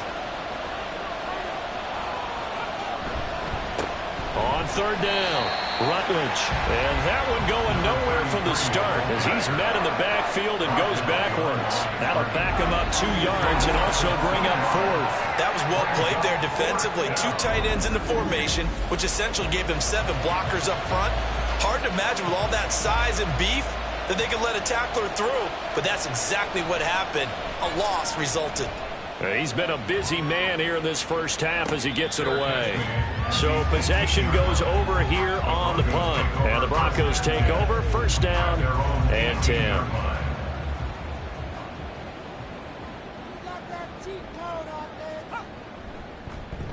They'll start this drive out on the ground. And he almost gets this to the 30, taken down about a yard shy. That'll be a pickup of 10 as they try to recover from this 10-point deficit.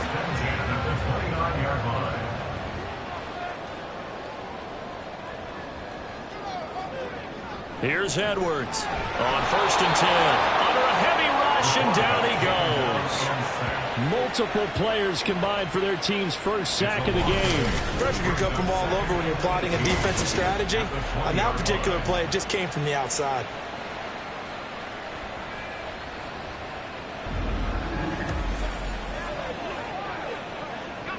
So that complicates things a bit here. 18 yards to go now on second down.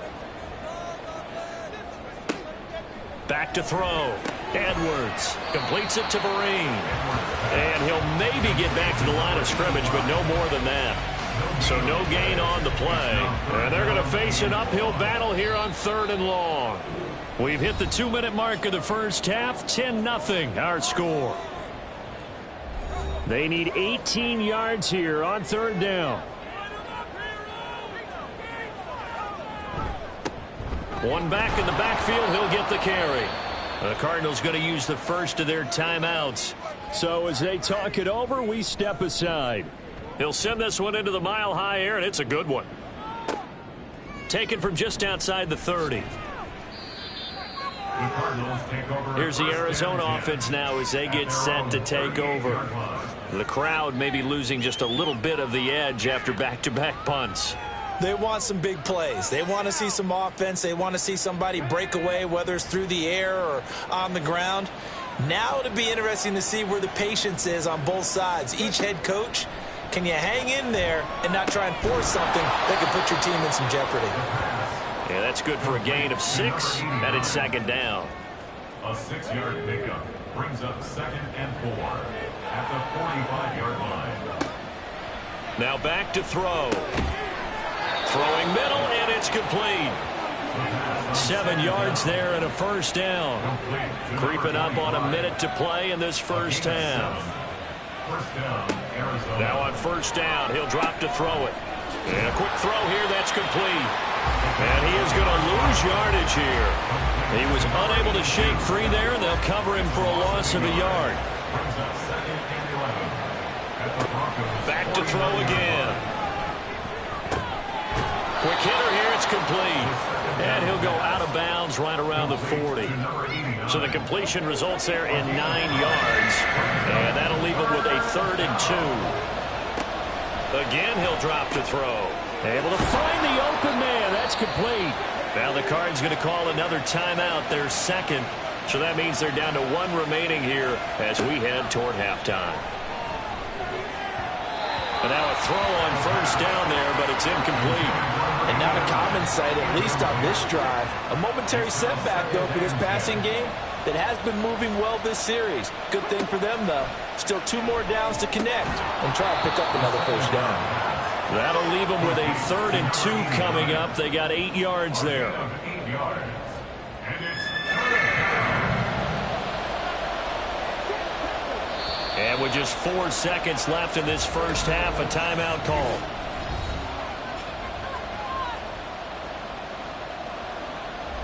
So with 4 seconds to go in the half, here's the field goal unit onto the field. He connected on his first, this from 41.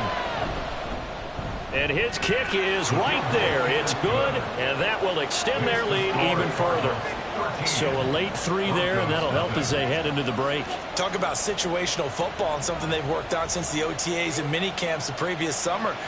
They take care of the ball, get 3 points, knowing they're going to get the ball to start the second half. That's the old 2-for-1 special to finish things off. So we've come upon halftime here in Week 17. As we send you on out to our studios in Orlando, here's Jonathan Coachman at REA Sports Halftime Report.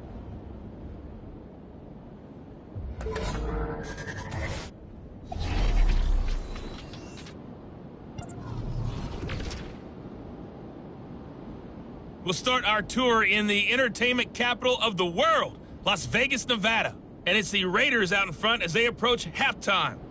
The Raiders trying to gut this one out, as it would be a good victory for them if they could get it. From there, we head east to Minnesota to check on the Vikings at home at US Bank Stadium. And they trail the visiting Lions in that one. P.J. Walker has thrown a touchdown pass. Finally, we head to the shores of Lake Erie, see what's going on with the Cleveland Browns. And they were victorious in that one over the visiting Jacksonville Jaguars.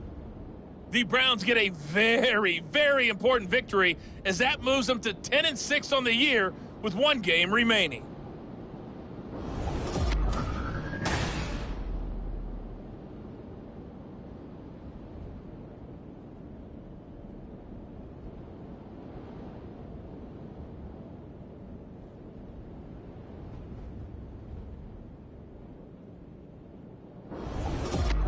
All right, Coach, thank you, and we welcome everyone back for quarter number 3. The Cards with the lead, and they will get this football first as the second half gets started. And this will not be returned, so the second half begins with a touchback. The Cardinals ready to go here to start the 3rd quarter. And, Charles, they've got the lead. Put your coaching hat on here now. What's the game plan for the second half? I think getting the running game going a little bit more, because I thought in the first half they didn't get it moving the way that they would like. They had success throwing it, but I think these first couple of drives, they'll want to get those running backs going and give them more opportunities, and I will guarantee you that those guys were lobbying for them in the locker room at halftime. Back to throw now on 2nd and 10. Short throw, Roberts with it, and they're able to get this one across the 35. Rookie to rookie on the hook up there, and it's a first down. Now a give, right side. Rutledge fights through him, and he'll have it past midfield almost to the 40 before being taken down. 48 yards rushing now on 8 carries for him so far. Sometimes it's hard to believe, but there are times this game is about patience, isn't it? has had the game he expected, but that run there, that may get him going. I was just going to say, maybe that gives him a little juice, because you're right, he struggled, especially in that first half. Yeah, and I know the great ones always think to themselves, just hang in there. I'm just one big carry away from busting this open. That's a good start for him. Now left side, a completion to his tight end. And he's going to get a solid gain of 9 before being brought down. Second and right at a yard. From the 33, here's second down at a yard. At the 33-yard line. Now a handoff up the middle. Rutledge. And nowhere to run on the interior of that defensive line. He'll get back only to the line of scrimmage. Here now, third and a yard.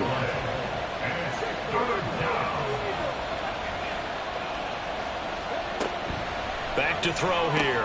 And they will touch him down, but not before he gets the first. That's good for 9 yards as they convert on the third down play. First down, Arizona.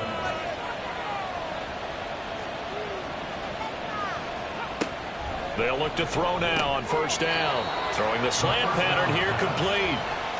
And that's good for a pickup of 10 yards. And they'll be left with a second and about a foot. At the 14-yard line. They'll look to throw. Quick throw that's complete on the inside slant. And the Cardinals are going to have a first and goal coming up as the tackle made at the 3-yard line. And goal at the 3-yard line. The play-action fake. They'll look to throw to the end zone, but it's incomplete. Down this close to the goal line, first down. Surprised that wasn't a run? I am, and you know I'm old school. I want to run the ball on first down in this situation because second down, that gives me an option of running play action, maybe. Touchdown, Cardinals. A great effort there. With a lucky number 13 touchdowns now on the year. And the Cardinals take the opening kickoff of the third quarter and drive right down the field to extend their lead. That drive that really increased their cushion felt very military to me. Very precise, methodical. That's one of the words you've taught me. And they just got it done. And slowly but surely now starting to pull away a little bit. Things looking good for them here in the third quarter. Not only pulling away, but you mentioned that slowly but surely. You also drain clock, too, with a drive like that. So you really give yourself an advantage. And the formula there on the two-point try, they go 5 wide. Not even the option to hand the ball off. They got it. They tried to create space, and there isn't a whole lot of it there. For the defense, what you're trying to do is make sure that if they're going to catch the ball, make them catch it behind you because they run out of space with the back line. But in this case, the offense figured it out. And good coverage there on special teams as they'll get him down shy of the 20. And as this offense makes their way back out, it's AFC playoff race time as we give you a look. Well, including this week, 3 weeks remain in the regular season, Charles, and it is going to be interesting to see how this playoff picture sorts itself out before we head into the postseason. Competitive, entertaining postseason, that's what we're always striving for. But I think we get it during the regular season, too, because you never know how things are going to go during the final weeks of the season. Every team pulling out all the stops to get a better seed or just to get one of those 7 seats at the table. On second down, they'll run it here. They do get a yard there, but only a yard. Leaves them with 3rd and 9 looming. Well, that's a good start to this drive on the defensive side of the ball. And force the incompletion on first down. Then you're able to shut down the running play on second. Yeah, I wouldn't be surprised now. A little bit of pressure going at the quarterback in the expected passing situation. The throw over the middle taken in. And they're going to get this beyond the 40 before he's taken down. First down. First and 10 at the 41-yard line. Edwards now on first down. Call it a gain of 6 on the play. And that will bring up second down. Nothing fancy on first down, but a very consistent type of a play. Hit that slant. A lot of people call it an extension of the running game, and it can be if that pass is completed, because you hit a guy on the run like that, he often can go for big yardage. Sets him up nicely for second down, staying ahead of schedule. Throwing again on second down, but this time it's incomplete. This offense in desperate need of a conversion as they come up on third down. Looking to throw. Edwards. Pressure comes, and the Cardinals bring him down. Brought down by multiple defenders, and it's a loss of 12. Looks like another empty possession here, partner, and I don't think with 3 scores down in the third quarter, they can truly afford any more the rest of the way. No, especially the way their offense is sputtering. I think you're exactly right. They got to find some answers quickly. The Broncos send out their punter now, as he'll punt it away for the 4th time today. And a fair catch signaled for and taken at about the 18-yard line. So a change of possession here on the punt. And the Cards will take over 1st and 10. The football going back over to Arizona now. They're just looking to do more of the same. They were good in the first half. They've extended their lead so far here in the second half. I don't know, they're just looking good on hitting on all cylinders right now. And sometimes that means a head coach who really has a finger on the pulse of the team may not have anything to say at all. May tell the rest of the coaches, a little bit. Just back it off a little bit. This team has it under control. I remember hearing about Bob Knight years ago in basketball, getting ready to give the final speech before the gold medal game in '84. And on the board, Michael Jordan had written, "Coach, after all we've been through, there's no way we're losing tonight." He didn't even give a pregame speech. Wow, interesting. Well, right now, no speech is needed. Now throwing on 3rd down there, but he cannot connect. That's an excellent job right there on 3rd down. Like any defense, you never want to let them get anything started, and that would have been a 1st down. Instead, you saw the contact on time, no penalty, and before this drive could get wings, it's 4th down. Fielded at about the 28. It's a 45-yard punt, 6 yards on the return. And it will be 1st and 10 as they take over. Here's the Denver offense now as they get set to take over here. I kind of feel like they've reached a do-or-die point in this game, Charles. If they're going to try to pull off an impressive comeback, it has to start right here, right now. Yeah, now they've got a final chance to get out of this situation, but they also understand they've got to move the ball and move it fast. In addition, they need to save as much time so they can get 2 more possessions. Inside 4 minutes to go, 3rd quarter. They'll motion the tight end across the formation. Edwards, off play action. Incomplete, but a penalty flag is down in the backfield. Let's get the call. Holding, offense. Man, they got to let it play. They'll come up now on a 2nd and long after the hold.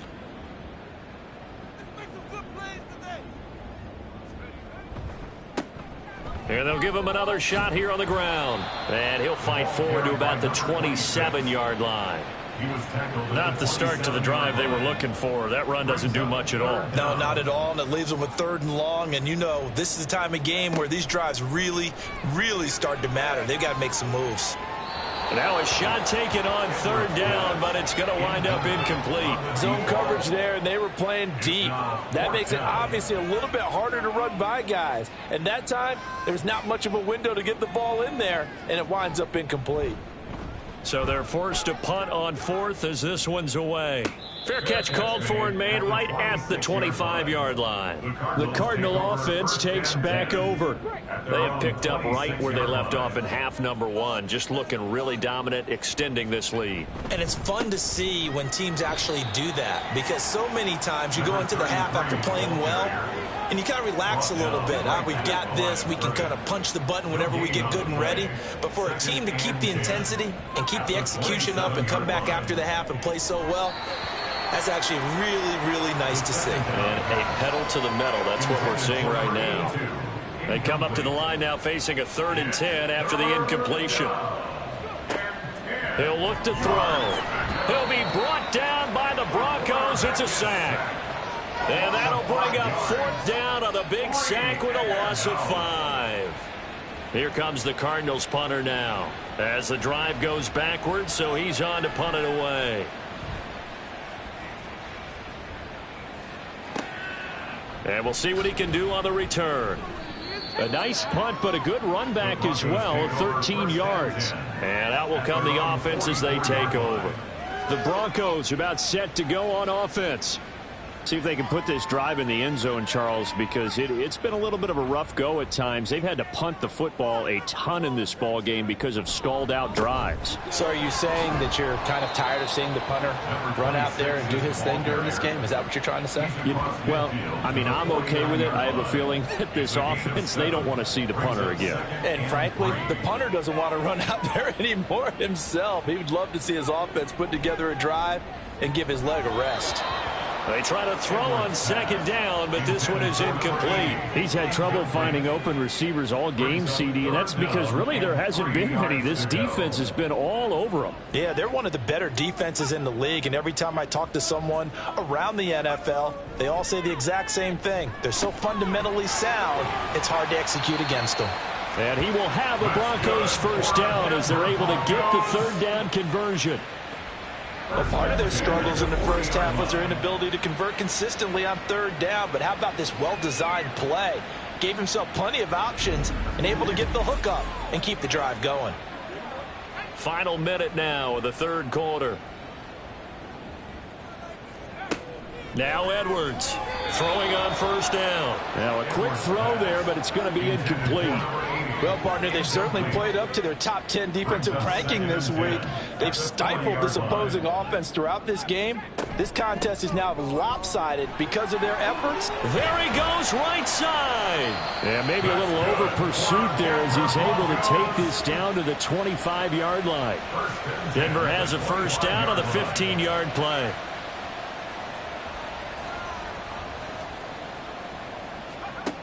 Back to throw. Edwards. This will be caught inside the 10. And he gets it inside the 10 to the 9. A good gain again. That's now 31 yards combined on those last two plays. It'll be first and goal when we come back. You're watching the NFL on EA Sports. Welcome back now to Denver. A lot of folks starting to make their way to the parking lot. Their guys trail big here to begin quarter number 4. They'll try and run for it on first and goal. And a nice pickup there. He gets about 5 down to the 4-yard line. Hat tip to that offensive line. They're clearing some holes, even down here deep in the red zone. And that's a nice pickup on the ground on first and goal. And they'll run again. And this time he'll get down close to the goal line, but not quite in as he stopped at the 1-yard line. This likely a must-have. Third and goal. Looking to throw. Edwards. And that is caught. Touchdown, Denver. From a yard out. And the Broncos are finally into the end zone here in this fourth quarter. So a little bit of a letdown there defensively. I mean, look, you're still 2 scores to the good, CD, but things may be a little more uncomfortable than they had hoped. Yeah, if you'd kept them out of the end zone there, this game's over. You've locked the door on them. Instead, it's still open a little bit, and they've got a puncher's chance. Point after here coming up. It's up, it's good, and that'll cut the lead to 21-7. That time, a 9-play drive, and it culminates in a touchdown by the Broncos. Out is the kickoff unit as they run up and send this one away.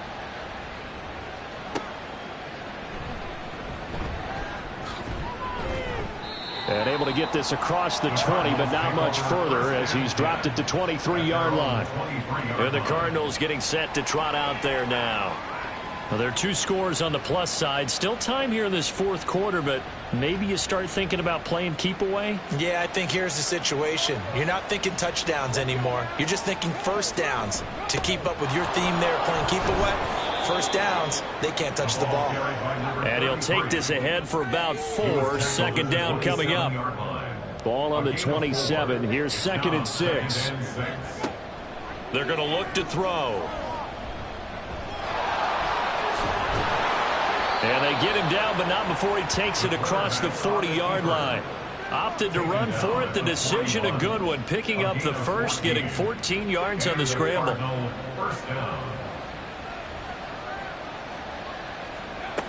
They'll look to throw here on first down. Got a man, and he hits him in stride.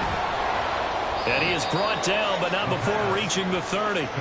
The catch and run pays off for 29 yards. Partner, I like that they're staying aggressive on offense because, to me, this drive is what is known as a put-away drive. You score here, that might put this one to bed. I like the fact that they're playing with confidence and not playing with fear. So a 1st and 10 now in Denver territory at the 30-yard line. Up the middle they go. Rutledge, he had to fight that time. Ran through one tackle, but ultimately he's only going to get back to the line of scrimmage. Here's 2nd and 10. Here's a play fake as they set up to throw. That's going to be caught. And they're into the end zone, but it's not verified yet. Hold on, there is a flag down. Ineligible receiver downfield. Offense. A costly penalty there. A lineman got downfield, and for the moment, that cost him 6 points.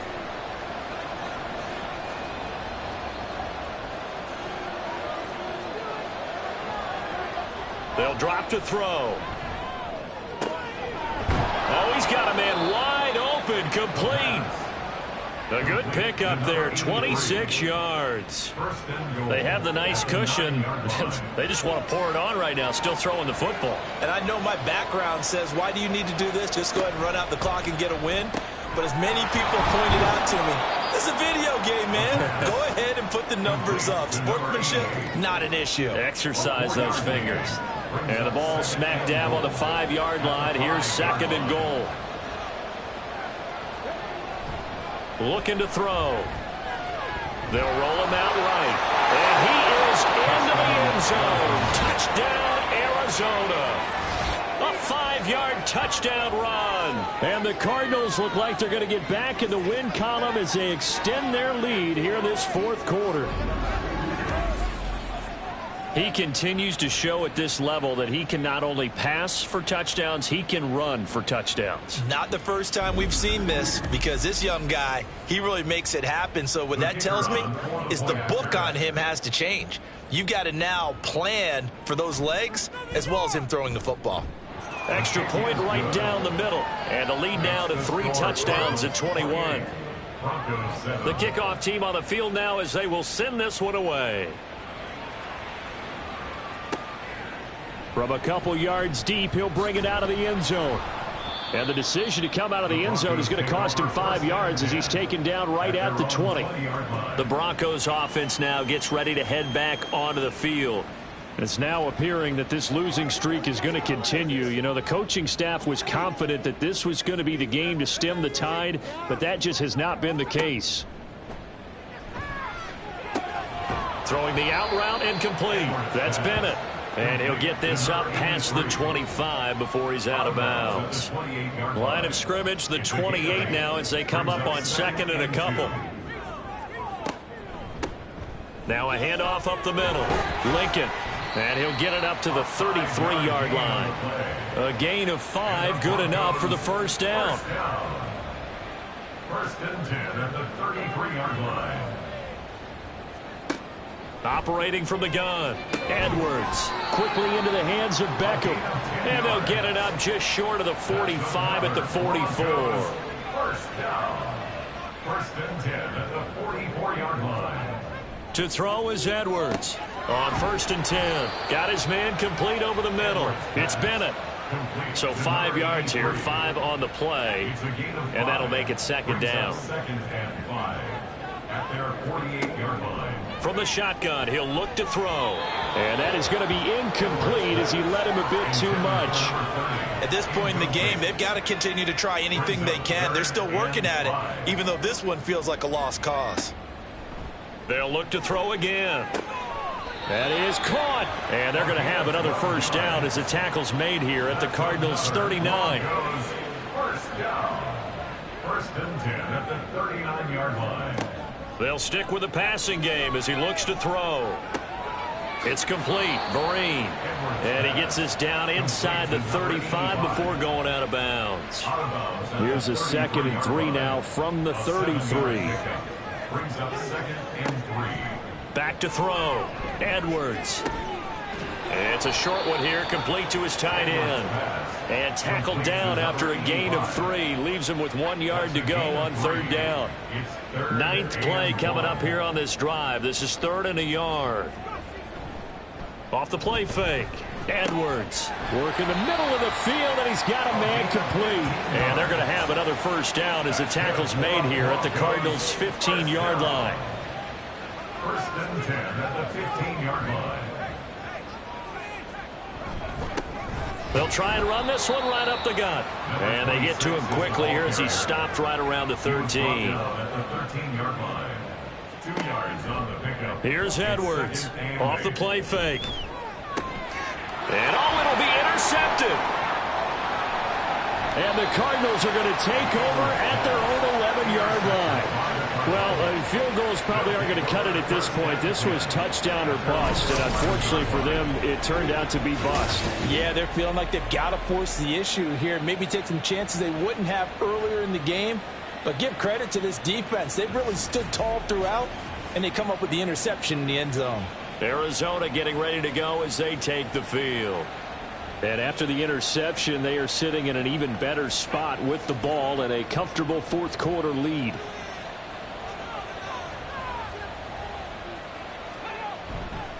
They'll start on the ground here on 1st down. And he can only manage to get a couple. 2nd and 8 coming up. The 4th quarter here, they've got the lead. They want to keep it on the ground. That's what they're doing. Smart football. Keep the clock grinding. Keep it going. But you got to figure now, they're going to see more people stacked up at the line of scrimmage as they try and bleed it out. And a nice gain there as he'll be taken down just shy of the 20. 67 yards rushing for him now to this point. The Cardinals on 3rd down. They've converted a third of their opportunities, 3 for 9. They need just a yard here. It's 3rd and 1. Just 2 minutes remaining here in the 4th quarter of what has been a one-sided affair. So the Cardinals, they've got the football here as we get you reset. They've got a 3rd down now as they look for one more 1st down to help salt this one away. They'll keep it on the ground. Rutledge, and he is going to have a Cardinals 1st down by a couple of yards as they're able to get 4 there on 3rd and 2.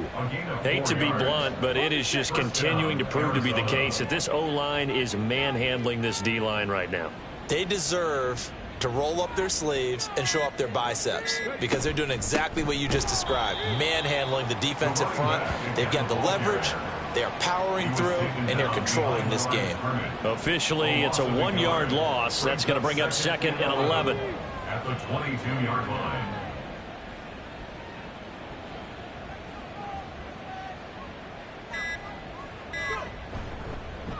One back in the backfield. He'll get the carry. 4 yards on the pickup there as they get it back to a more manageable 3rd and 7. On a 2nd and long, it's really nice to see an offense that has enough confidence to run the football in that situation. I think that goes back to their practice and game planning. They've seen things that they've seen on tape and in previous games that led them to believe that even in a long-distance situation, they can still run the football and gain enough yardage to put themselves in a good spot on 3rd down. So it's a win here for the Arizona Cardinals. And we talk so much about the turnover battle determining who wins and who loses. This game, no exception. They didn't turn the ball over at all, and they go on to victory. They look like a smooth operation in this one, didn't they? Because you look at every facet of the game, they handled their business. Offense took care of the football, converted it into points. Defense took the ball away, gave it back to the offense. Special teams, right there with them. That's the type of game a coach is going to really love and value. And when they show the film, they have to be careful not to give out too many kudos and kill their motivation going forward. So for the Cards, they moved to 7-9 on the year with the win. And for Charles Davis and our entire crew here at EA Sports, I'm Brandon Gaudin saying so long, everybody.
It's the NFL on EA Sports.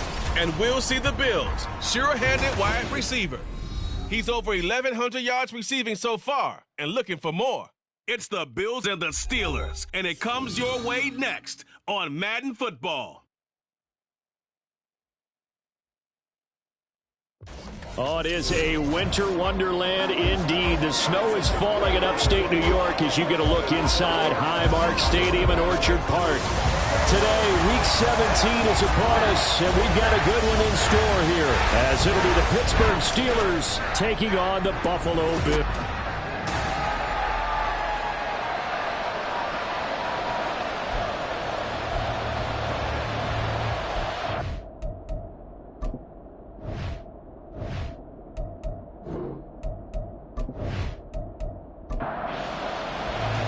And we are underway in Buffalo.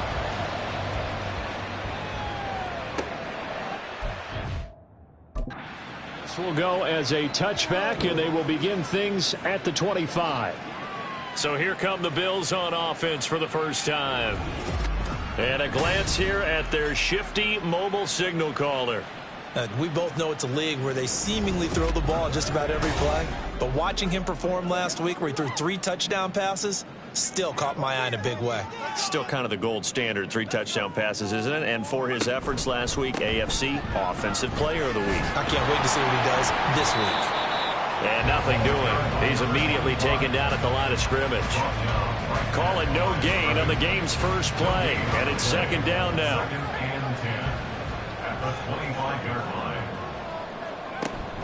They go play action. Young. And he's got his man on the outright. And he's taken down but able to slip across the 35. It's a gain of 13 and a Buffalo first down.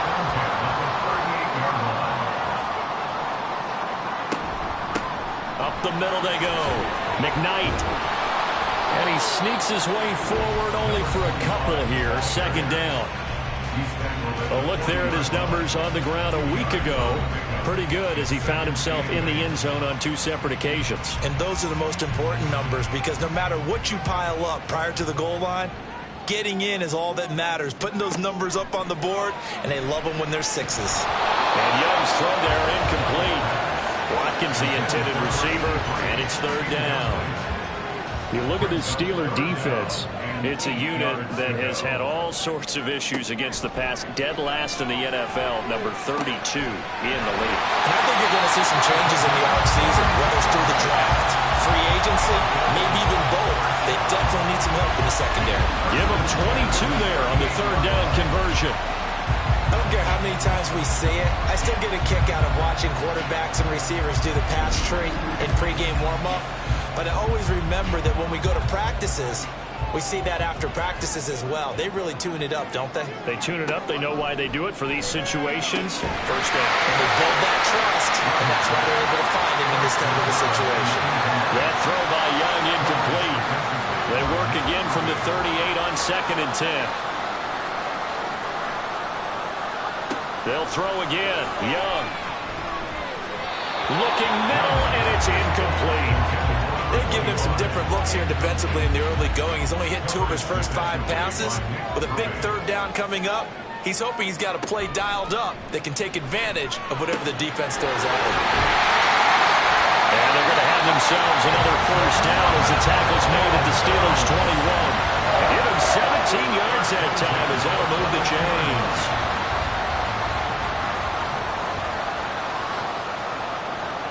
Now a first down throw for Young.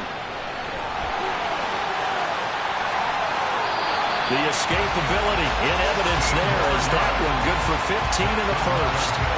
I can't be sure how much of that was planned pre-snap, but it certainly opens up some avenues for their offense. And if he can stay a threat to break off those kind of runs, it'll pull defenders away from coverage and open up some choice throwing lanes for him. And he is into the end zone for a Buffalo touchdown. A great play there. His 11th rushing touchdown on the year. And the Bills get the upper hand as they're on the board first here this afternoon. Like what we saw right there, good running down near the goal line because that was a really good drive. They were able to possess the ball, have some early success moving it downfield, and then clearly the most important thing, finishing things off with the ball in the end zone. You always worry about the plant foot in the snow, but no problems there. And it's now a 7-0 game.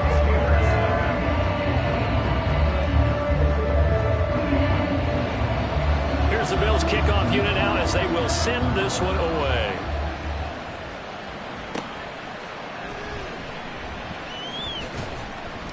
And able to get this out to the 25. So here are the Steelers now to take over for the first time. And a glance here at their quarterback standing 6'3".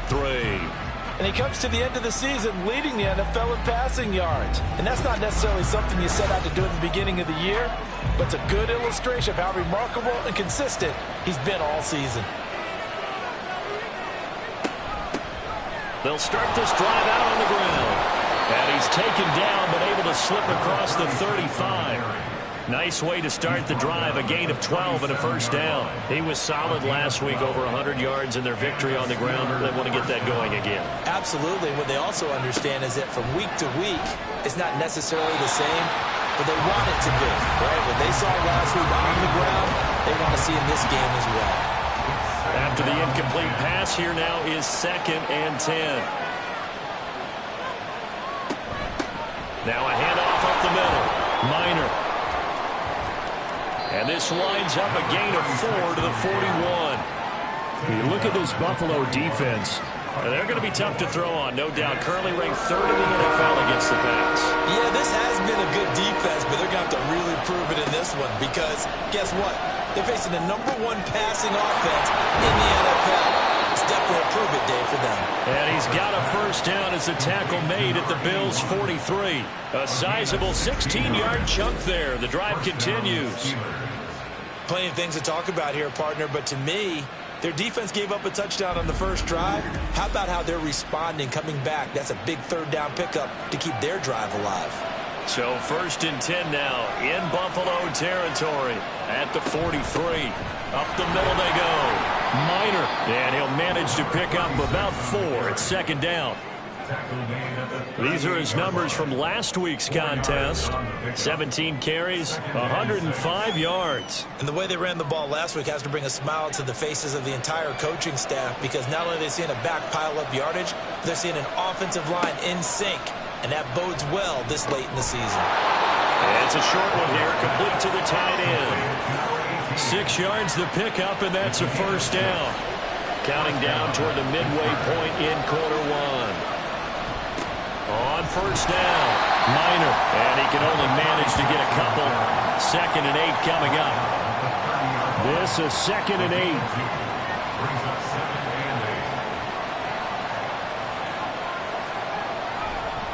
Off play action, Roberts.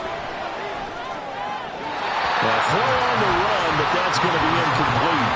A great job defensively taking away his receivers. And he was forced to put that one into Lake Erie, but that's what good quarterbacks do. They don't take unnecessary chances if they don't have to.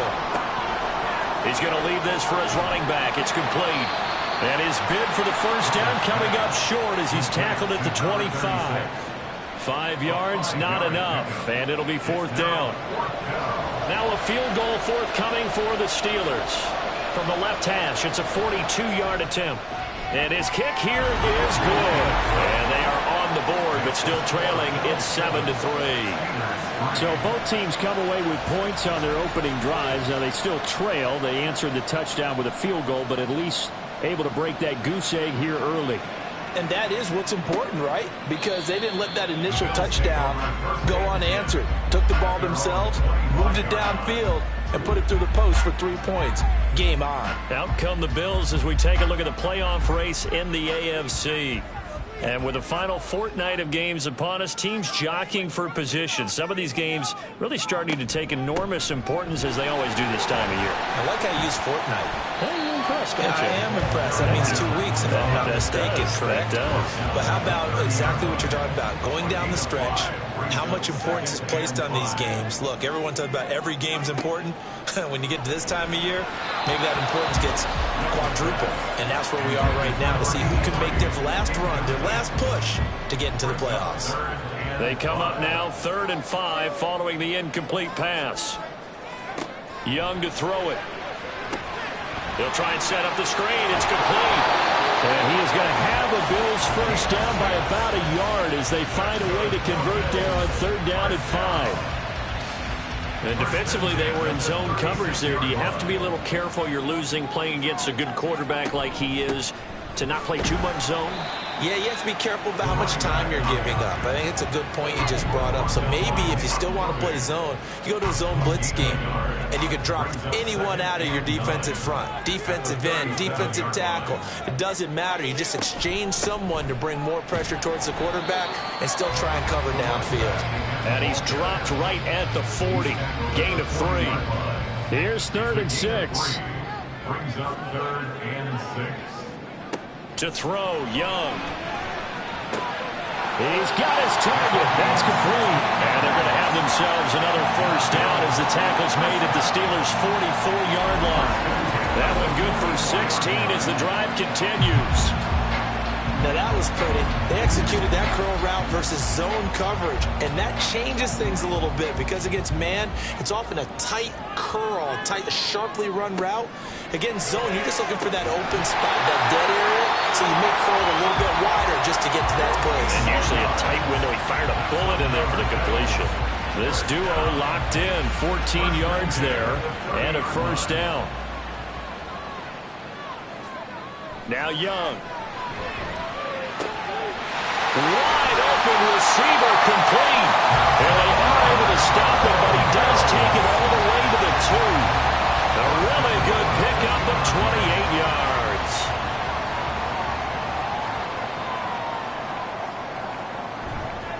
And they'll turn to the power game to try to get in. And he'll get in. Touchdown, Buffalo. It's the fullback. His second touchdown on the season. And the Bills are able to widen their advantage. And, boy, that was a heavy set. I think they had 3 tight ends out there. The fullback, you knew what they were going to do. Yeah, they weren't trying to fool anybody at all, were they? There was none of this show-you-heavy set, bootleg it out. Nah. Big guys up front, hand it to the big guy in the backfield. Extra point by York is up and good. And that pushes the lead up to 11. Here's the Bills kickoff unit now as they will send this one away.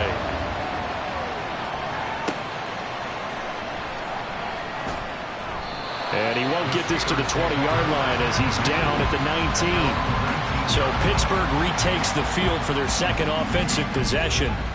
And after the field goal last time, we'll see what they can get here. And at least they got points out of the last drive, Charles. I never met an offensive coach that didn't want to drive to end with a kick. Most of them want to end with a PAT, right? In this case, a field goal, they'll take it. Way better than the alternative, which is a punt. Yeah, but you met fan bases that wanted that weren't happy with that field goal. I haven't met a fan base yet that wants to drive to end with a kick, other than the extra point. That's it. So the completion good for just 3. And that'll leave it with a third and just a yard. Now a handoff up the middle. Minor. Oh, a nifty juke there. Not much fun for a guy trying to tackle him. And he will have a Steelers first down as they're able to get the third down conversion. Usually we see runs like this as the defense breaks down later in the game, but this guy is setting the tone early, running through all types of tackles and put the defense back on its heels. After one, a 14-3 ball game. Steeler football here to begin quarter number 2 as they've got it with a 1st and 10.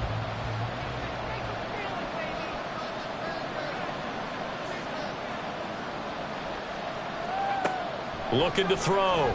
Roberts. And this one's incomplete. Ball on the 42 as they come up 2nd and 10.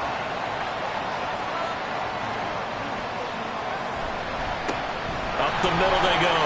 Minor. And he has a big gain inside the 40 before being dropped.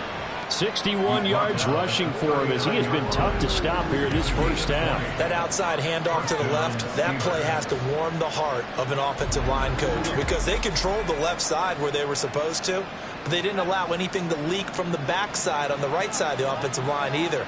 Well played. Yeah, and it created a big run. Right back to him on first down. He'll be hit down at the 33, 5 yards on the play. Consecutive positive runs for him on the last 2 snaps. He certainly appears to be trying to put the offense on his back and just move them down the field when his number is called. The way he's running it, I'd keep going back. And he's going to go down. They get to him back at the 40. They'll go in the books as a 7-yard loss on the sack, and it's 3rd down.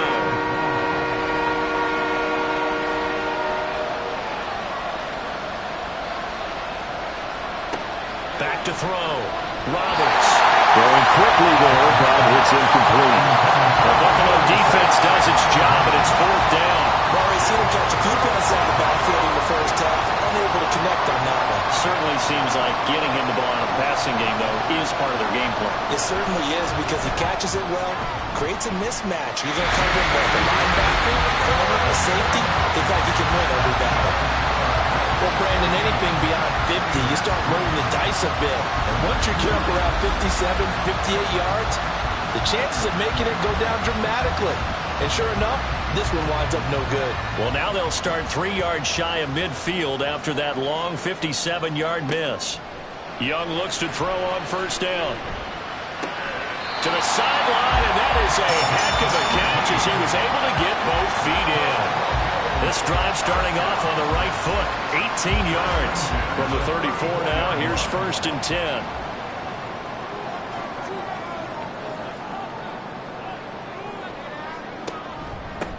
Now a handoff up the middle. McKnight, and a short gain down to about the 33. Credit him with a 1-yard gain there to make it 2nd and 9. 1-yard gain brings us 2nd and 9. They'll keep it on the ground. McKnight, and he is met at the line of scrimmage, and he goes down right there. And this offense on 3rd down today, a perfect 4 for 4 thus far. This is 3rd and 8. Bulldozes past him. And they'll work it inside the 15-yard line before it's all said and done.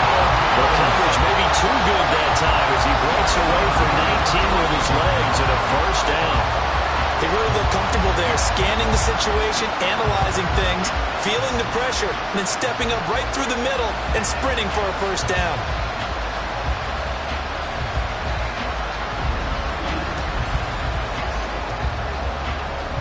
Here's a 1st and 10 at the 14-yard line.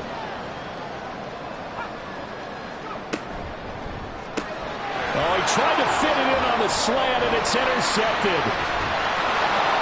And the Steelers are going to take over here at their own 22-yard line. Charles, not only is that an interception, it's one when you were really knocking on the door for a touchdown inside the red zone. You're actually thinking points. No matter what, at worst, you're thinking kicking a field goal and getting 3. We might look back on this in the second half and say, you remember when they didn't get points on that drive? This could cost them. A look at the running back, the man out of the backfield as he gears up to go again. And I'm wondering if maybe they don't go away from him on this drive a little bit. He's been great, but they haven't scored a lot of points. I think they still have to show him as a threat, make sure he touches it a few times, but as you pointed out, use him as a decoy a little bit and get the ball in the hands of some other people in order to put more points on the board. But he's done a really nice job of establishing them with his running. Yeah, he's established himself well. Now can they put more points up? A 2nd down pass play there, but it's incomplete. And that's a defense coordinator's got to be happy with that result. They took away all options downfield and forced the incompletion. Here's Roberts on 3rd down. And he comes back with one complete. And a pretty nice tackle there, ranging up from his free safety spot as he'll stop him about a yard short. The Steelers send out their punter now as he's on to punt for the first time this afternoon. He punted 5 times in the win last week as this one's away. A 40-yard punt, no return. And the Bills will take over the football with a 1st and 10. Here's the Buffalo offense now as they get set to take over here. A big mistake last time they were on the field, tossing that interception inside the red zone and really taking away what had been a pretty successful drive up to that point. Yeah, and I don't think there's any question about it. As they head out on the field for this drive, that whole offensive unit is just thinking redemption. You know, they moved it really well, didn't play at all. This time, they want to make sure that ball ends up in the end zone, and they're the ones possessing it. I love that play, because in the snow you think run, run, run. Big passing play there. And defenders hate it, especially in open space, because trying to come under control, break down, and make a tackle in the open field, difficult in normal conditions. In these conditions, almost impossible. And he's fortunate to get anything from that. Give him a yard up to the 49. From just shy of midfield, here's a 2nd down and 9. Young. And the Steeler pressure too much here. He's going down. He'll go in the books as a 7-yard loss on the sack, and it's 3rd down.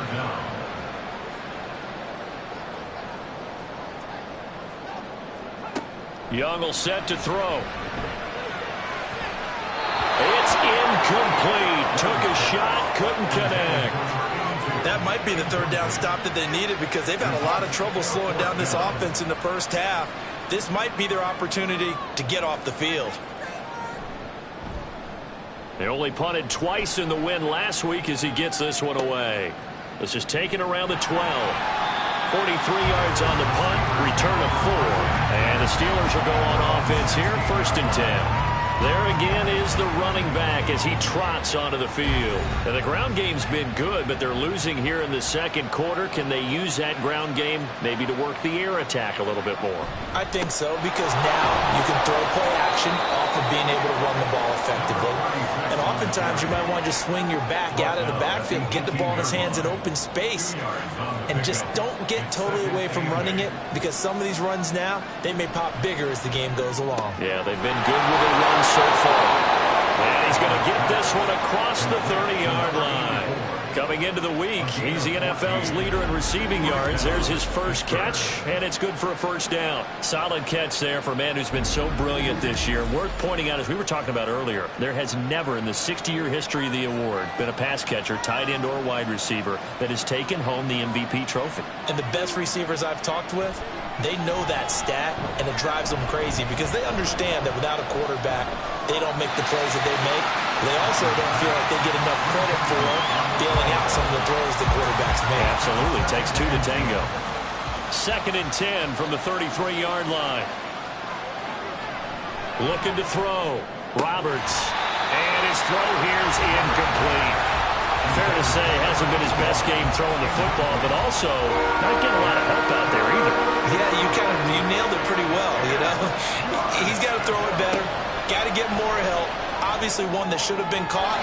They got to find a way to bring those two elements together so they can make some progress in this one. It's going to be another frustrating end to a drive here. This offense, they've not been able to get anything going in this first half. And now it's going to be time to gather on the sidelines and try and figure out what's going wrong. Who has an idea? Who has a plan? Time to implement it. Here's the Buffalo offense now as they get set to take over here. Obviously not the intended goal last drive. They had to punt the football, but still they've got the lead here, and now a chance to add on to that lead if they can get points on this drive. 1st and 10 upcoming. And he'll get this up to the 30-yard line. Right off the bat, it's a first down to start the drive, 12 yards. The interior of that line blocked really well on that run, but also the 2 tight ends, they blocked well too. Not only have they scouted the line of scrimmage, with their agility, they can get upfield and hit moving targets like linebackers, defensive backs. They do a really good job helping out the running game. And just 3 yards on the catch there. He couldn't get away. And that's going to bring up 2nd down. Now Young. He finds his man, complete. That's man. And they get him down, but not before he takes it across the 40-yard line. Young on first down. This is complete to Watkins on the slant. And they'll get him down after a pickup of 8, 2nd and 2. You can see the time and effort and thought that they put into their passing game because it was evident right there. It looks like a simple pitch and catch, but you and I both know that they have planned for this and worked hard to make it happen.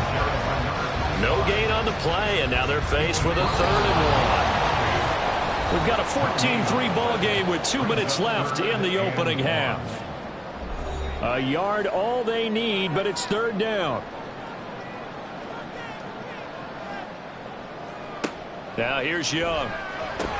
Able to find the open man. That's complete. And they're going to have themselves another first down as the tackle's made at the Steelers' 28. Last play they got stuffed at the line. Different story here, over 20 yards. That's the 3rd time on this drive that these two have connected with each other. They've got a real rapport going. And right now, it's paying off with big chunks of yardage, as shown by that last play. First down, Young. He finds his man, complete. It's man. And inside the 20 before he's brought down. Back-to-back receptions for him, and it's another first down.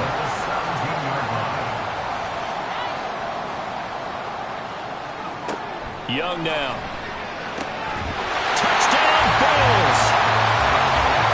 yards out. And the Bills will extend their lead in the final minute of the half.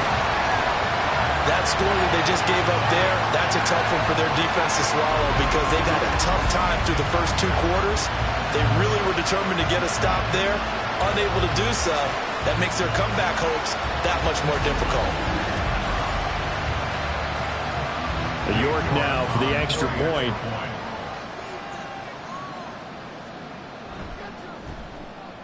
And it's 21-3.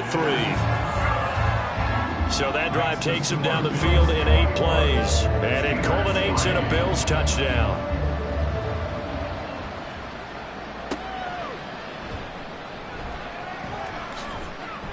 And not much happening on the return as he'll get this to about the 23.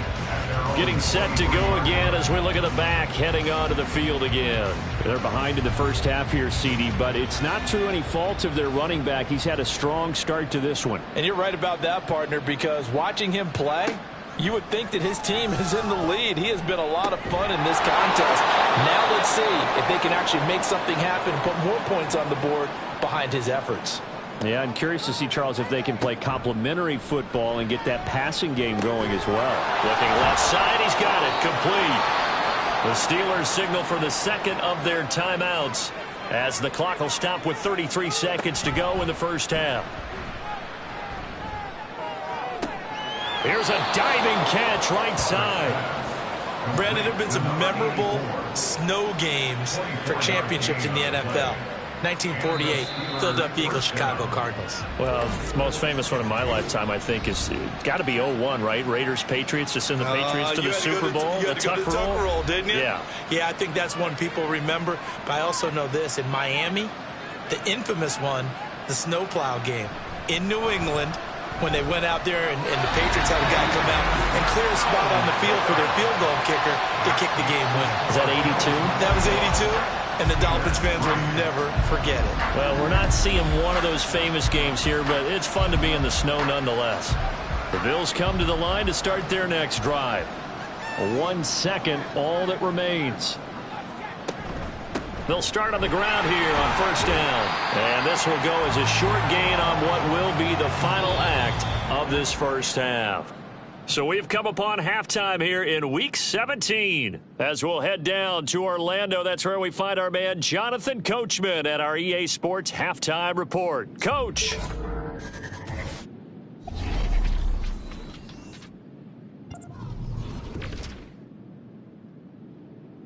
We'll get started up at Cleveland Browns Stadium in Cleveland, where it was the Browns who were winners in that one at home. The Browns get a very, very important victory as that moves them to 10-6 on the year with 1 game remaining.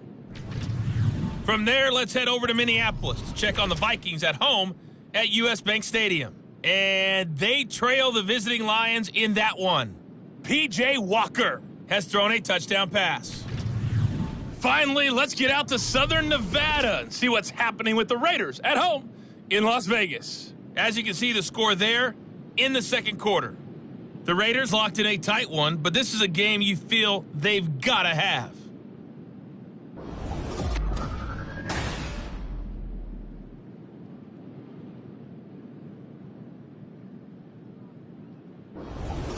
Okay, the big story Coach, thus far has really been snow. It's made footing treacherous. And if the forecast holds, it's only going to get worse. But I can tell you as a fan, these are the games you love to watch. And out a little across the 25 to the 27. The Steeler offense ready to get going to begin this third quarter. And you have to think, Charles, down 3 scores already. They need to play an almost perfect second half to have a solid chance. And that absolutely starts with finding some way to put together a touchdown drive here. They need to be smart, fast, efficient, get the ball to the end zone, and do it again multiple times in order to have a chance to win this game. Second and a couple. At the 34-yard line. Back to throw. Roberts. Firing quickly here, and that's complete. And able to get this one across the 45 before he's brought down.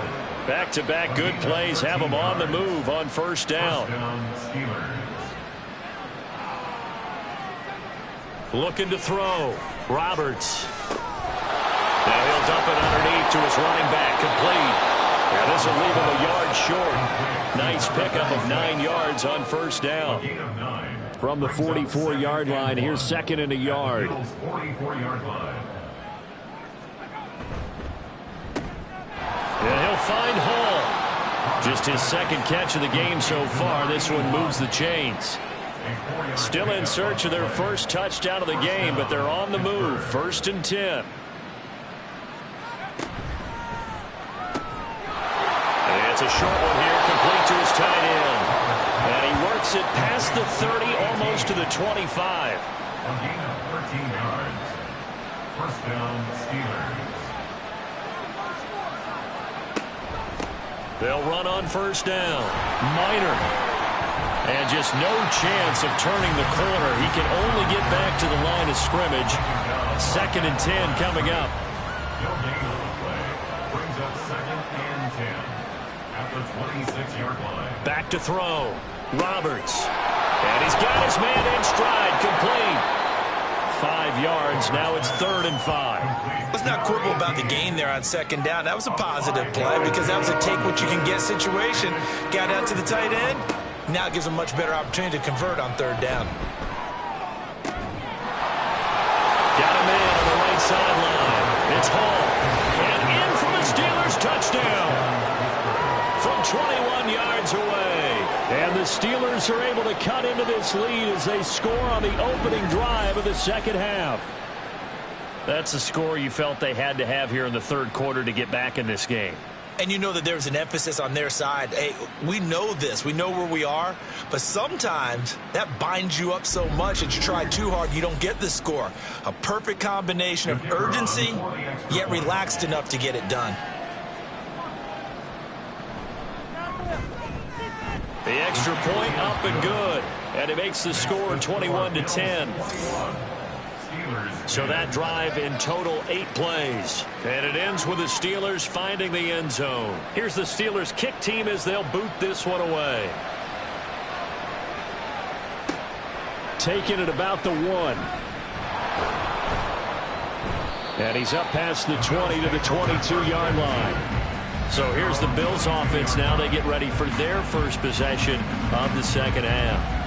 Now, they were terrific in the first half, built up a sizable lead, and it's just been cut into a bit following the opening drive score on the other side. But this is a unit that has to be itching to get the football again. You can say that again. They've got to be pretty eager because, let's face it, they've got to sit through halftime. They sit on the sidelines and watch that drive. So you can bet that they're saying, let's get on with this. We got to go out there and get some more points. Young. It's a short one here, complete to the tight end. A gain of 5, good enough for the first down. First and 10 at the 32-yard line. On first down, McKnight, and he's corralled at the 40, but not before picking up 8.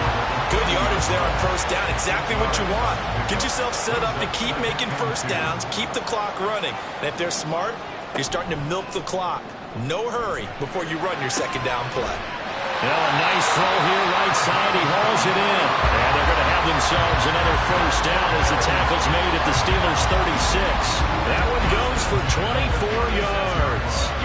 In this weather, any big play in the passing game, that's just a bonus, right? It certainly is, but oftentimes offenses think inclement weather plays to their advantage because you know where you're going on offense.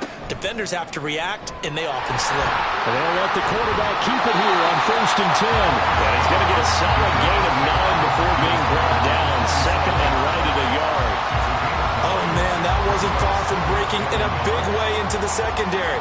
Read option, quarterback kept it, and while he didn't get a first down, he did get a nice chunk of yardage. Only a nice tackle prevented it from maybe going all the way.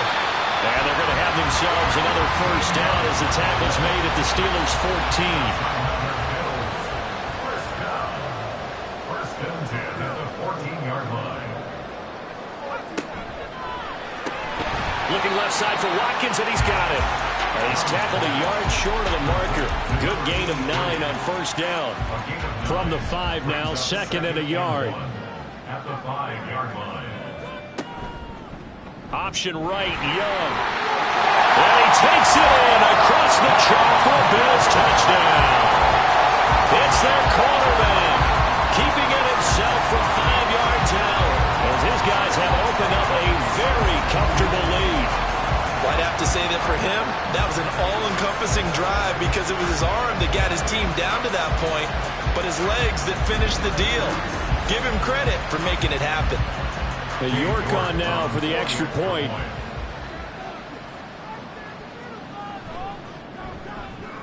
And the lead is up to 18 now.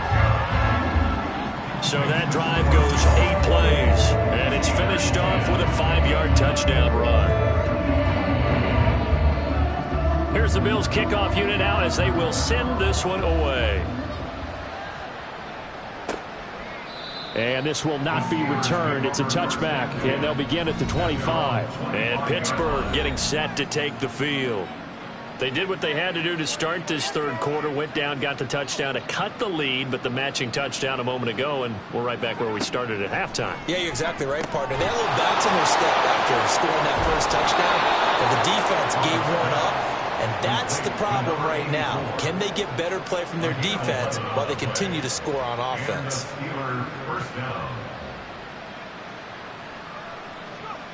Roberts now on first down. His throw incomplete. Well, the passing windows are just not there, and that's just another example of how great this defense has been all game long. And that's exactly what a top 10 defense can do. They can really change the game tempo and frustrate you as you try to execute offensively. Now, meanwhile, here's a second down throw that's knocked away and incomplete. This offense in desperate need of a conversion as they come up on third down.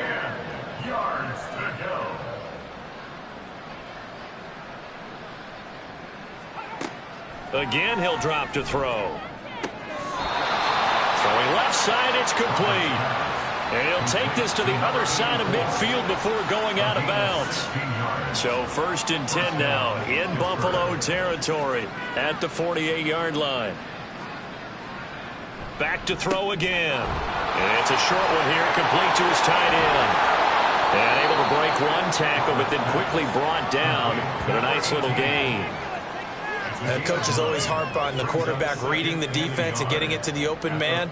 That's good recognition there. And how about what he did after the catch? Yeah, hit your tight end, let him get some rack. Yeah, when he gets moving, not many guys want to come over and put a hit on him, do they?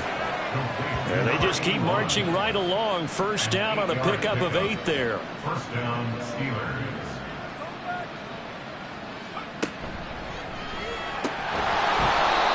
It's a short one here, complete to the tight end. Ineligible receiver downfield. Offense. Hey, we're going to do what we do. Well, every lineman knows the rule. You only get a 1-yard buffer beyond that line of scrimmage, and then the flag is thrown, and he got tagged for it there.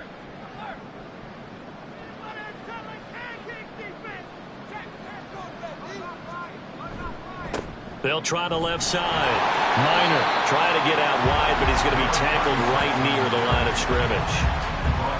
No gain on the play. It'll be second down. No gain on the play. Brings up 2nd and 15 at the 35-yard line. Looking to throw. Roberts. He finds his man. Complete. It's Hall. A good pickup there. 13 yards as they get closer for third down. Play number 9 set to come here on the drive on 3rd and 2. Up the middle they go. Minor. And he gets it inside the 10 to the 9. 83 yards for him on the ground now as he has been terrific here this afternoon. Not too many offenses want to turn down long drives, but when you're down what they are, they've got to pay it off with some points. 1st and goal, and they got to be thinking a chance to get right back into this football game.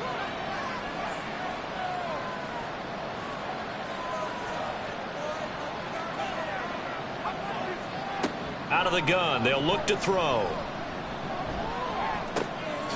Got a man, and he hits him in stride. And here he'll get it down to the 7. He'll get only 2 there, and it's 2nd and goal. Brings up 2nd and goal at the 7-yard line. Back to throw. Roberts. Steps away to his left. And he's going to take it in for a Steeler touchdown. Taking it in from 7 yards away. And the Steelers are able to get a score back in the final stages of this third quarter.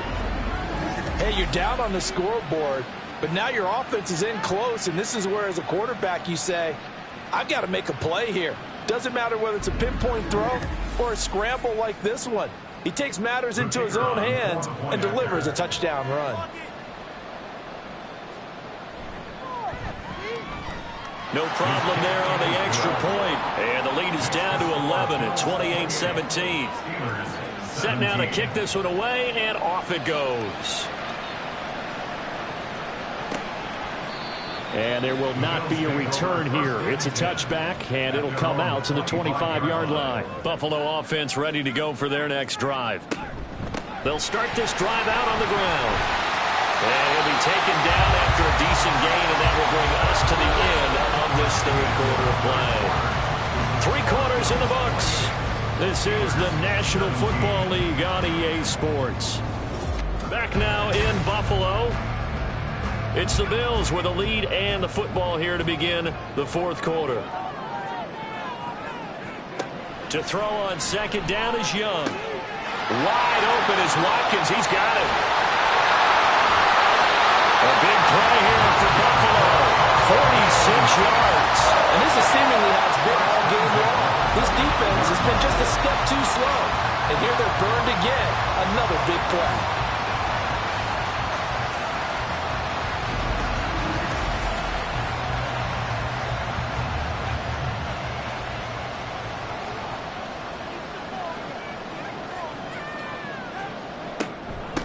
They'll run on first down.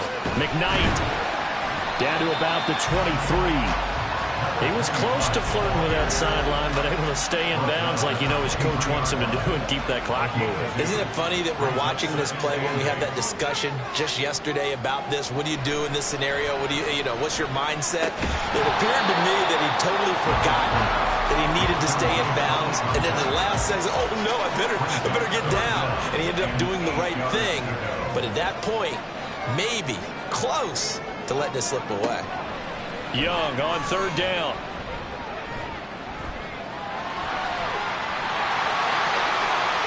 They'll take it into the end zone for a Buffalo touchdown. A 23-yard run. And the Bills are closing in on a third straight win as they widen the gap further here in the fourth quarter. So that drive there, CD, a good response, and that might be the one that gets them to the finish line, a comfortable lead. Yeah, and that's all about not letting the team back into a game because they just gave up a touchdown. It was back to a 2-score game, and anything can happen in that situation. But instead, they came through with a really terrific drive right there that ended in 6. So you like to slam the door on teams. In this case, they're trying to lock it as well. Extra point by York is up and good. And the lead is up to 18 now. The kickoff unit is out on the field, and they will send this one away.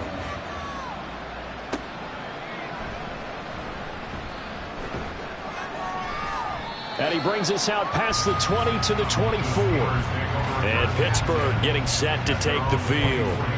We certainly had a sense coming in here that these guys were in for a tough one on the road. That has been how this ball game has played out. They trail big as we continue on now here in this fourth quarter. Now Roberts throwing to start the drive. He finds his man complete. It's Hall. And he takes us up to the 40-yard line before being corralled. So quickly all the way up at the 40-yard line. Looking to throw. Roberts. And the result here, a pickup of 8. Leaves him with 2 to go on second down. From the 48-yard line, here's second down and 2. At their 48-yard line. Operating from the gun. Roberts. And a quick throw here, that's complete. They'll get 3 as the drive continues. It's a first down. And a Steeler first down. They'll stick with the passing game as he looks to throw. Toward the sideline, and look at that catch. Dragging the toes, and that's going to be a first down. Well done. That one nearly 30 yards, 29 officially. Well, I can put my defensive cap on right now, and I know they're saying don't give up any big plays now. They've controlled this game throughout, and all they want to do is see it through to the end. I think they let their guard down a little bit with that. Plenty of shouts from this crowd as they watch the replay. They want a challenge, and they're going to get one. Did he keep those feet in bounds? That's the question they've got to decide. And I got to say, watching it in real time, it was awfully close. Yeah, it certainly looked like a heck of a catch because he didn't appear to bobble it, which could complicate things. But even with the benefit of replay, that's pretty tight. Well, here's the call. So the challenge there does not go their way. This will indeed remain a completed pass. They'll look to throw again. There's Hall bringing in another one. So just 3 yards on the completion there. And that'll bring up second down. Brings up 2nd and 7 at the 16-yard line. Back to throw. Roberts. Touchdown! A great effort there. His first touchdown on the year. And the Steelers have got it back to a 2-score game here in the 4th. The big fella was the recipient there for that touchdown pass, and it seems like more and more the tight end is the guy you have to worry about most in the passing game. No going for 2. They'll kick the point after.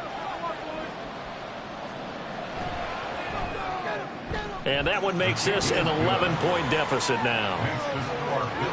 So that drives 6 plays, 75 yards. And it ends with a Pittsburgh touchdown. Out is the kickoff unit as they run up and send this one away.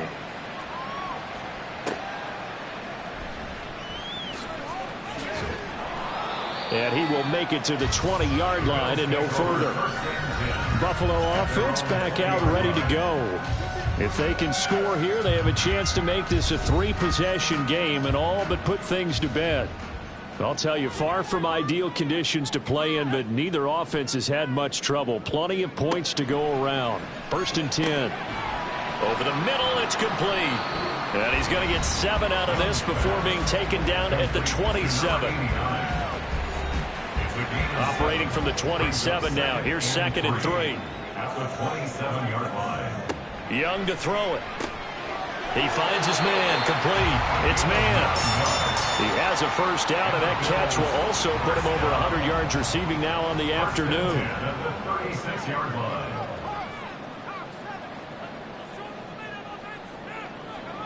Young to throw it. And it's a short one here, complete to his tight end. It'll be a gain of just a yard, and it'll be 2nd down. Brings up 2nd and 9 at the 37-yard line. Young working out of the gun. And he will find his man on the end route. Complete. And this will be stopped at the 44. That one good for 7 yards. The Bills on 3rd down. They've been outstanding. 7 first downs and 8 tries. Here it's 3rd and 2. And he'll go down right around the 47 this time. Give him 3 yards there on the first down pickup. Brandon, when a defense just simply can't get off the field on 3rd down, we all know how important that down is for both sides of the ball. You often feel like you're just a step behind whatever they're doing offensively. And one of the differences in this game, no doubt, 3rd down conversion, and that is going to be a story they'll talk about after this one. 72 yards for him on the ground now on 18 carries. Operating out of Steeler territory now. Here's 1st and 10 at the 37-yard line. They'll keep it on the ground. McKnight, he'll get a nice chunk there on the first down run, and it's 2nd and 4. He's brought down at the 31. Picking up the 6. Brings up 2nd and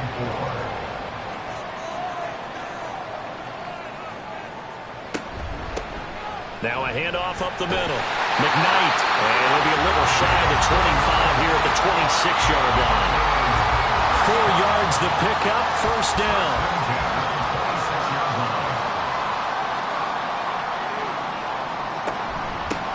Up the middle they go. And it's a fumble. And it's picked up by the Steelers. And they will take over at the 26-yard line. Partner, that one looked like it was over. I mean, they had control, had the football, and the defense had to make a play in order to keep them in the game. That's exactly what they did. And now that door ajar, 2-score game, so hold on here, not done in the fourth. The Steelers ready to take over on offense. They trail by 2 scores in the fourth, and their defense did its job getting the fumble recovery. And time to see what this offense has left in the tank. Play is under review. And now, as with every potential turnover, they're going to take a second look at this just to make sure.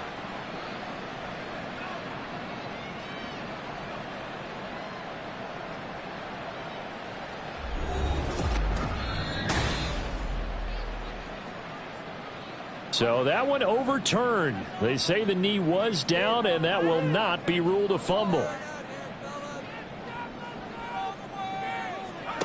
They'll try to throw now. Young, he finds his man, complete. That's man. A gain of 8 there on the play.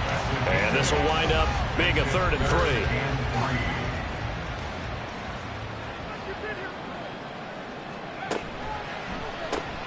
Pass taken in by his big tight end. And the Bills are going to have 1st and goal as they try to finish off this drive with 6 points. When you have someone throwing it that well, that confidently, you don't have to call the game in fear at all, do you? You just go ahead and play. Yep, confidence with a lead to throw it here in the fourth, and boom, he's on the money. Yeah, you don't have to tuck your head in and look like turtle at this point. You can just go ahead and play. And he's able to get it down to the 2-yard line. They give him 5 that time as they draw a bit closer here for a 2nd and goal. Brings up 2nd and goal.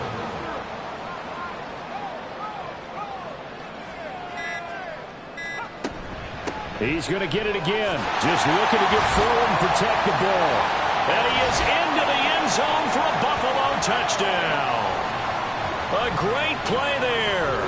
With touchdown number 15 on the year and 2nd of the game. And the Bills are closing in on win number 10 as they extend this 4th quarter lead.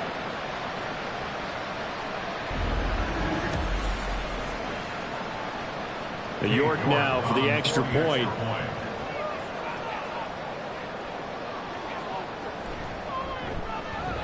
And the lead is up to 18 now. So that drive spans 13 plays, and it's culminated by a 2-yard touchdown run. And he'll just sit on this one as their drive will start at the 25. The Steeler offense set to regain possession. We said it at halftime that they would need a nearly perfect second half to erase that deficit that they were facing, CD, but unfortunately, the second half has pretty much been a carbon copy of the first. Yeah, that early lead was almost insurmountable the way their opponent was playing. And, partner, they do have some good news, though. This one is getting close to being over, and they can try and hit the reset button starting tomorrow. And now it appears that the referee's been buzzed, and we'll get a review. And this being inside 2 minutes of play, everything coming from up above.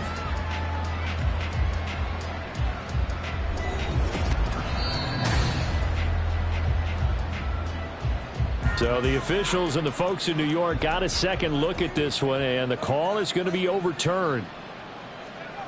Back to throw now on 2nd and 10. And that almost their first INT of the ball game. Had his sights on it, but he couldn't seal the deal. They had the incomplete pass on 2nd down. Now they need a big play here, 3rd and 10. Looking to throw. Roberts. And this pass broken up.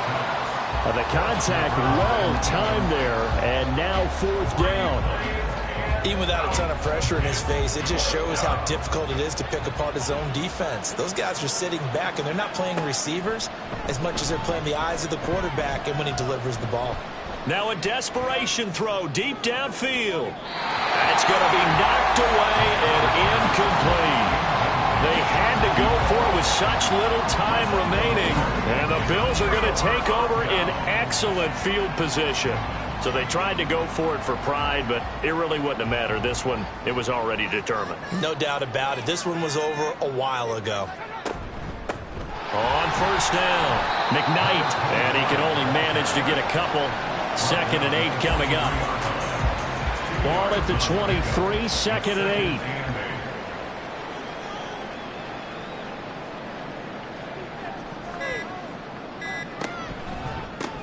They'll keep it on the ground. McKnight, and he will lose yardage and be backed up to the 24. A yard in the wrong direction makes third down tougher. Third down and 9.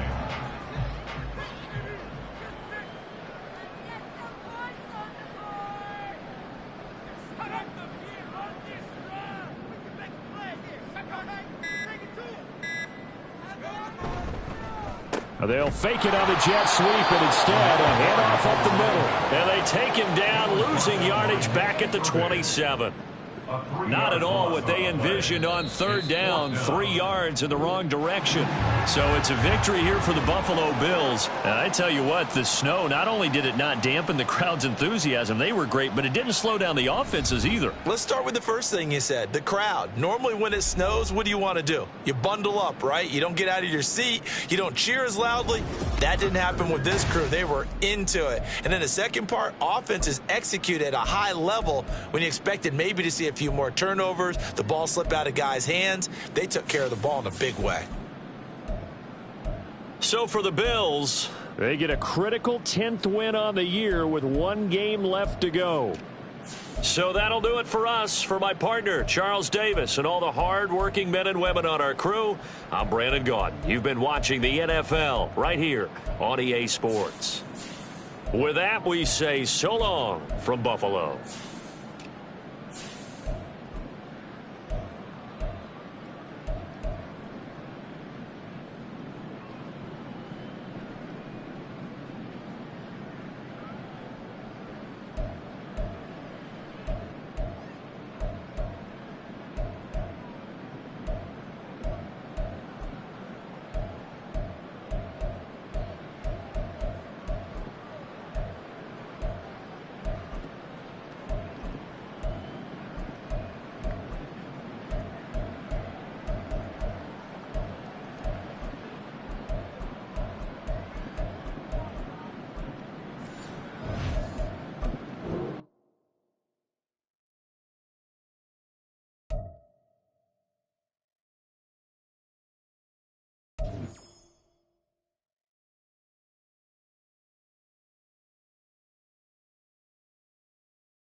It's Week 17 of the National Football League, and this one features the Saints' Offensive Player of the Year. He's putting together one of the better seasons in league history. It's the Saints and the Buccaneers, and it's kicking off next.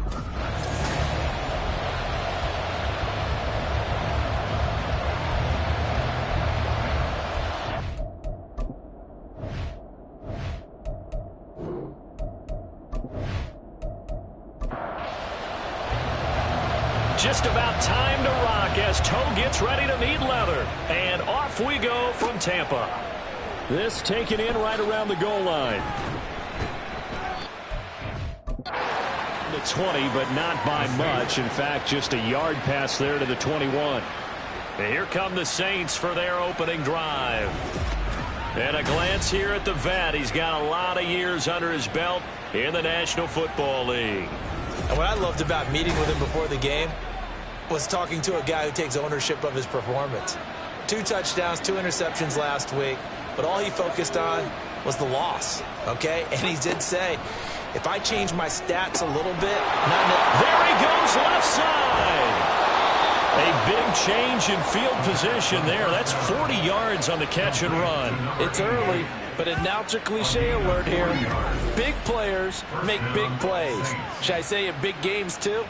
What the heck. And this defense, they're going to have to find some way to slow him down as this game goes on, because when this combination is going good, they can tear your secondary apart. So the big play moves him all the way across midfield to the 40 now for 1st and 10. Off the play fake, he'll look to throw. And it's a short one here, complete to the tight end. The numbers for him from a week ago: 4 catches, 63 yards. And the competition gets a little bit tougher here because he's got to go against the #1 ranked defense in the NFL against the pass, the latest incarnation of the no-fly zone. Throwing again on 2nd down, but this time it's incomplete. When you look at this defense, they've certainly had their struggles against the run. The 30th ranked unit out of 32 teams in the NFL. The numbers are definitely not in their favor, but every time I click on the film and watch them, I see stretches where they play against the run really well. Their biggest problem, when they give up those explosive runs, those 30, 40, 50-yard runs, that'll really mess up your averages. And the Saints, first down. Back to throw now on 1st down. Oh, he's got a man wide open, complete. Touchdown, Saints. A great effort there. Touchdown number 15 on the year. And the Saints are on the board first here on the road in Tampa. On paper coming in, you'd say that these guys are the better team by far, and they sort of showed their superiority there on the opening drive. Yeah, they came in the heavy favorite in this game, and even though they're on the road, They just wiped it away, didn't they? They've just said to everyone, we're the better team. We just showed it to you on this opening drive, and we expect to do it all game long. A point after, good by Groupie. And that makes the score 7-0. So the drive there, 5 plays, 80 yards. And it all culminates in a Saints touchdown. The ball upright on the tee, and the Saints kick team booms it away. And he'll just take a seat, and the drive will begin at the 25-yard line. So here are the Bucs now to take over for the first time. And led out by their veteran quarterback. He's been around a while. They don't celebrate birthdays for him. They just cut him up, see how many rings he's got around the middle. He has been in the league a long time. And there was a positive in last week's loss. No interceptions thrown by him. But he only threw 1 touchdown pass, and you know he wants that to improve. He might even consider that as part of the reason that they couldn't take the win. And right away, he lost the football. And the defense not able to get it. From a defensive perspective, what's that moment like when you realize the ball is loose? It is a moment where all concentration goes right to the football. This is something you've talked about in all your preparation for the game. And you probably talked about this training camp. Knock the ball free, take it away from the other team, and now you have that chance. There's a little bit of deflation when they end up recovering it. They knocked it free, but couldn't take it away. Here's Purdy on 1st and 10. Looking left side, and he's got a man. That's Brian. And he will lose yardage back to the 34-yard line. That one unable to develop, never got going. A loss of a couple, and it's 2nd down. Purdy looking to throw. And that's caught inside the 35. And he takes this one down almost all the way to the 30. 33 yards that time. Well, partner, I'm not sure how this drive's going to end, but how about the way they flip field position there? A nice attacking play that picked up a heck of a chunk of yardage. So the big play changes the complexion of things. Here's 1st and 10 just outside the 30. Play action, and now here's Purdy to throw it. Oh, and that is incomplete. And you look at the Saints defense. They've been pretty good against the pass. Not amazing, but good. Number 13 in the league. And since this is such a good unit of covering passes downfield, I think that last play is typical of what we might see. A lot of short passes, see if they can generate some run after the catch. But nothing doing on that one. Another throw on 2nd down, and this one incomplete as well. This offense was on the move. Now 2 straight incompletions have them looking at 3rd and 10. Shotgun now with Purdy. Flushed out right. And he's going to get this to the 31, but that is still well short of what he needed. Only able to get back a yard for his efforts, and that leads us to 4th down. Like any team plan, they're looking for touchdowns to try and help their cause. But in this case, he does get them a little closer at least if they think a field goal turns out to be the better call here.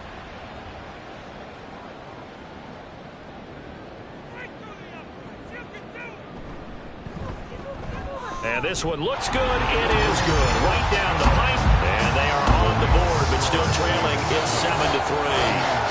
So the 3 points there, and CD, that helps them inch a bit closer. Yeah, partner, when you're losing, any points you see go on the board in your favor, you're happy to take them. And this will not be brought out. It's a touchback. New Orleans Saints, they get ready to set up shop for their 2nd drive. This drive here beginning probably with a pair of motivated groups. Remember, the offense scored a touchdown on their last time out, looking to repeat that in Charles's defense. They were very frustrated after giving up 6 the last time on the field. And frankly, it's just a battle of wills in a lot of ways because you know they're both motivated, they both game plan for this drive, and they both have specific outcomes in mind. To me, it just comes down to who can execute better and which side can step up and assert its will over the other. A lot of tight ends just use their size and their strength, try to occupy some space and kind of body people away and catch the football. But not this guy. He's a refined route runner. Makes me wonder if he took some dance classes in his background with his footwork. And he's out of bounds just before the midfield stripe at the 49. Now 2nd and 3.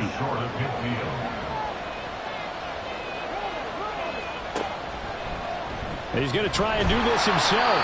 And he'll lose yardage here. Back at the 47. It'll be a loss of a couple on the play, so now third down coming up.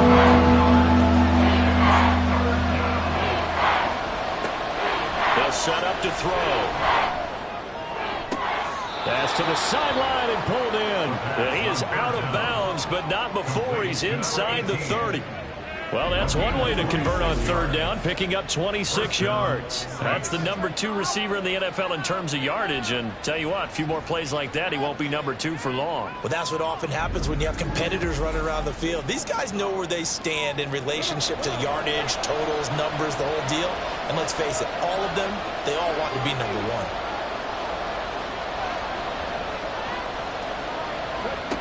They'll look to throw here on first down. Looking middle, and that's complete. And he's brought down, but not before he reaches the 8-yard line. Chewing up big yardage. Another nice gain there. This one goes for 20. 2 big plays in succession. Not sure this D knows what hit him, but now they got to get ready. It's first and goal. Throwing there, but this pass is going to wind up incomplete. They'll put a check mark in the box where the defense coordinator was saying, how well can we stay with these receivers if we're in man coverage? Because he just did it on that one, forced the incompletion. That'll allow him to get bolder with his pass rush, won't it? Absolutely. Frees up your guys elsewhere. And he'll take it into the end zone for the Saints touchdown. An 8-yard touchdown run as his guys are able to extend their lead. He hit him earlier in this first quarter with his arm. Now he does it with his legs. Right now, he's one of those stat stuffers that you see on the basketball court. You know, the guy with points, rebounds, assists, steals. One with the arm, one with the legs. Let's see if he can continue this pace. And sending out the reminder that, yeah, look, I'm known for having an arm, but I can do it with the legs on occasion when I need to. Groupie able to add the PAT. And that pushes the lead up to 11. From a yard or 2 deep, here comes a return. And he'll be stopped right around where he would have been had he gone down to a knee, maybe a yard shy of there at the 24. With the Bucs offense making their way back out on the field, let's take a look at the playoff picture, Charles, coming into the weekend in the NFC. As the season winds down and you look at them in totality, you know, the offense has struggled. The defense has been pretty good, so I would imagine the changes this offseason may be more on the offensive side of the ball. And this is where we always hear the term complementary football, because as you noted, the defense has played well enough for them to win games, and the offense has held them back. So they've got to reward that defense by improving on offense. I don't know if you make a change, a quarterback, running back, tight end, it doesn't matter. Get better players, better system, so they can play to the standards of the defense, and the win column will result. Now a deep ball there on second down, but it'll wind up incomplete. After the incompletion, here now, 3rd and 2. Now a handoff up the middle. It's Bryant, and he will have first down yardage as he's brought down at the 41. Got what they needed there. The drive continues with a 9-yard pickup.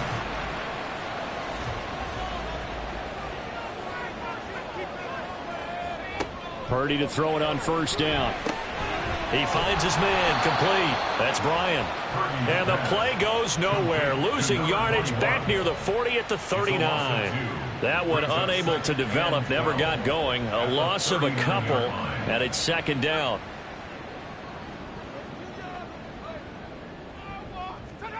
Purdy now to throw. He finds his man, complete. It's Bryant. No gain on the play. And they'll be facing a 3rd and 12. 3rd down and 12. Purdy will set up to throw it here. And he's taken down here by the Saints. The safety blitz turns out to be a great call defensively as they sack him for a loss of 9. Partner, we had their game last week where they had 6 sacks, so a little bit more momentum here again in the first quarter. And last week it appeared that they were coming out of sprinters blocks, chasing the quarterback. So how do they continue that? How do they keep making it happen? Different looks, different disguises, different angles that they chase him. They were so disruptive last week. We'll see what the trend is here as we go forward. This is brought in at the 21. And 9 yards there on the return following a punt of 47. And the Saints will take over with a first down and 10. Back out onto the field now comes the New Orleans offense. Now, right now, they're saying, hey, let's keep this going. 2 drives, 2 touchdowns. Yeah, can't ask for a better start than that, can you? I mean, this is the way you practice it. This is the way you rehearse it. But right now, the play calling, they're locked in really well. That's good. The completion there for 7 yards, and it'll be 2nd down.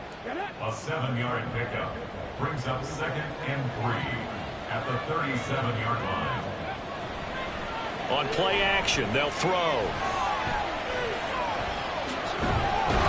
And he'll get up near the 45. They'll spot it at the 44. Give him 7 on the tuck and run, and it'll get him a new set of downs. And the Saints first down.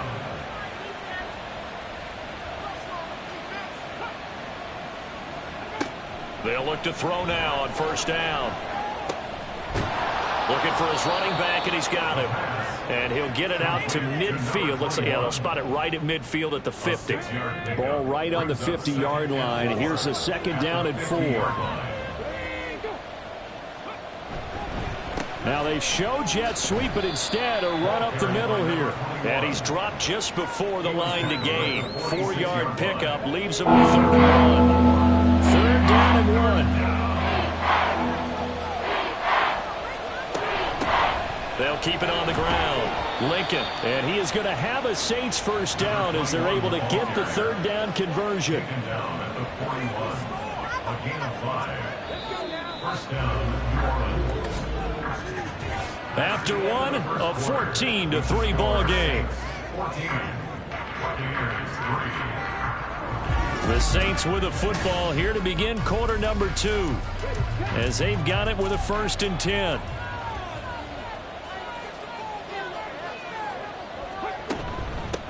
Up the middle they go. Lincoln. It's a 6-yard pickup, and it gets them to 2nd and 4. The Saints at 13-2 on the year. Charles, they were losers last time out. What do you think they need to do differently here? Well, I don't think it needs to be as drastic as burning up last week's game tape or not watching it, but the attitude has to be what's done is done. Let's move on. Put that one behind them, galvanize themselves, and go forward and get a win in this one. 1st down, Saints. Now on 1st down, he'll drop to throw it. It's a short one here, complete to his tight end. So give him 5 yards there on the pitch and catch, and it's 2nd down. Brings up 2nd and 5 at the Bucs 21-yard line. Now a handoff up the middle. Lincoln, and he still has yet to get on track in this 1st half as they're going to stop him behind the line. Chalk that up as a 4-yard loss, and now it's 3rd down.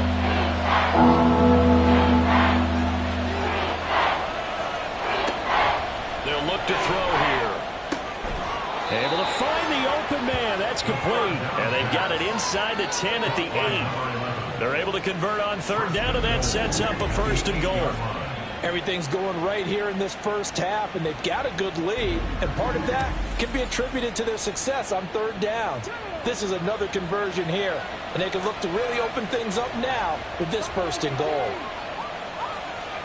He'll look to throw. This will be caught at about the 6. That's good for a gain of 6, 2nd and goal. A 6-yard pickup brings up 2nd and goal at the Buccaneers 3-yard line. They'll try to run this one in, and he is going to be stopped cold behind the line of scrimmage. That 2nd down play nets a -4. Yes, indeed, that play there, that reminds me of some of the guys that I played with that have that suddenness, able to get into the backfield almost about the time the ball snapped and make a play. How about that tackle for a loss? Touchdown!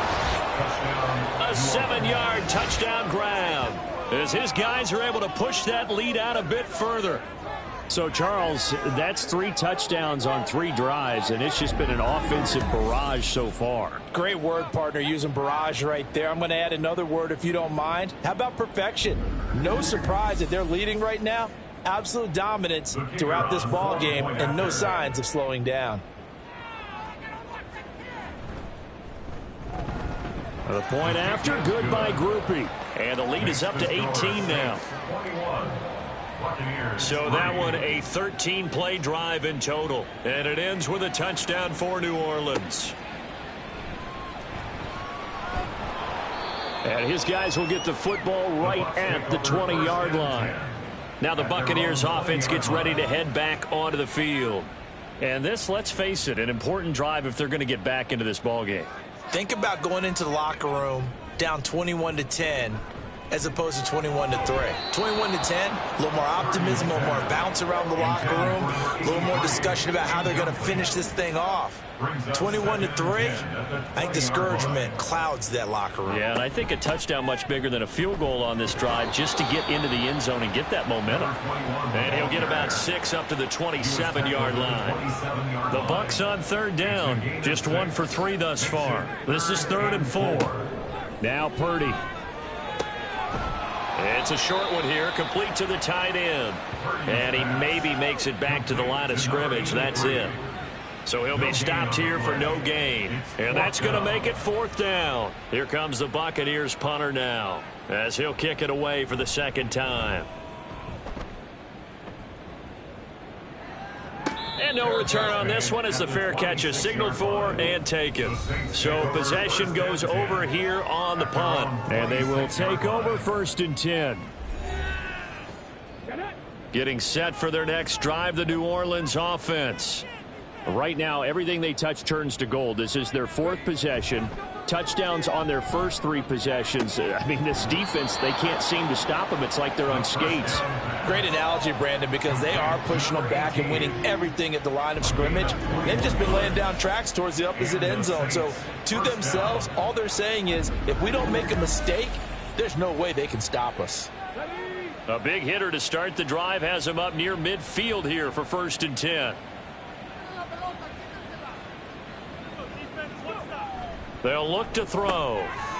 Quick hitter here, it's complete. And he's able to get this one down to the 40-yard line. Back-to-back good plays have him on the move on 1st down. He'll drop to throw. And his throw here is going to be incomplete. Well, these two teams, they met in New Orleans earlier in the year with the Saints coming out on top. So if they can win here in Tampa, they'd be able to claim the season sweep. Now a throw here to his running back. And he's going to get this inside the 30. The Saints passing game in sync and moving the football. It's a 1st down.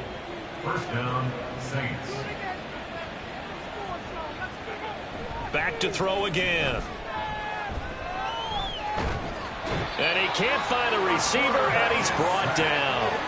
They'll wind up losing 3 there on the sack. Good pressure, and it's 2nd down.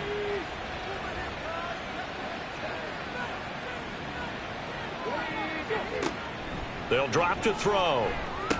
He's into space past the 25, and he's going to be taken down. But there's a penalty flag in the backfield. Is this a hold, or did they rough the quarterback?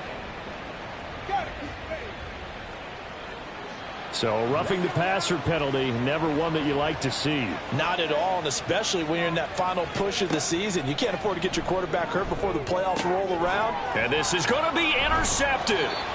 And the Bucs are going to take possession here. It's a touchback, and they'll take over at the 20-yard line. CD, when he went to throw that, I'm not sure if he just didn't see where the defense was. Whatever the case, not the throw you're looking for on 1st and goal. Not at all, because, look, let's face it, that close to the goal line, if you throw an interception, is going to hurt on any down. But really, the only down you can kind of live with is if you do it on 4th down. The first 3, if you don't have it wide open, just get rid of it. Make sure they can't get it and live to fight another down. 1st and goal, and you throw the pick, not good at all. Here's a throw to his running back. It's complete. They'll give him 4 yards there, and it'll be 2nd down. A gain of 4.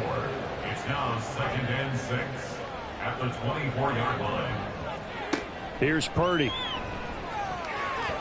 This throw incomplete, nearly picked off. And with his pedigree, he doesn't drop many of those. But 3rd down coming up. And 6 yards to go. Throwing here, Purdy. He's going to get that to his running back out of the backfield. And he is going to have a Bucs first down as they're able to get the third down conversion. It's been a very one-sided game so far. They got to change what they're doing right now, don't they? You can't wait till the halftime speech to make an adjustment. No, you can't, because if you're doing it right, you're adjusting from series to series, and they need a big adjustment here to try to put some points on the board. Here's a 2nd and 5. At the 38-yard line. Back to throw, Purdy. Looking left side, and it's complete. And he'll be out of bounds just shy of the 40. Back-to-back receptions for him, and it's another first down. That's a nice catch there. Remember, he had the fumble earlier. No way he was giving up the ball in that situation. Secured it tight to his body and picks up the first down. Now we're going to get another look at this one. Dennis Allen not happy, so he has thrown the challenge flag. Did he keep those feet in bounds? That's the question they've got to decide. And I got to say, watching it in real time, it was awfully close. Yeah, it certainly looked like a heck of a catch because he didn't appear to bobble it, which could complicate things. But even with the benefit of replay, that's pretty tight. Well, here's the call. So the challenge there does not go their way. This will indeed remain a completed pass. Purdy's throw taken in by Thornton. And he gets it inside the 35 and just shy of the 30. A good gain again. That's now 31 yards combined on those last two plays. This offense finding its legs now. Here's another 1st and 10. Purdy will look to throw again here. Throwing the out route incomplete. That's Kelly. And inside the 20 before he's brought down. So here's a 1st and 10 now down inside the 20. Purdy. And he's got his man in stride. Complete. That'll go for a gain of 7. And it's 2nd down. And we've hit the 2-minute mark in this first half of action. 2nd down and 3.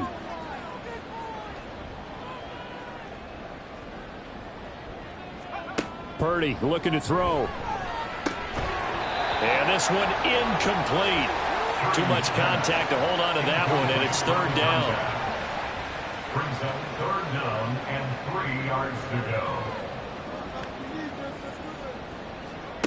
Purdy from the gun. Work in the middle of the field, and he's got a man complete. And the Buccaneers are going to have 1st and goal as they try to finish off this drive with 6 points. But with the score where it is, you're not thinking field goals right now. You need touchdowns. So that was a much-needed conversion there on 3rd down. They'll stick with the passing game as he looks to throw. And he hauls it in for the Buccaneer touchdown. A 5-yard touchdown. And the Buccaneers get a bit closer. An out route there for the score. A quick out route there for the score. Yeah, you're not really surveying the defense on this one. You're just counting on timing, making this play happen. 1-2, ball's out of his hands. Knows where he's going, just puts it to the outside. Touchdown. Now the extra point try forthcoming.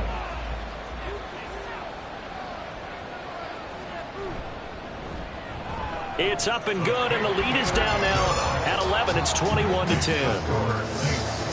So that one a long 11-play drive. And it ends with a touchdown for the Bucs.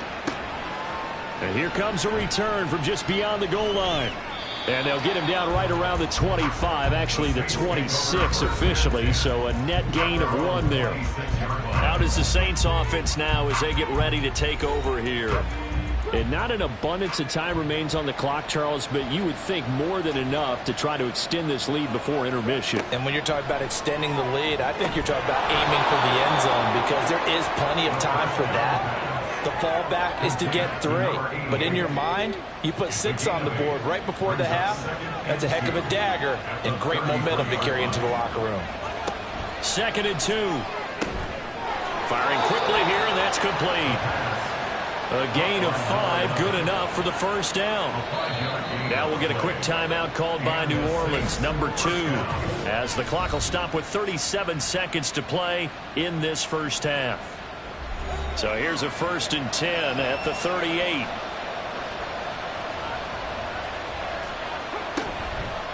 The play-action fake. They'll look to throw. Wide open receiver complete.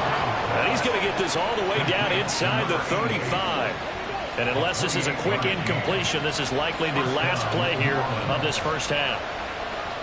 And with just 4 seconds left in this first half, a timeout call.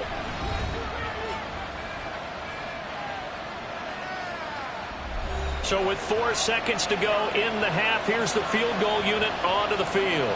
He's going to need a little mustard on this one. It'll be a 51-yard attempt. And the 13-year man puts it through, and the lead grows to 14 at 24-10. So a big play before the end of the half to get him into this spot, and they cash in with 3. How about the 1-2 to the solar plexus on that one? The big play, the field goal, not much time left on the clock. That's the way to go into the half. So we've come upon halftime here in Week 17. As we send you a stone's throw away across I-4 to Orlando. There standing by is Jonathan Coachman, ready with our EA Sports Halftime Report. Coach?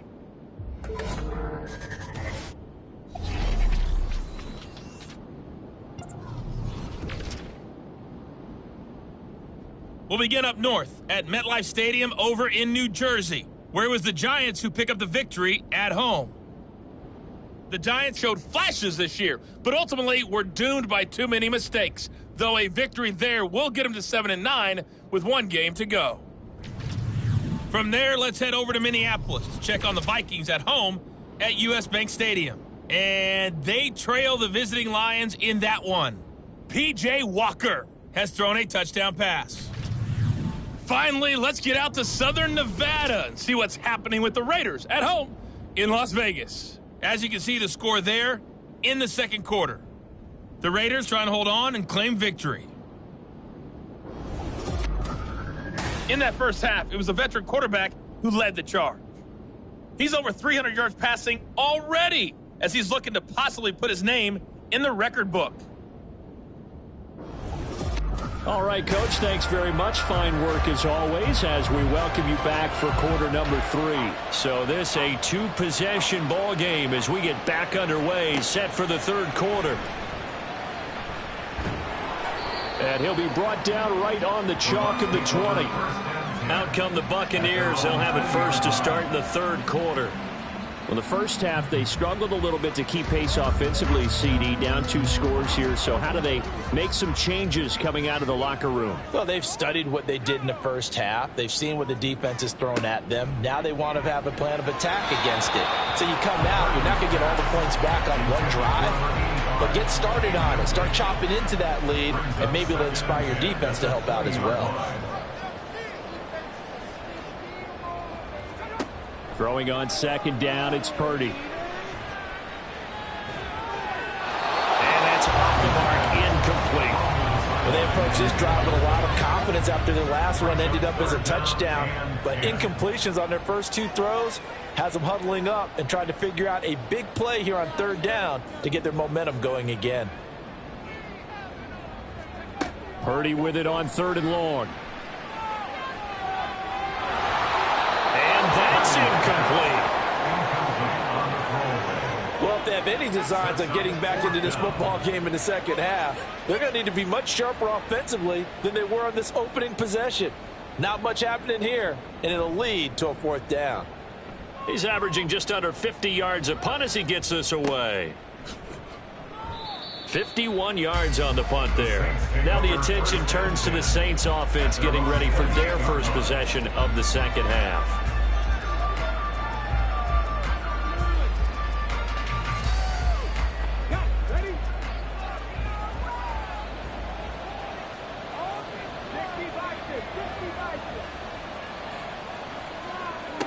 They'll try and start this drive in the air. He's going to flip that out to the flat. It's complete. And he is going to lose yardage here. He was unable to shake free there. They'll cover him for a loss of a yard. 2nd and 11 now. At the 27-yard line.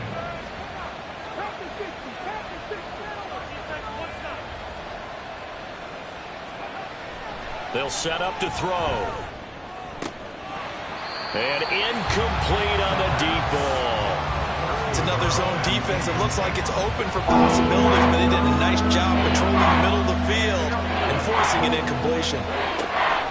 Out of the gun now on third down. And he'll just toss it away. So he throws it away, and that brings up fourth down. Not only did he have a chance to scan the field there, it felt like he had a chance to scan it twice. The protection was that good. Unfortunately for him, the coverage downfield, equally good. And last week in the loss, 5 punts as he gets this one away. So a change of possession here on the punt. And the Bucs will get ready to go on offense. And Tampa Bay trots out there now. And Charles, a very uninspired effort. The last time we saw them out there was a quick 3 and out, and they punted the football. Yeah, and you never like it stopped so suddenly during the series, but what would be even worse now is letting it happen again right here. They've got to get going. Second down and 8. Purdy now to throw. And that'll be off the mark, too far out in front, and it's incomplete. He has still not connected on a single pass in this second half. And right now they're going through all the different reasons, the whys, the wherefores. Bottom line, got to find some completions in there and get their offense moving.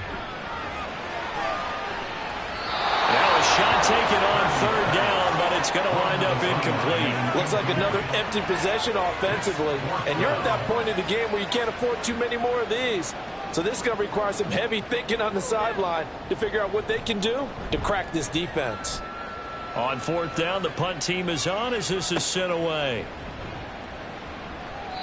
It'll be a 51-yard punt that time. And it will be 1st and 10 as they take over.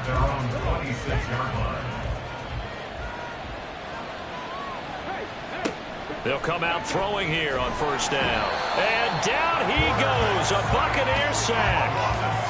He couldn't get rid of it. He takes a sack for a loss of 6 to bring up second down.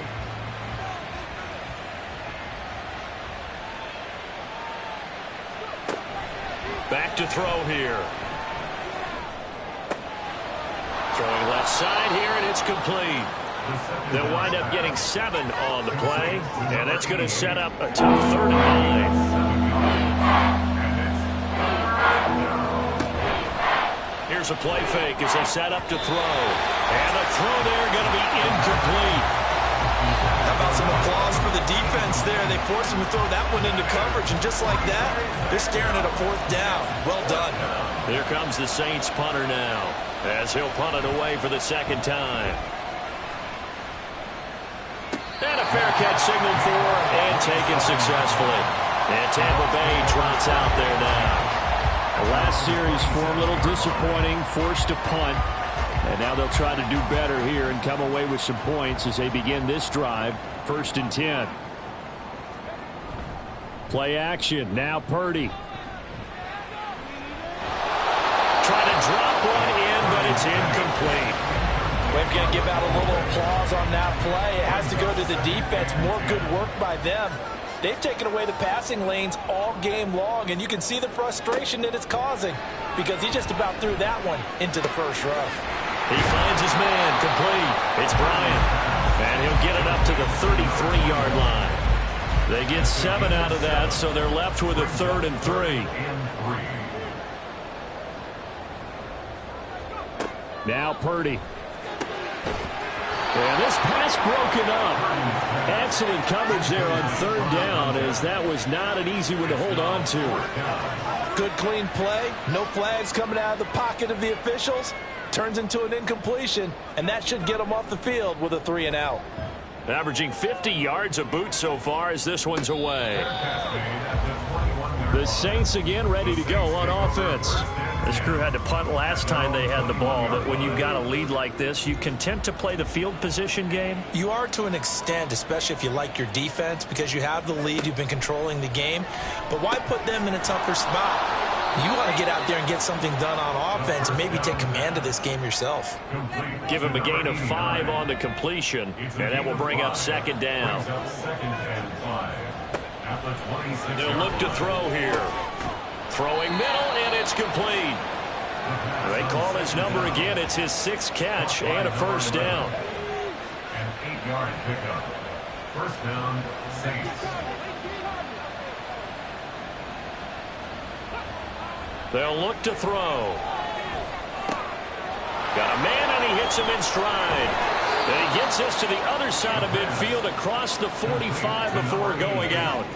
22 yards on the catch and run, a first down. And now we get into the psychology of the whole thing, because a lot of teams with a 2-score lead in the third quarter, they almost become defensive with their offense, just playing not to lose. I think with this team, you got to figure at this point, this is a great spot for them to go into attack mode, really try and put the hammer down and finish this one off.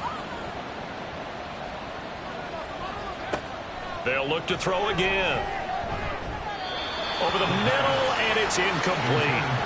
Nice progress down the field, was halted by that incompletion.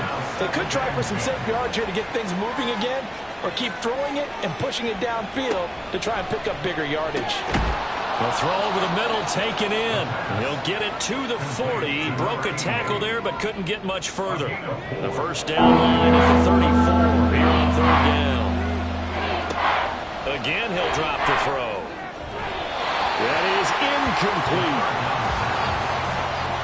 Not his best throw there, but where we sit right now in the third quarter, he's had a pretty good game throwing the football. He certainly has, and it's not exactly the point where we're doing 4-minute offense yet, but they've got to think about, I'm not going to say milking the clock, but understanding clock management here on out. And this is good from 57 yards out. That was bombs away right there, and that will extend their lead even further. And right now, Charles, this is about building that lead little by little, and they're able to do just that. And it gets them past the key number of 16, so this is now a 3-score lead. Not time to exhale just yet, but that might prove to be an important 3 points before things are said and done. And he'll take it a yard or so past the 20, call it the 21. And Tampa Bay trots out there now. And right now, these guys, they're shuffling a little bit, maybe doubting, because 3 straight drives have ended with them punting the football away. Yeah, so you start pointing fingers at each other a little bit, asking a lot of questions. What are you seeing? What are you getting? Maybe trying to narrow down your playbook a little bit and maybe get simpler rather than more complex in order to try and fashion together a drive. Second and 4. Purdy will set up to throw it here. Over the middle, complete. That's Kelly. Second catch for him today, and it'll wind up a first down. First and 10 at the 36-yard line. Play action, and now here's Purdy to throw it. That's caught by Kelly. And he'll have it past midfield almost to the 40 before being taken down. 23 yards, the final tally. And you start to think, if it's going to happen for these guys, it's got to start with this drive. Down 3 scores, they need to start making some inroads. And that'll help the cause there as they pick up good yardage and a first down. So in Saints territory now. Here's first and 10 at the 41. Now a give right side. Bryant. And he's going to be met at the line of scrimmage and taken down. No gain on the play there. Second down. As usual, the hallmark of a good run defense, linebackers making plays near the line of scrimmage. Absolutely nowhere to run there. A second down throw for Purdy. Over the middle into traffic, and that's complete. And this is going to be another first down as the tackle's made at the Saints' 29-yard line.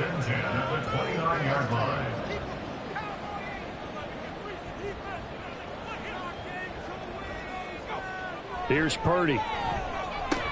Completes this one to Thornton. Stops short of the 25. The second effort couldn't free him.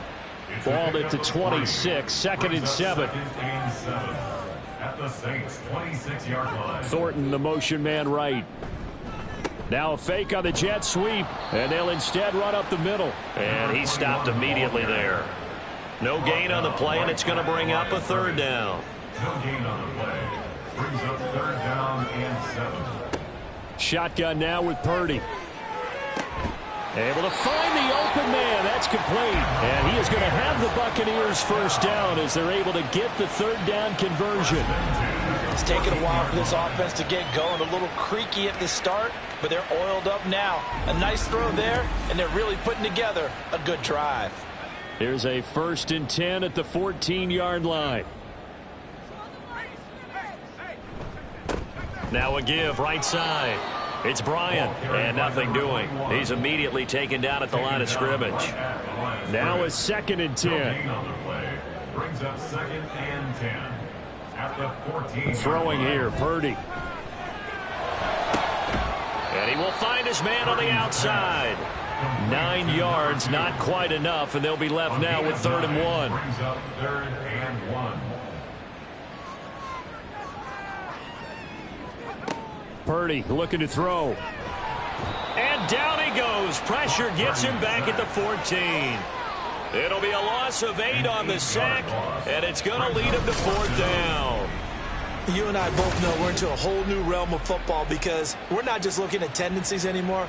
We're looking at analytics, and I've got to think the analytics on 3rd and 1 say run the football. And now the Tampa Bay field goal unit comes out here. From the left hash, a 31-yard attempt. And his kick is good. And that will close the gap down to 14.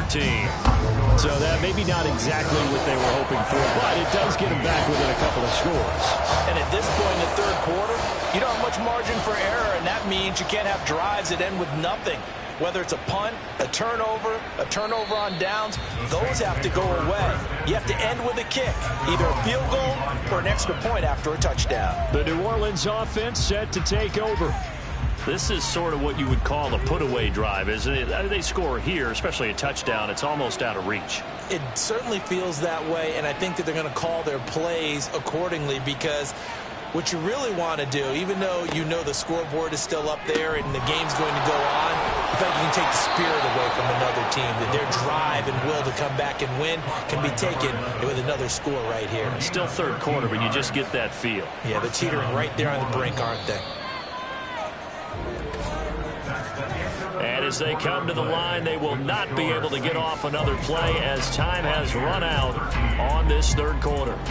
You are watching the NFL on EA Sports. So here's a 1st and 10 at the 38. Back now in Tampa. Now on 1st down, he'll drop to throw it. It's a short one here, complete to his tight end. And he'll be out of bounds after getting this one across the 40. From the 42-yard line, here's a 2nd and 7. Brings up 2nd and 7. He'll look to throw. It's a short one here, complete to the tight end. They had 3 yards on 1st down, just 1 yard there. The offense on 3rd down, they've had good success, 5 for 8 to this point. This will be 3rd and 6. Back to throw again. And that will be incomplete. Critical play in this football game because if they pick up the first there, that clock keeps rolling. Has to be a little frustrating for them because they know that if they pick up a 1st down there and continue to eat away at the clock, really increases their chances of closing this one out. Now they're likely going to have to give the football up and sweat it out on the sideline. And no one there to stop it. Hits at the 8, but it carries all the way into the end zone for a touchback. The Buccaneers getting ready to go as they take the field. Their defense was able to force the punt. That's the good news. But this is still a 2-score game, and they need points on this drive and in a relatively quick manner. And his throw's going to be incomplete. After the incompletion, here's 2nd and 10 from the 20. Back to throw, Purdy. Complete to Kelly. And he's got it past the 30 before he's hit and dropped. 11 yards there as they connect on the quick slant. 1st and 10 at the 31-yard line.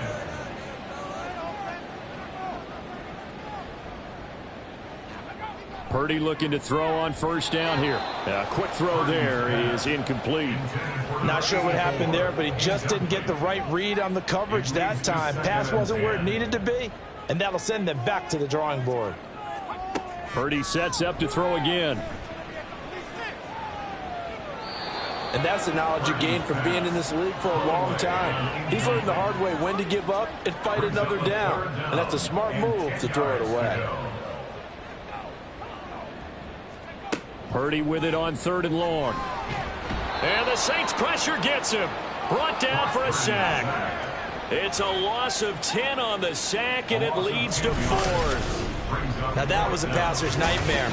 The front door totally shut down by the defense, so he kept going backwards, hoping to find another avenue of escape. It didn't exist. Here comes the Buccaneers punter now, as they're forced to kick for the 6th time today.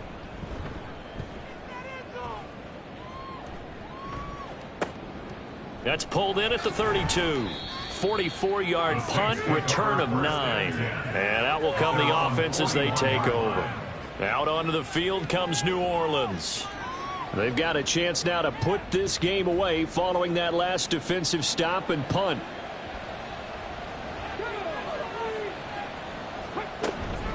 They'll start on the ground here on 1st down. And they're going to stop him right at the line of scrimmage. Just no cutback lane to be found whatsoever. 2nd and 10. 2nd and 10. 2nd and 10 at the 41-yard line.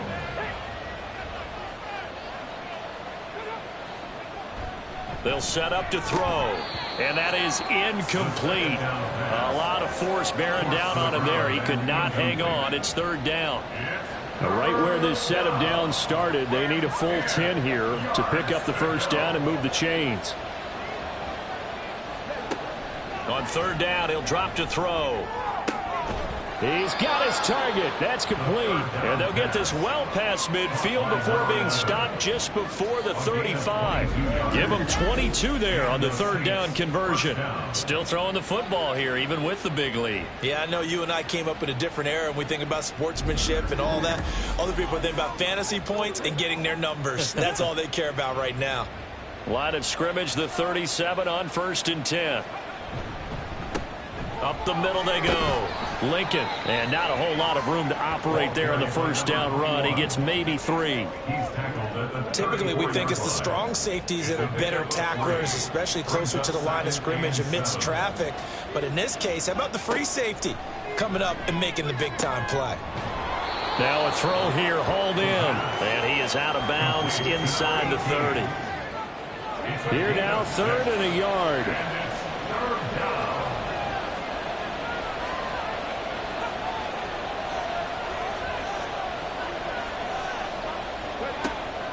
He'll drop to throw. Work in the middle of the field, and he's got a man complete. And he is going to have a Saints 1st down as they're able to get the 3rd down conversion. They've been moving the ball well, but this drive was in danger of stalling out. Fortunately, this is a nice throw here, and they're able to pick up a new set of downs.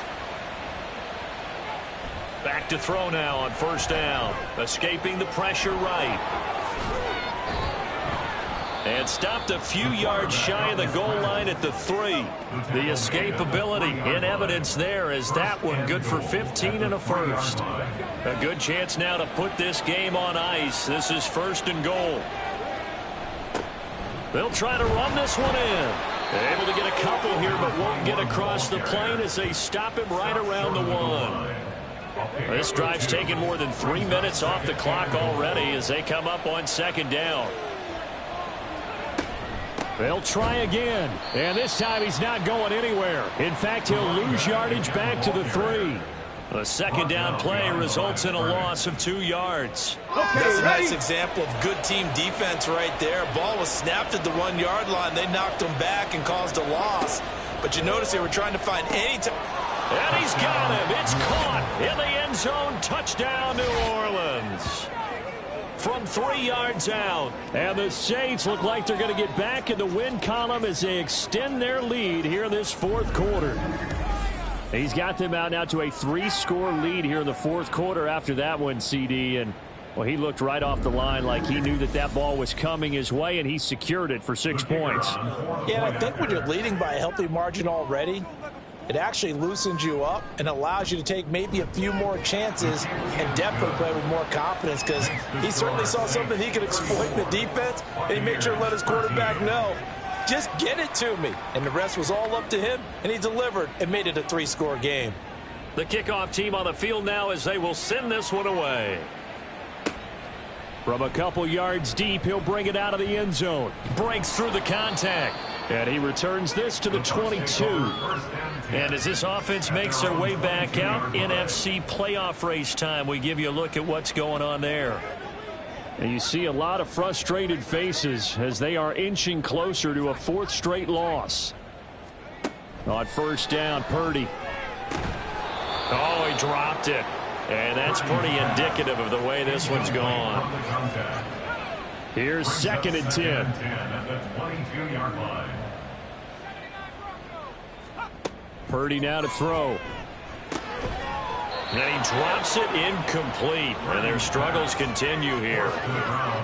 Defensively, you look at the numbers. Another incomplete pass that we just saw. And they're under 200 yards passing for the game. So they've done their job on that side of the ball. Yeah, recently I was actually working a game where a quarterback had a streak of 5 straight games without a 200-yard game. And that was the big talk, both in his town and amongst his team. How do we get the passing game going? So big credit to them, holding them under 200 today. Purdy will look to throw again here. He's going to loft one deep left side here. That's caught inside the 20. A big play that time for Tampa Bay. 49 yards. So how about this for field position after the big play? Inside the 15 now as they come up on 1st and 10. Now Purdy. This will be caught at about the 6. So the completion good for 7 there, and that'll make it 2nd down. A 7-yard pickup brings up 2nd and 3 at the 4-yard line. One back in the backfield, he'll get the carry. And he's into the end zone. Touchdown, Buccaneers. A great play there. His 7th rushing touchdown on the year. And the Bucs have got it back to a 2-score game here in the 4th. Well, they move the ball down the field through the air, Charles, and then finally they get the running game involved, and it works to perfection. Touchdown. And, partner, I kept waiting for that running game to come into play, and they actually saved it until the very end. Touchdown goes on his stat sheet, but you and I both know, and he knows as well, his teammates airing it out made this a successful drive. And the Saints hands team able to rein this one in. And that's why you have your hands team out there on the field. Those are the best guys ready to make that play. And let's face it, it was executed well. It wasn't a bad kick. It wasn't anything like that. Just that the normal outcome actually came to play. Analytics will tell you it's a very low possibility of getting the ball for the team kicking it in an onside kick situation. You're all about the numbers, aren't you? All about the numbers, baby. It's a new game now. They don't lie. On the set.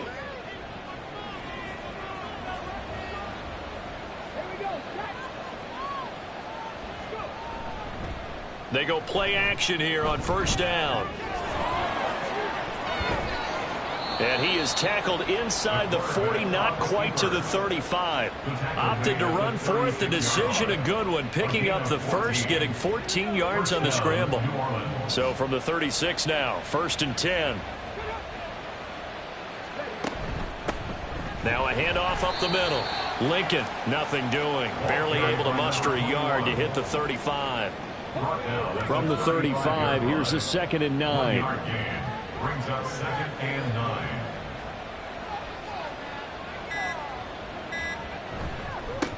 They'll keep it on the ground. Lincoln, and he'll get a little over 2, maybe a full 3 down to the 32-yard line. 2 minutes left to play in this football game here on EA Sports. So it's Saints football as we get you reset. Now, this is a big 3rd down, and you'd have to think we'd see a timeout right away if they can't stop him here. And he went nowhere. Well, he went backwards, back to the 33. And now we'll see a timeout used on defense as they stop it right out of the break with 1:57 to go in the ballgame. So with that, you figure this game's pretty much out of reach at this point. Yeah, it's going to take a heck of a comeback to come from 3 scores down, but don't change that channel. Don't go away. Miracles can happen, and you want to be here in case it does. You're a company man. Aren't I, though? Taking it about the 1. And he'll be tackled just shy of the 25. And Tampa Bay trots out there now. Facing a big 4th quarter deficit here. Things not looking good. You know, this offense, though, they've been in the top half of the NFL so far this season. But in this one, well, their defense has really struggled. Here's Purdy on 1st and 10. Oh, there's that man again. It's complete. They're going to need to get up and set in a hurry. It's a gain of 7. Purdy now on second down. At the 31-yard line. Looking left sideline, but it's incomplete. I think this is what this game's become now. Just go deep, see if we can get something to go our way. Yeah, not the most creative or most inventive play call there, but not much has worked for them throughout this game. They're almost at a loss about what to dial up. And he is going to have a Bucs first down. They needed 3. He doubled that. He got 6. First and 10 at the 37. Again, it's Purdy to throw it. And he takes a shot on the release as this will be incomplete. We've seen this quite a few times in this game. Offensive line unable to keep leverage, unable to keep people away, facing a lot of pressure. Fortunate just to get rid of it. One of the reasons they're down is that inability, though, to stop the pressure. We saw another example of it there. Now Purdy got his man. It's Thornton. And this is going to be another first down as the tackle's made at the Saints' 45-yard line. Purdy.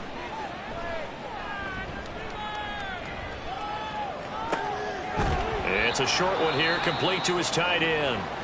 The Bucs going to go ahead and use the second of their timeouts, as it'll come with 36 seconds to go in half number 2. Throwing again on second down, but this time it's incomplete. Well, he left no doubt about that one, because even though he hasn't left the pocket, he's got a receiver in the area, so it's not grounding, even though there was no way that ball was going to be caught. And now the third down throw incomplete as well. I think he could have scanned downfield forever, but there wasn't anything available. Ends up throwing an incompletion, and I think he'll take that. The decision made for him. They've got to go. It's fourth down. Now they go for it on fourth, but this one is going to wind up incomplete. They had to go for it with such little time remaining, and the Saints will have the football back.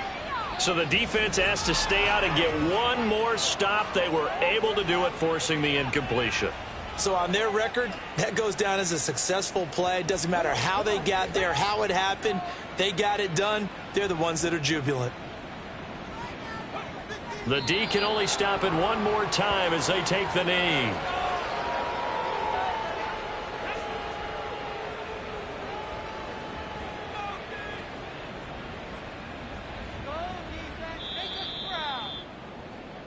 So this one, a victory here for New Orleans, and maybe more importantly, a victory in the division, which always helps. And on the road. How about all of that rolled up into one? Because how often do you see division games get decided by this much of a margin? Yeah, they thumped them. Yeah, they jumped all over them. And a division game is usually a touchdown or less because these two teams know each other better than most teams in the league. In this case, that didn't hold up. On the road, big margin, big victory. Oh, yeah, that flight home will be good. So for New Orleans, they continue to show they'll be a tough out in the playoffs as they move to 14-2 on the year. So that'll do it for us. For Charles Davis and all our crew, I'm Brandon Gaudin. You've been watching the NFL on EA Sports. With that, we say so long from Tampa.